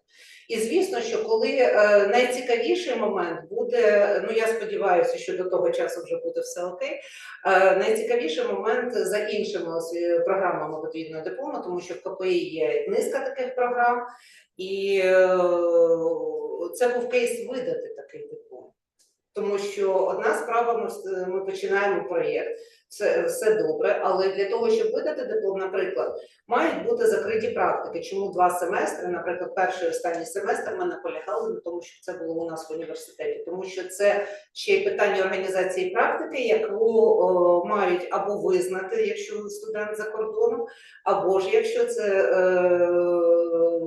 наприклад, практика на підприємстві фокусному, яке існує тільки в Україні, то відповідно ми не можемо відправити студента в будь-яке інше місце. Вона має бути згідно всіх постанов, які регулюють організацію практики для студентів. А вони ще трохи, відверто кажучи, не актуалізовані. Згадуючи час, коли вони були видані, ми з цим досі всі університети з цим працюють, і це є Це є навіть ситуація для студентів-випускників, наприклад, випускних курсів бакалаврату, які мають поїхати на Еразмус, наприклад, протягом останнього семестру. Це реально ускладнює навіть звичайні програми академічної мобільності, тому що ми мусимо домовлятися з партнерами або про дострокове повернення студентів, тому що вони проходять практику, тому що вони мають скласти ЄВІ, потім вони мають своєчасно випуститися, скласти єві. І оці всі суто технічні обмеження, які, можливо, не дуже пов'язані з мобільністю, але і міжнародною процесами інтернаціоналізації, вони дуже є певними викликами для студентів і для координаторів таких програм на місцях в університетах. І стосовно видати диплом, цей проєкт ще тільки почався, ми ще на етапі його такої реалізації, але, наприклад, був випадок, коли студент так само за подвійним дипломом, університет Енста, Франція, студент блискуче там пробув, все було чудово до моменту видачі диплому. Тому що коли ми внесли згідно вимог в ЄДЕБО, ми внесли ступеневу мобільність, так як він був оформлений, ЄДЕБО просто заблокувало. І далі висвітилося, що необхідно, і цей кейс, він відомий, тому що ми писали купу листів. З цього почалося дворічна така епопея. Цього року ми успішно видали цей диплом теж студенту, до слова, прикладної математики. Цей факультет дуже потужний, якраз в напрямку подвійних дипломів, тут на правах майже реклами. Але це була інша програма, і 2 роки взаємодії з дуже конструктивної, але суто технічної взаємодії з іміджевим центром, з компанією «Інфоресурс» і так далі. Тому наразі ми вимушені, поки ця програма нам дійсно потім розблокували надали можливість видати цей диплом, замовити його цього року. Ми його успішно видали, реалізували. За той період, звісно, він вже закінчив. В чому була проблема? В визнанні. Тому що необхідно було подати академічні довідки або диплом про завершення того університету до завершення навчання в університеті України. І заклад наш український не міг завантажити, ми не могли підвантажити в ЄДЕБО жодну нашу внутрішню довідку, що навіть протокол визнання, який у нас там дуже детальний, конкретний, з усіма предметами, ми не могли цього зробити. Це малося проходити тільки через оці визнання зовнішніх документів, закордонних документів. Що, звісно, певним чином вповільнювало процес. Ми писали про це, ми про це повідомляли, вже неодноразово говорили, але, наскільки мені відомо, ця ситуація точково вирішилася, але чи системно вона буде вирішена найближчим часом, вона досі актуальна. Я певна, що на етапі реалізації ми завжди звертаю увагу питання колег, чому що у нас є ось такі виклики, що коли ми організовуємо програму подвійного диплому, у нас ще буде питання, як віддати той диплом своєчасно студенту згідно нашого українського законодавства. Тому що ми маємо провести всі процедури визнання і всі процедури офіційного формату. Ми наразі знайшли вихід з такої ситуації, ми просто оформлюємо це, після цього випадку ми почали оформити просто як кредитну мобільність всю ступеневу, тому що вони їдуть на семестр, ми їх направляємо на семестр, зазвичай це фінансування Еразмусу, тобто ми просто намагаємося балансувати, щоб у нас не було таких масових випадків, тому що програм подвійного диплому у нас є низка, і наражати на ризик після цього кейсу всі програми, всіх учасників програм не хотілося. Тому як про виклики, як, наприклад, про прохання сприяння вирішенню цієї ситуації, наприклад, також було б дуже добре про це поговорити спільно, тому що я певна, що це виклик не для одного університету, це для всіх. З іншого боку, питання про таких проєктів – це подвійний диплом. Відповідно, до нас можуть приїхати іноземні студенти. З іноземними студентами теж дуже цікава історія, тому що згідно всіх процедур вони мають приїхати і фізично оформитися. Да? Тобто зараз є програми, за якими ми можемо там дистанційно за якимось набирати, але це суто на період війни, і коли це закінчиться, ми знову повернемося до певних процедур, які внормовані. А коли ми приймаємо студентів на вхідну мобільність за Еразмус К-171, у нас дуже цікаво, ми просто це робимо. Ми їх тимчасово долучаємо до освітнього процесу. Це технічно можливо, це технічно, вони не проходять всі оці процедури визнання іноземних документів для зарахування в університет. Але коли це подвійний диплом, для того, щоб видати наш український диплом студенту з Нігерії, з Лісабону, неважливо, за 5 університетів в цьому проєкті, ми маємо їх фізично зарахувати і внести в ЄДБО. Внести в ЄДБО, тому що інакше, якщо ми цього не зробимо на початку проєкту, коли вони зараховані на програму подвійного диплому, що відбудеться, ми їм не зможемо, і нам просто система не пропустить видачу диплому. Технічно. І це, знову ж таки, накладає наступний виклик, як ми будемо іноземцям видавати ці дипломи, враховуючи те, що вони мають приїхати, хоча б спочатку зарахуватися офіційно. В деяких раніше було робота зі студентами-іноземцями фултайм, це не зовсім мій фах, але наскільки я пам'ятаю, колеги, поправте мене, що вони мали приїхати фізично і пройти певні процедури визнання і оформлення у кожному університеті. Інколи вони їхали на підготовчі курси для того, щоб зарахуватися, вивчити мову українську і так далі. Якщо це подвійний диплом, ми входимо в цей проєкт, то окей, проєкт можна якимось чином реалізацію цього проєкту зробити більш гнучкою, але в будь-якому разі технічно видати диплом, ми маємо їх зарахувати, внести в ЄДБО. І вивести їх потім у зв'язку згідно всіх українських вимог. І ось це теж такий виклик, який, забігаючи наперед, по закінченню війни, ми матимемо, тому що система, з нею не домовишся ніяк. В ній людський фактор відсутній, вона електронна, вона працює, вона для всієї України. Ну і, власне кажучи, по PhD це також такі виклики, тому що згідно нових умов ми маємо повністю, це має бути або спільний захист, або в контексті запровадження нових умов до навчання в аспірантурі, до захисту дисертації.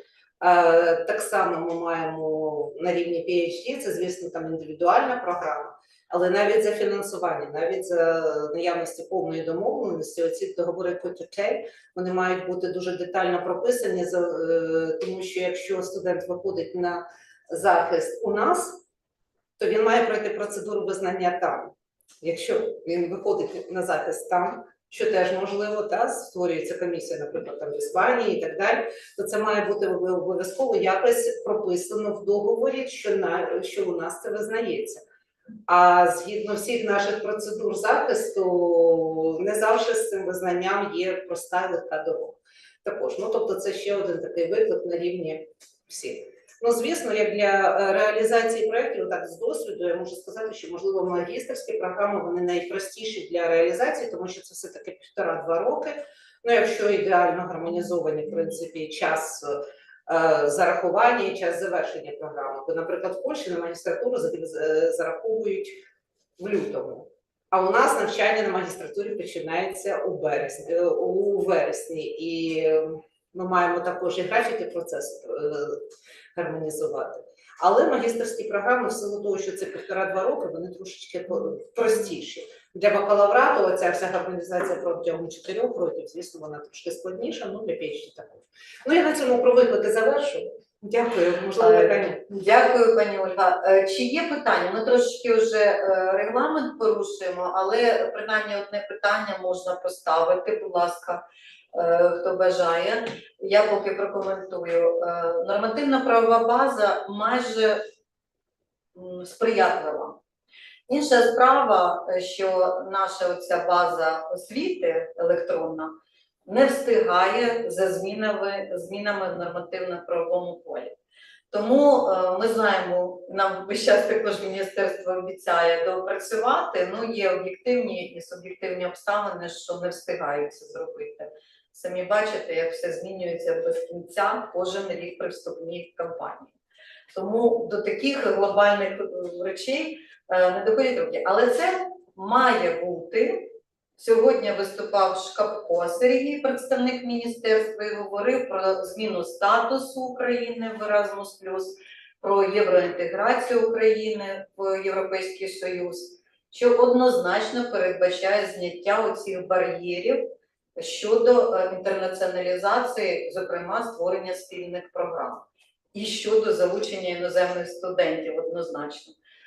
Це все має бути, це розуміють політики, це розуміють законодавці, це розуміють державні службовці. Ну, сподіваємося, що це все буде вирішуватися. Дуже дякуємо, шановні пан Данило, шановна пані Ольга. Бо я не бачу піднятих рук, тобто питань поки немає. Багато думок. Але багато, да, підстав подумати. Ще раз дякуємо КПІ. Дуже цікава була презентація для Еразмус плюс офісу, і я думаю, для всіх учасників, які тут присутні. Дякую. Дякуємо. Я перепрошую, шановні учасники, що ми трошечки посунулися, але ви бачите, що дуже цікаві проблеми, питання, які стосуються інтернаціоналізації, зачіпаються, і хочеться їх максимально озвучити. Зараз я хочу попросити презентувати досвід щодо інтернаціоналізації, можливостей для українських університетів, розвивати освіту на основі досліджень в контексті інтернаціоналізації, представників проєктів з розвитку потенціалу вищої освіти. Прошу пані Людмилу Загаруйка, це представниця Київського національного університету імені Тараса Шевченка, який є координатором великого структурного проєкту, який спрямований на модернізацію цифрової, зокрема, вищої освіти, і не тільки вищої, є опції для інших рівнів освіти в Україні. Це великий проєкт, розрахований на 4 роки, і ми дуже очікуємо, що він буде сприяти оцій інтернаціоналізації вищої освіти України. Прошу, пані Людмила. Да, щиро дякую, пані Жанно. Вітаю всіх, шановні присутні. Пані Жанно, хотіла уточнити, тому що в мене презентація англійською мовою, і я, власне, можу презентувати англійською мовою. Як буде зручніше для аудиторії? Ну, ми домовились так, що презентація може бути англійською мовою, а виступ все ж таки українською, тому що я не певна, що всі в аудиторії володіють на необхідному рівні. Дякую. Окей, так, дуже дякую. Ще раз вітаю всіх Пані Людмила, присутніх. одразу прошу, через те, що синхрон, то не дуже швидко, добре? Добре.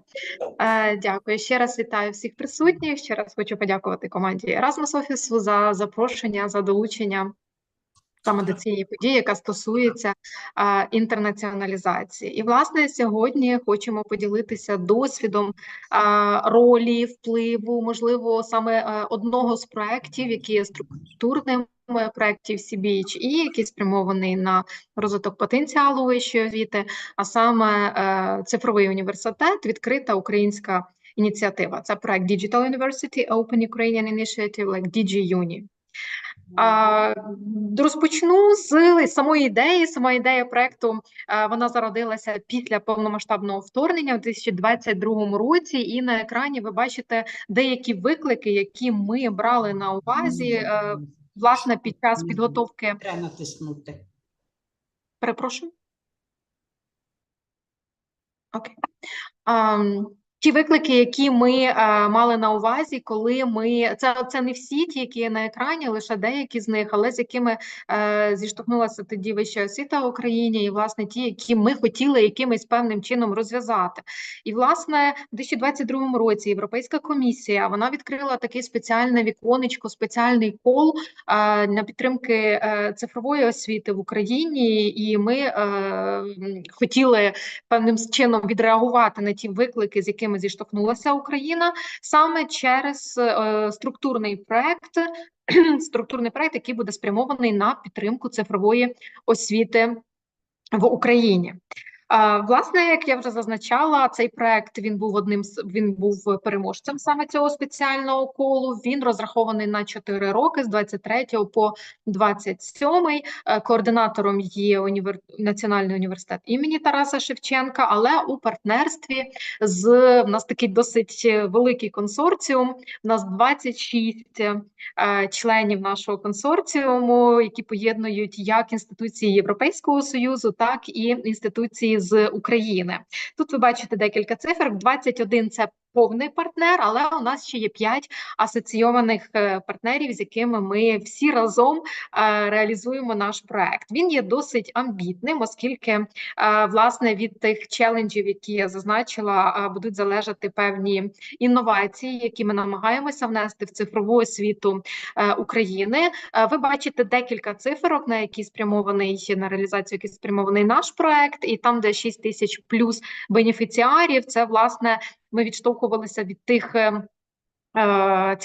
від тої цільової аудиторії, про яку ми в своєму проєкті, в своїй заявці написали. Власне, це є вже майже всі категорії, які тим чи іншим чином вони відносяться і взаємодіють з вищою освітою як в Україні, так і за кордоном.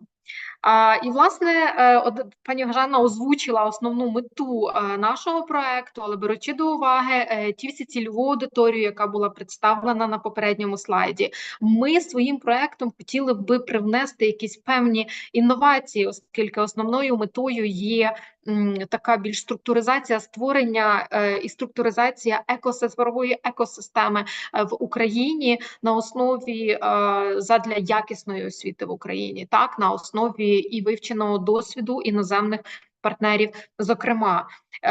Тут ви бачите, це не всі, але такі більш загальні інновації, які ми через наш структурний проект намагаємося запровадити, як від певних технологій, під Advanced Technologies ми маємо на увазі створення цифрової платформи, DigiPlatform, через яку саме буде реалізовано і долучено тих всіх бенефіціарів, ті всі цільові аудиторії, які ви бачили на попередньому слайді. Як це може бути вирішено саме в контексті інтернаціоналізації та, власне, ролі проекту в інтернаціоналізацію?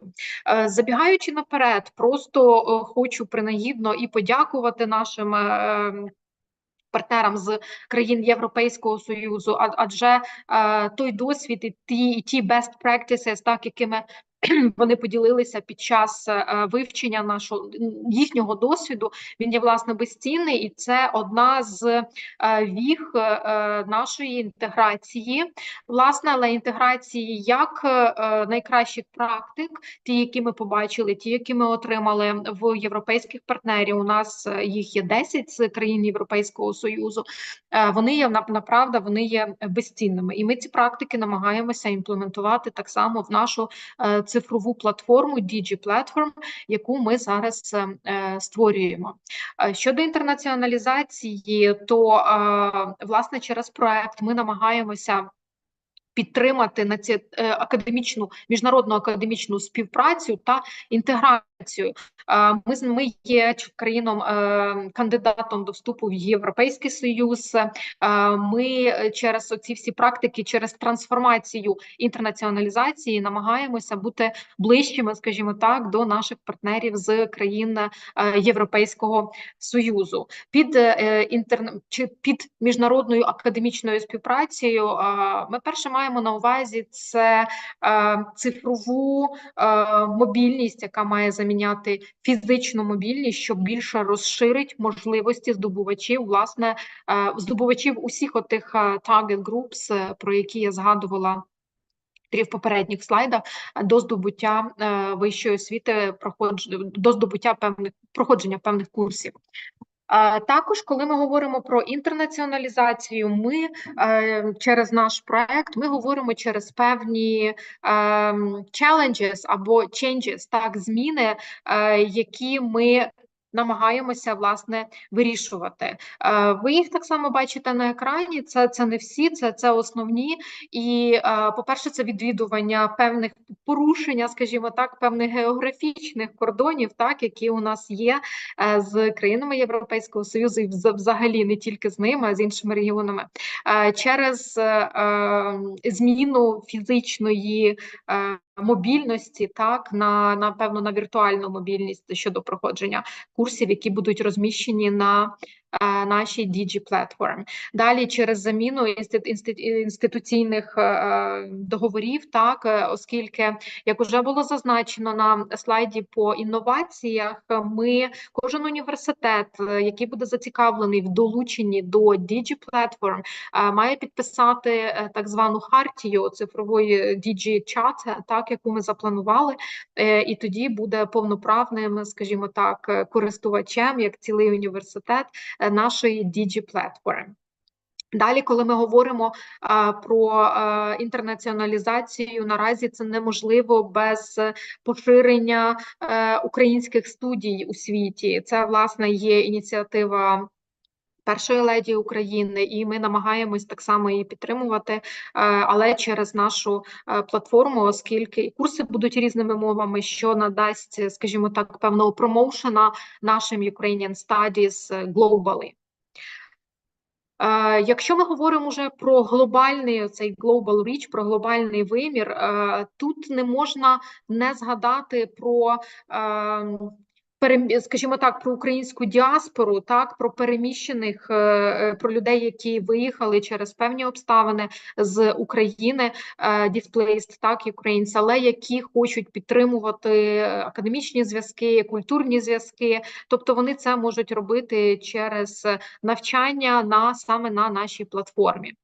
Уже сьогодні попередній доповідач, пані Ольга, згадувала важливість залучення міжнародних студентів та міжнародних здобувачів з інших країн, власне, через освітні проекти. І, власне, наш проект, він так само надаватиме можливість іноземним здобувачам долучатися до нас, проходити курси української мови, оскільки це наразі важливо, як сама така індивідуальна ініціатива, так і ініціатива в контексті більш ширшої ініціативи поширення українських студій. Також, коли ми говорили про challenges, так, з якими зіштовхнулася Вища освіта України на початку повномасштабного вторгнення, ми говорили про певний brain drain, так, і, власне, через наш проект ми намагатимося, скажімо так, посилити зв'язки українців, які виїхали саме з Україною через вищу освіту і саме через нашу платформу, через курси, які будуть на ній доступні для. Якщо ми говоримо про більш довшу візію бачення цієї інтернаціоналізації та впливу саме нашого проекту на інтернаціоналізацію, перше, це через нетворк, оскільки наш проект, він передбачає створення певного нетворку за межами того консорціуму, який наразі є, тобто з іншими інституціями, з іншими університетами, які будуть підтримувати одне одного, які будуть сприяти певним цифровим рішенням, цифровим перетворенням. Оскільки ми вже згадували про те, що зараз є декілька альянсів європейських університетів, діяльність яких спрямована виключно на створення, наприклад, відкритих освітніх ресурсів або на цифровізацію, на діджиталізацію інших процесів, які є в університетах і в закладах вищої освіти країн Європейського Союзу. Тому створення цього нетворку – це є не лише якимось певним, скажімо так, дисемінаційним майданчиком, так, таким великим, а дійсно ми його вбачаємо як ще однією платформою для подальшої співпраці з іншими з міжнародними партнерами, скажімо так. Далі, коли ми говоримо про довгострокове бачення та залученість до інтернаціоналізації, ми говоримо про recovery, так, про відновлення. Ми сподіваємося, що дуже швидко ми, скажімо так, вже в нас завершиться повномасштабне вторгнення, і через наш проект ми хотіли би показати, як саме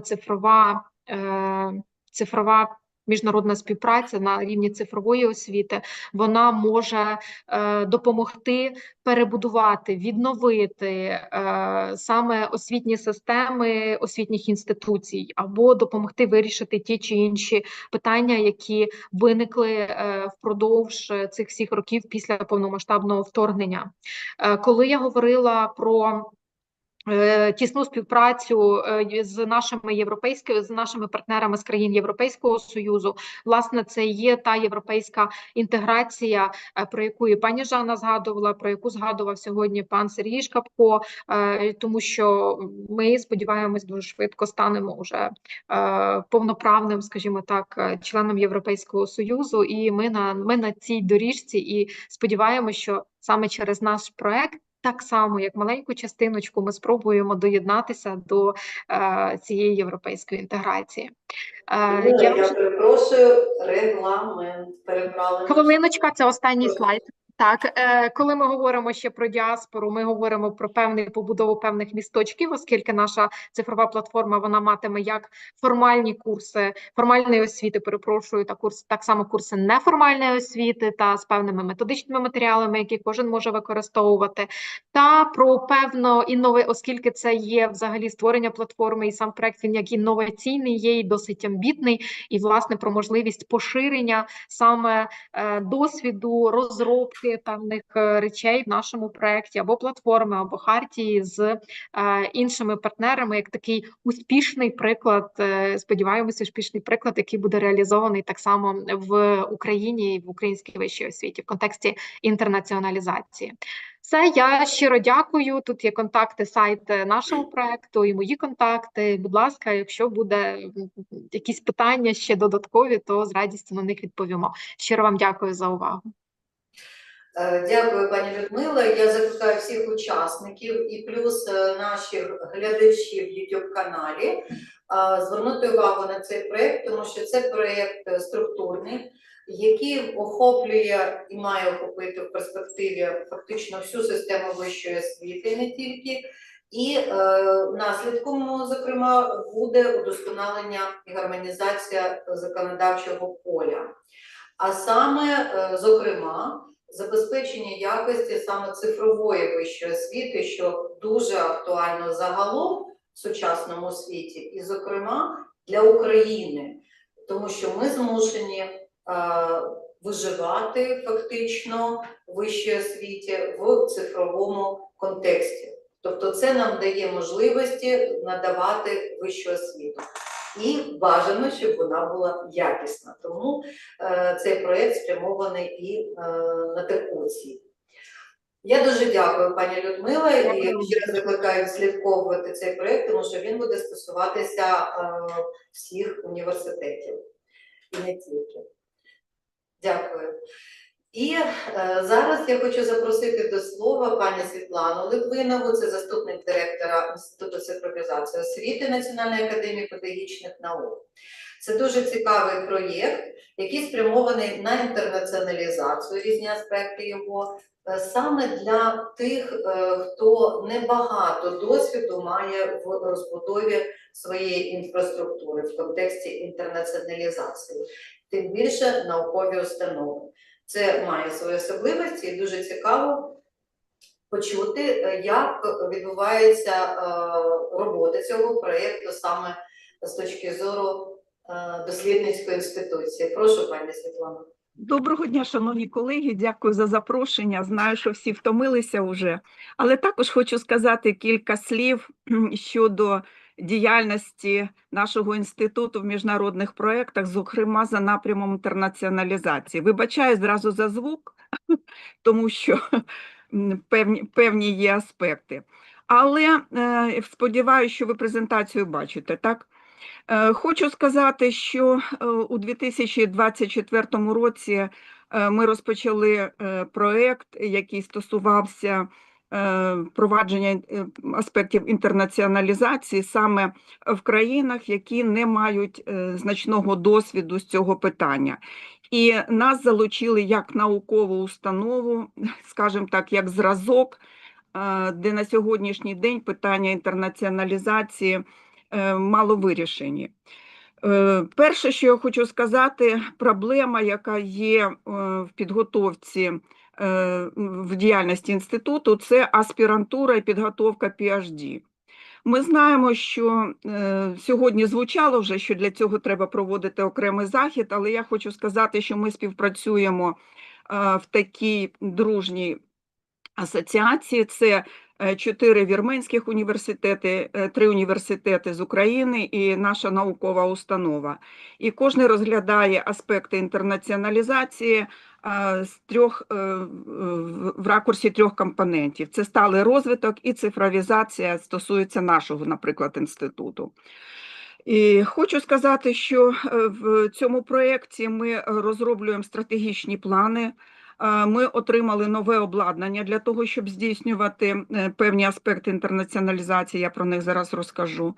І по-третє, ми апробуємо віртуальні обміни.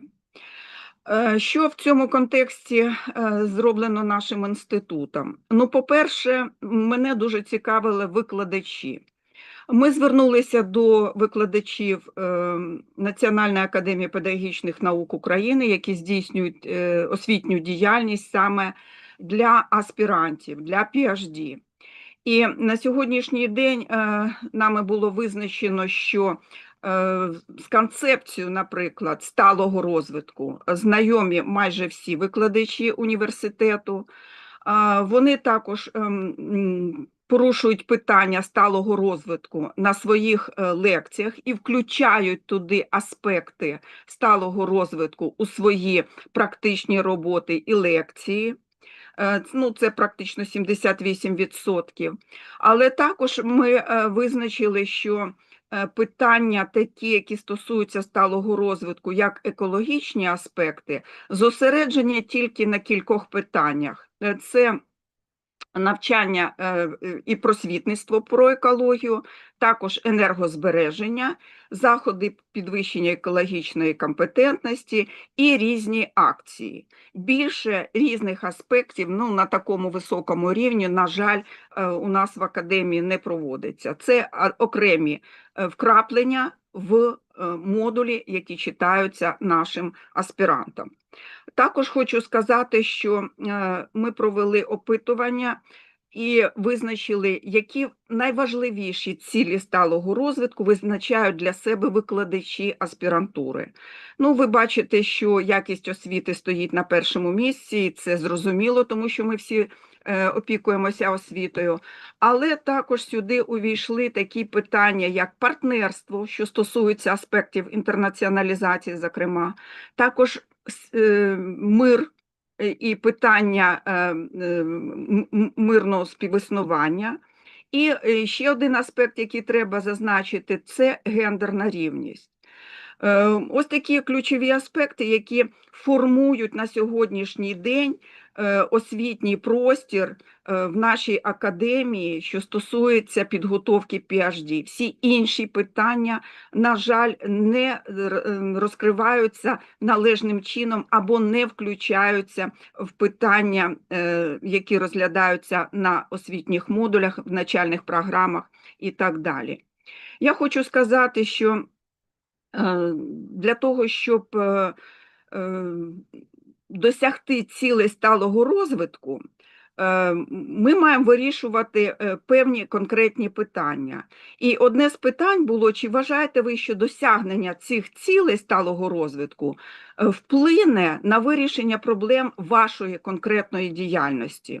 Ну, кожний із викладачів зазначив, що так, що вони вважають, що якщо будуть вирішені питання глобально, відповідно і кожний викладач отримає фідбек для своєї діяльності і підвищить якість своєї діяльності. І одне з питань, яке стояло в цій триєдиній задачі, це інтернаціоналізація. Мене дуже зацікавило це питання, оскільки я знаю, що в наукових установах у нас тільки Інститут вищої освіти зараз займає першу позицію і по грантам, і по міжнародній співпраці. Інші наукові установи тільки розпочинають цю діяльність, зокрема і наш інститут. Але все-таки чи реалізуються в закладах аспекти інтернаціоналізації, було зазначено, що так, 88%. Це значить, що певні аспекти, тільки певні аспекти реалізуються через проекти, через конференції, ну а також спільні публікації. Чи брали участь у міжнародному стажуванні? Ви знаєте, що для наукових установ це найважче питання, надскладне питання. Ми скільки разів інститутом не подавали заявку на міжнародне стажування для наших викладачів, аспект стоїть в основному на студентах, на масовісті студентів. У нас же аспірантів незначна кількість, і навіть одиничні такі стажування також не передбачені, що є досить складним для реалізації цього аспекту інтернаціоналізації. Але 60% викладачів, які сказали, що пройшли міжнародне стажування, запевняю вас, що із цих 60 – 90% це були тільки віртуальні, тобто онлайн стажування. Важливо зазначити, що для реалізації принципів інтернаціоналізації рівень володіння іноземною мовою, зокрема англійською, є визначальним. В нашому проєкті цьому приділяється значна увага і проводилось кілька тренінгів щодо підвищення рівня англійської мови. Але цікаво було дізнатися, чи в наших установах наукових проводяться лекції для наших аспірантів англійською мовою. Ну, тут трошки завищено 46%. Я думаю, що вони все-таки менше, але на це треба звернути увагу. Ми якраз розпочинаємо розробку модуля, який буде читатися з цього року англійською мовою для наших аспірантів другого року навчання. Я думаю, що це є таким ключовим кроком для того, щоб підвищити рівень інтернаціоналізації, саме в цьому аспекті.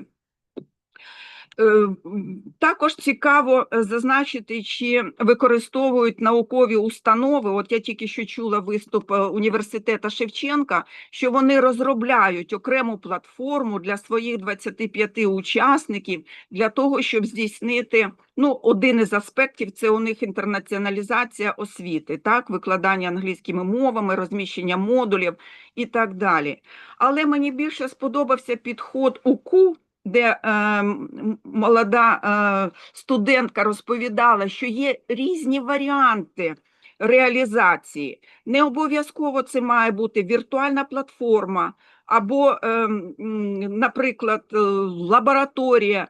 Достатньо мати різні види цієї інтернаціоналізації. Тобто я можу як викладач викладати в Австрії, або для студентів в Вірменії, вони можуть викладати для наших студентів, таким чином розширюючи нашу програму, підвищуючи мовний компонент, і таким чином ми будемо дивитися інший погляд, наприклад, на той чи інший розділ нашої навчальної програми. Ще дуже цікавий аспект спільних дипломів.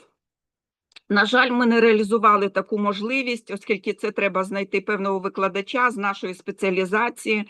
Це не так просто. Але в цьому напрямі ми вважаємо, що треба працювати і залучати викладачів найближчих країн, які до нас, з Польщі, наприклад, з Болгарії і так далі, для того, щоб вони могли або здійснювати експертизу, або рецензування, або також виходити на рівень опанування.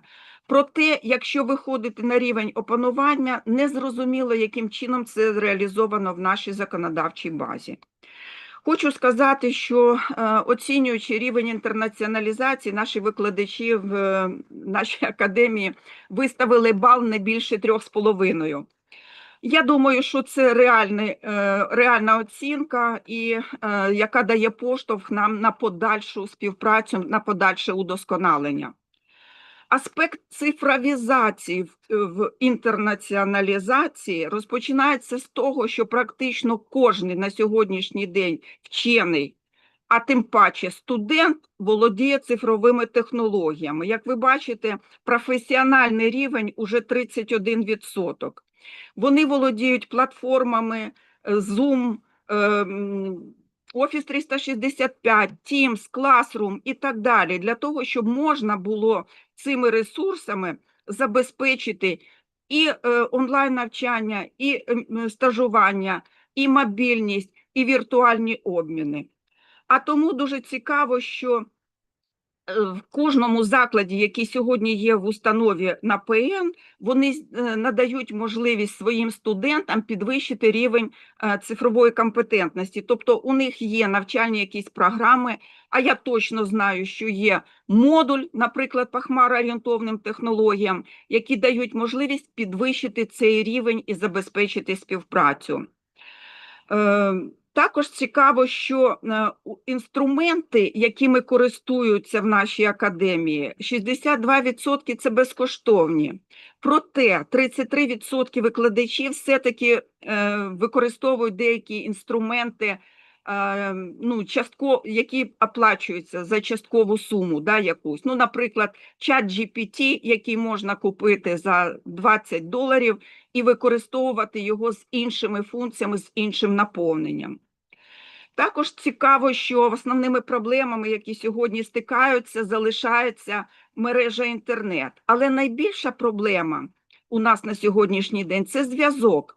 Це мається на увазі забезпечити неперервність освіти, залучити студентів до освітньої діяльності. Чому саме зв'язок? Ми знаємо, що у нас нестабільна ситуація, що у нас є повітряна тривога, що у нас студенти виходять із кабінетів, переходять в бомбосховища. Таким чином ми перериваємо цей освітній процес, але треба забезпечити його неперервність саме цифровими технологіями.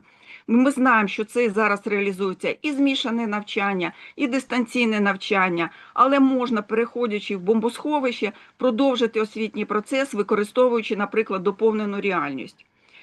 Я хочу сказати, що в нашому проєкті розроблений такий хендбук щодо віртуальних обмінів.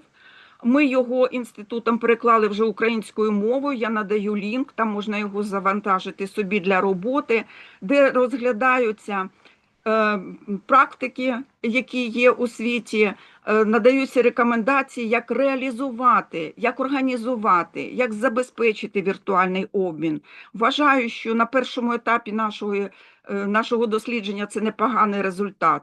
Зараз у нас буде рік практики, тобто ми практично будемо реалізовувати усі моделі, які сьогодні звучали, щодо віртуальних обмінів, і таким чином будемо рухатися далі.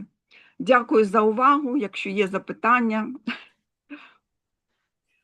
Дуже дякую, пані Світлана.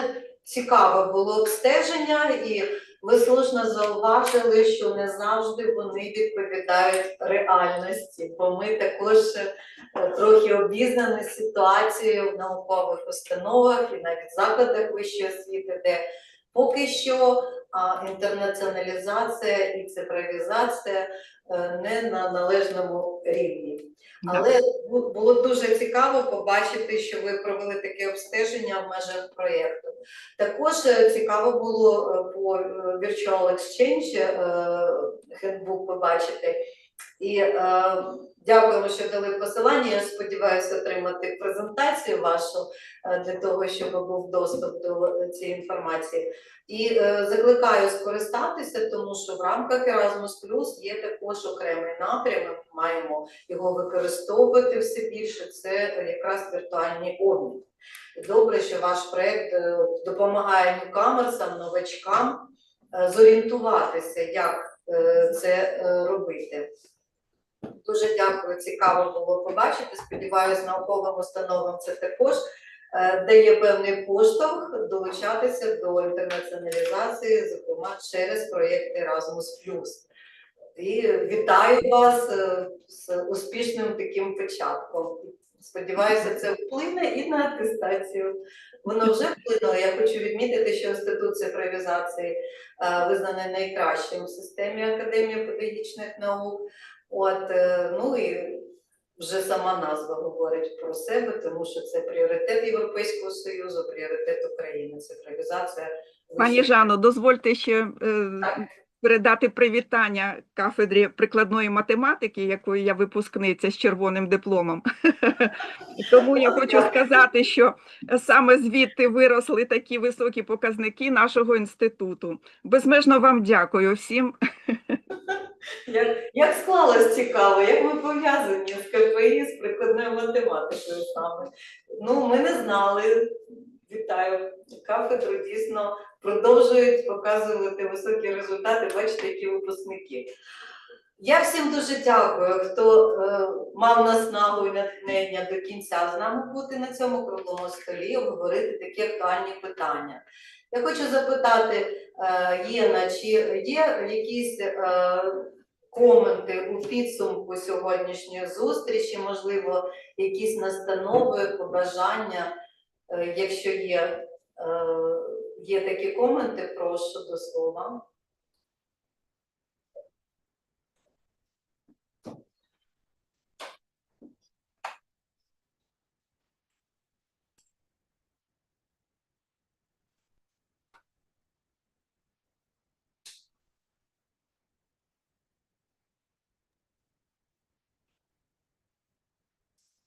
Сподіваюся, там з перекладом нормально, бо у нас сьогодні кілька разів.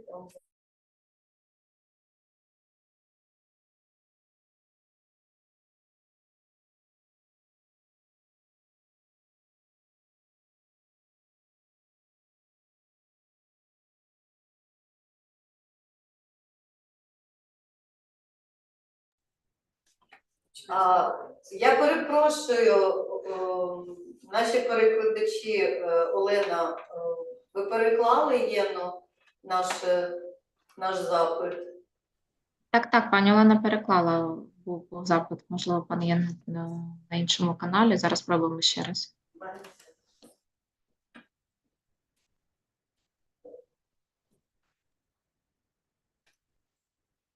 Yeah, if I may, yes, if I can, I would first like to thank the organization and also the translation services for the very solid translation. I was very impressed to see all the projects.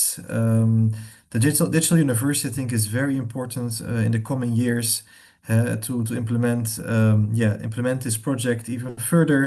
I was impressed to hear that 21 partners and over 100 courses are provided right now. Having a digital ecosystem to get your diaspora mobilized, to stay in touch, is very important, as well as all the other projects. I was very impressed. I hope that we can continue the work together in the future. From my side, I will provide an overview of useful references for research-based education, as well as an overview of other relevant sources on internationalization. And I think from my side right now, Jana, there's not much to add to. I think the projects show the resilience, also the creativity to launch new pathways for collaboration. And I would just like to thank all the participants for a very useful session today, and hopefully in the future I can also be with you physically. Thank you.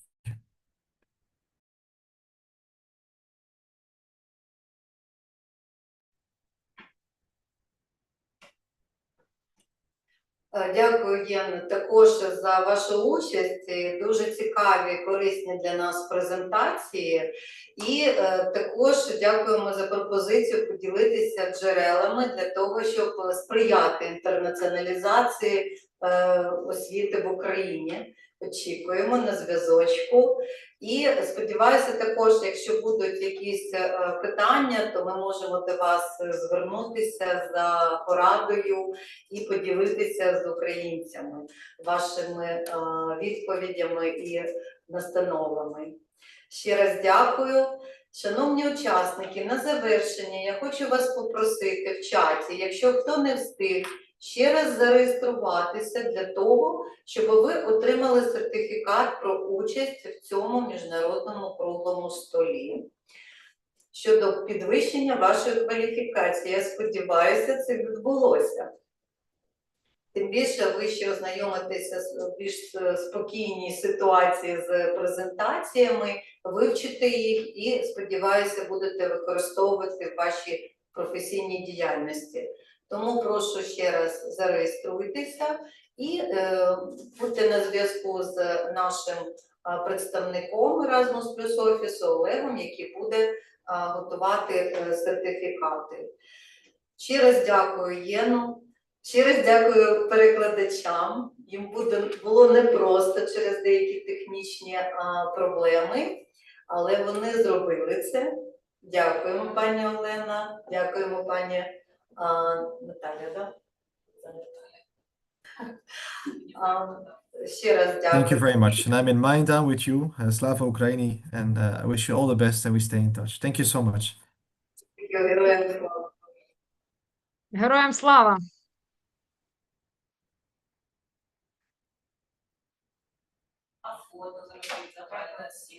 Всім дякуємо, до зустрічі.